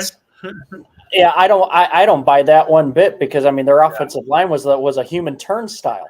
Well, I think this is just going off of like depth, right? Like, well, they have a guy there, so they don't need one. That's absolutely got to be free agency then, because they need an offensive line, that's for sure. Yeah. No, I think they're not looking at it as, well, that guy sucks, so they need a new one. They're looking at it as, well, they have three in the position already, so I think that's what this is based on, is what do they need to fill? If this makes you feel better, apparently Cole Strange ran a 5.03 second 40-yard dash in the 2022 Combine. That's crazy because that's the same time that I ran the 40 in. 5 seconds. Strange. I doubt that. Strange. It is strange. Strange. It is 5 strange. seconds flat, and we had to do it on a sunny day so they could use the sundial. If it was cloudy, I'm not allowed to run the 40 because they can't clock it in time. So, Anywho, See, isn't that when, like with receivers, when they say they're just a great route runner, that just means they're slow? yeah, I'm a possession receiver is what I call There you it. see a possession receiver and a great route runner. I can catch and get laid the hell out, and I'll still hold on to the ball. I'm not running down the field past anybody, though. You know the tree, right? The route tree. I know the tree, and I know how to beat a zone, so I can sit in a zone and just be there, like, here I am, here I am. yeah, whatever you say, Clifford Franklin. And that's what I did when I played. Is went and sat, caught the ball. Here I am, and then I got destroyed. And then I had no yards after the catch. No yakking, huh? Yeah, no, my coach used to make fun of me. He'd be like, Jerry, go to Walmart and buy some fucking moves so that you can break a tackle or something. Jerry, watch your language. Sorry. I was, again, quoting. That's what my coach said. How did we get put off of YouTube? Oh. How many people are watching us on YouTube anyway? Well, it would have been 200,000 if you didn't start, potty mouthing. Way to go, Jerry. See, this is why you're not in the league. Yeah, that's the reason why he's not in the league. Yeah. Has nothing to do with this. Hey, PG show. We can't show that either. Well, he would have been drafted number 1, but got into a car wreck and he said he loved me. So you still have Cincinnati that says a pick is in and Minnesota's on the clock. Minnesota has a couple of needs. You always need linemen, you always need linebackers, that kind of thing. I think they need a quarterback. So if Malik Willis is going anywhere, I'd say you go into Minnesota. You got Corporal Kirk there, who's got 1-year deal for crazy money that he just simply doesn't deserve, in my opinion. But whatever. Now when the Bears are going to be taking the division in 2025, we got a tank next year, when they man. get demoted. We got a tank. We got to be terrible next year. Nope. We're going all the way. Yeah, all the way to the basement. We're not the Green Bay Packers. Everybody jumping ship over there for some reason. The worst thing that can happen is the Bears go 500 or close to it. Yeah, I agree. The worst thing that can happen. I mean, I think they actually might be on the positive side of 500, 9-8 or something. I don't know, but they're definitely going to be on the positive side, just because of the division. You got to say Packers, that's 2 victories. Minnesota, that's 2 victories. Detroit, that's 2 victories. These guys are. You might need to go talk to someone. These guys are predicting a 17 pills a linebacker. day say you're wrong. They're predicting a linebacker out of Auburn. To be the. So a tweet just came in from one of the Packers beat writers and basically says the panel that they're on covering the Packers draft in the first round says they love the Georgia defensive tackle, but isn't sure about the fit for Green Bay. And then they said Aaron Rodgers must be losing his mind right now.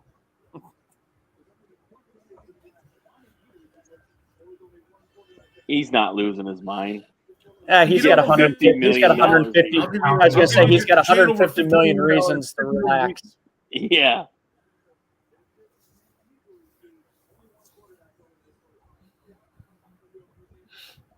All right.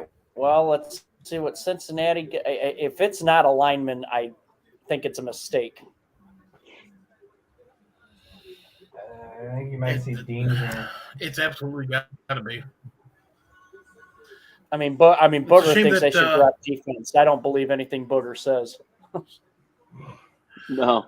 Yeah, what you the- can't what the trust him. He's Chiefs- got his fingers crossed.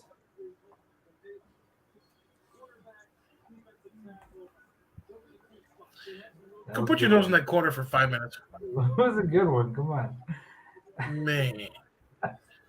So the Bengals, it's a shame that Cole Strange was taken because, it would have been a perfect fit for the Bengals. Yeah. Yeah. All right. Let's see.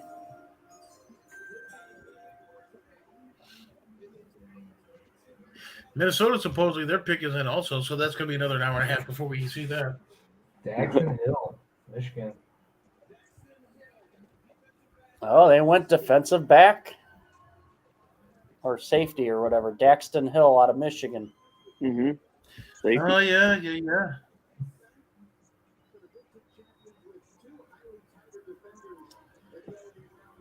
They did need help there. So Look at all the hats. Every team. all right. So is Joe Burrow going to tweet out a WTF now? He should. What does that mean? Come on, guys. What does WTF mean? Waffles, toast, and. But you know what? Falafel. Flapjacks. There you go. Waffles, toast, and flapjacks. We're going carbo loading. All right, so everybody's saying that Minnesota is going to take Malik Willis. They don't need a quarterback. You might as well. You only had one other quarterback this entire round, so. And yeah, they do need a quarterback. Who is their backup? They just paid him big. For 1 year. Not to mention the fact he sucked. He's is Malik Willis the guy that you want? I mean, if you're going to draft a quarterback in the first round, that's the guy that you're going to run. Pay him that not money. necessarily. I mean, you got Jordan Love sitting behind Aaron Rodgers for the Packers, and they drafted him late in the first round. The Bears. The Bears are going to stick with Mitch Trubisky for, who knows how. Oh, sorry. They should have. They could have. But the coach was, the coach was lacking, in my opinion. But I just want to be in the room when that call came in to John Lynch. Like, we want to move up one spot, and he's like, "Oh, okay." Yeah. I think it was John Lynch that probably initiated. He's like, "Watch this! I'm going to mess with the Bears." Hey, we're thinking about taking Trubisky. I don't know. You're going to have to give me a little more. All right, awesome. And then idiot. Somebody I can just see somebody walking in the room like, "What do you mean we traded?" And they're like, "No, just watch this, watch." And they're like, just turn the volume up on the TV. Oh my goodness. So do it. I mean, do you think that this is the quarterback, or do you think Minnesota says to me, if you look right now, Minnesota's got the second pick in the second round. You don't need to take quarterback here because Tampa Bay's not going to do it. Yeah, Tampa Bay's not taking. Yeah. So maybe they go. Maybe Minnesota goes something defensive. You take your more important person now because you're going to pay him a hell of a lot more. Exactly. So if you really want to keep that quarterback, you take him in the second round and you got yourself a nice pay cut. Yeah. Yeah, I think the Vikings in this spot, they should go defense. They get, especially, I think their secondary really needs some help. And if you need that guy, you better take him now because that's what Tampa's going to be going after probably. So technically speaking, it says that Minnesota needs defensive line, which is true, quarterback and tight end. Yeah, I've got corner, guard, tight end, defensive end, inside backer. Oof. Their best fit is listed as Andrew Booth. Well, they got Malik Willis, Jacoby Dean, and Matt Corral as a possible another quarterback. He's actually out of Mississippi. So Malik Willis definitely has the best arm for sure. Because what was he throwing passes for 186 yards or something like that? It was insane. Jacoby Dean, he must have did something. I don't know. Maybe he was copying or something like that on that IQ test the NFL gives or whatever the case might be. But for some reason, for him to drop all the way down to at least 32 is crazy. He pulled a what's his name for the Raiders who was talking about the film that they gave him and it was blank tapes. Jamarcus? Oh, Marcus Russell. Yeah. Straight off the movie Draft Day. Yeah. They taped the $100 bill into the back of the book. All right. Let's get this over with. Come on, Roger. Get another commercial break in. Or they're picking it's like a football game that nobody's heard of. They got to make the jersey. Fine graphics. All right. The pick's been in for the last hour. What's up with this 15-minute nonsense? Really? Lewis Sign out of Georgia. Has there been 9 people from Georgia in the first round? Well, Georgia had a pretty decent year. No, I get that, but I mean, is that like the most ever from a single school in the first round in 1 year?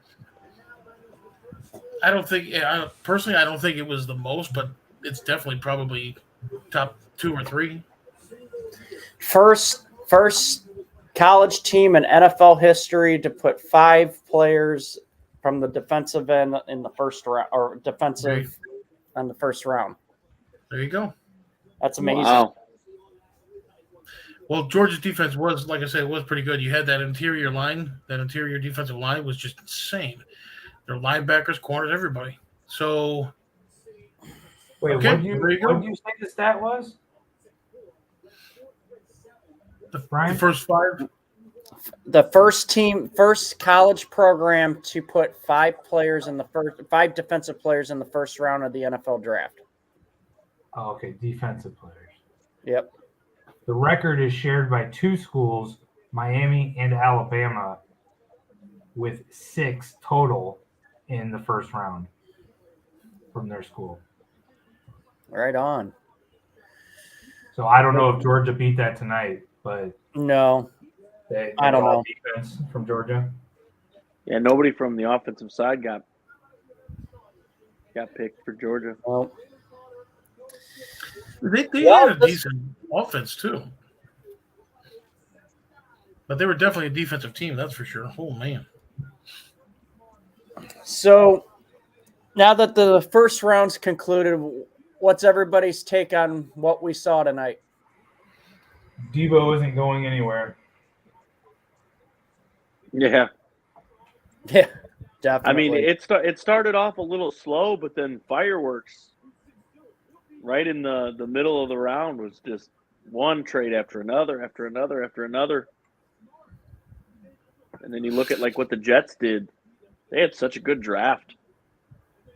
I mean, that was stellar. Well, I mean, you look at, in my opinion, 3 teams really shined to me tonight in terms of who they picked. And I obviously the Jets being able to maneuver to get back in the first round for a 3rd pick. And all 3 picks were all needs. They're all very talented players. Definitely is going to help them out. I think the second team, you even though it was more or less of their trade to acquire Brown, is the Eagles. I think the Eagles now basically just made a statement to the Cowboys saying, no, we aren't no pushover no more. Yeah. And then I think the third team, even though I don't think they had a lot of picks in the first round, but I mean, you've got to put Baltimore up there. I mean, Baltimore basically just moved everywhere, recouped some picks. Obviously, they traded away one good receiver, but in the end, got another good one. I think those 3 teams, to me, shine tonight. Well, you have the Jets, of course. They had a couple of picks, and you had a couple of teams with a couple of picks in there. And that's what made it kind of weird because, you had the vast majority of the old guard, I guess you could say, didn't even have picks. Bears didn't pick. That was our own doing, of course. So in terms of tomorrow, I mean, obviously we're not going to be live or whatever. We'll obviously go over the draft on Sunday on our show. What are the Bear fans? What are you guys seeing tomorrow in terms of who you think they're going to draft in terms of position? Only because they still need offensive line. They need receivers. They actually did, in fact, sign 2 of their tight ends. I think it was 2, possibly 3. It would be nice to see some more offensive firepower again with the wide receivers and things like that. But then you can also see defense. If Hakeem Nicks is in fact done in Chicago, you need an interior lineman because Eddie Goldman is gone, so you need at least 1, possibly 2 interior linemen. You do, of course, always going to need an edge rusher because, of course, Khalil Mack is gone now. Robert Quinn is potentially on the block for trade. He even said that, hey, you know what? I'd rather stay in Chicago. But, it's just one of those things. He had whatever it was, 17 or so sacks, 17 and a half sacks, whatever the case was. He could potentially fetch 1, possibly 2 really good players for the Bears, maybe even 3, and or draft picks. And of course, secondary is always a plus as well if they can pick some secondary up. So, as many moves the Bears have been making, there's always just some fine tweaking and stuff like that because they're pretty much going to be setting up Justin Fields for the best possible scenario for success. However, I don't know if they're going to be necessarily willing to stick with him for an entire career if he doesn't really kind of sort of do his thing. Right. You definitely are going to need those receivers to be able to kind of sort of do what Aaron Rodgers once upon a time had, or even, Brett Favre and some of those other guys, where you had receivers, you see they're in trouble, they come back. A lot of times, Bears receivers simply didn't do that. Right. Maybe it was coaching, whichever the case was, but you have pretty much, I would say almost completely top to bottom, everything's brand new with the Bears. So they're either going to go undefeated or they're going to go 0 whatever. Right. Anything to add, Kyle? They've linked Pickens from Georgia in the second round to the Bears. Receiver. And then if anybody comes calling for anybody besides Justin Fields, dump them and get picks. That's my 2 cents. Okay. Jerry, what are you looking for the Niners to get? Just to get through the draft. I mean, they don't pick until the end of the next round, and then the end of 3. I mean, it's really, there's not really any picks that they even have to we're gonna make a move with this or something. They're just gonna be getting guys to, back up special teams players and stuff, and maybe they steal somebody in the late rounds like they did with Kittle or. I believe Mostert was like a 6th-round pick back when he was drafted. They'll find some kind of talent back there that might be, able to contribute, but it's not really a big name draft. I mean, we need secondary. We need a guy in the secondary that can play, that can step up and play to help out. And we need to address our O-line. We're losing. It's unsure if Mack is coming back. And then I believe we already lost the guard. So need to replace that.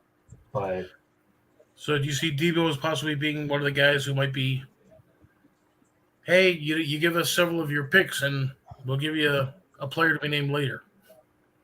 No. You don't see him being on the chopping block there? No. I don't see Debo going anywhere. The only bad thing that can happen from that situation, I believe, in the Niners' eyes right now, is he completely refuses to play. But based on what everybody has talked about the guy, I don't think he has it in him to physically sit out. He wants to play. He wants to be part of it. They say that he's got the will to be one of the greatest ever. A guy like that isn't voluntarily sitting out, in my eyes. So I think when it comes down to it, it's either he's going to get paid or they're going to give him, maybe not what he wanted, but it's going to be enough to get him to, he'll play. We'll see how it rolls, I reckon. So. Yep. Well, I'll go ahead and I'll kind of close. While I'm a little disappointed that a receiver wasn't taken, obviously I'm gonna try to trust the front office on this with the pack. But it's like now I do kind of see they're probably going to sign another free agent receiver. It's gonna be interesting. They get the 2 picks tomorrow. Obviously they do need offensive line help as well. I'm hoping they can address both, but obviously the glaring need is obviously receiver. We'll see what happens. Other than that, it was an exciting night, especially as the trades started coming in. I'll tell you what, it was like moving. It was like, wait, what's going on? But yeah, it was a good night. Good night. Biggest winner tonight is, I hate to say it, but the Bears. They didn't screw something up. It's always tomorrow. Yeah, I would agree with you, Jerry. We're starting to get to the rounds, and I'm like, oh man, at the end of the round, and I'm starting to sweat a little bit. I'm like, I was waiting for it. it's amazing. It's amazing that nobody truly the teams that didn't have a pick didn't really trade up in the first round. I think it was just a lot of crazy that went on. That shows you what people think of the talent in the draft. Yeah. I think once those receivers started going, it was everybody knew, like from the Niners perspective or the Bears or the teams that weren't in, were just like, yeah, there's no way we're going to get up there to get so-and-so, or he's just not that good enough to need it. Yeah, or you could look at the other side of that, or there's a lot of depth. There's no need to move up, Yeah. I mean, if the guy's there that you want, you're going to move up and grab it. Right. Yeah, the Bears just simply didn't have the collateral to do anything, actually. They really didn't. Even if they wanted to. But all right. Guys, I thank you guys for coming on. This was fun. I like the banter that we had. Thanks to Sidoris for popping on. Thanks to Stout for popping on for a minute. Kyle, thank you for hanging out with us. It was really awesome. Come check us out Sunday. We're going to get into evaluating what happened this weekend and look forward to seeing you guys watching us. Share, comment, and good night, guys. Go Niners.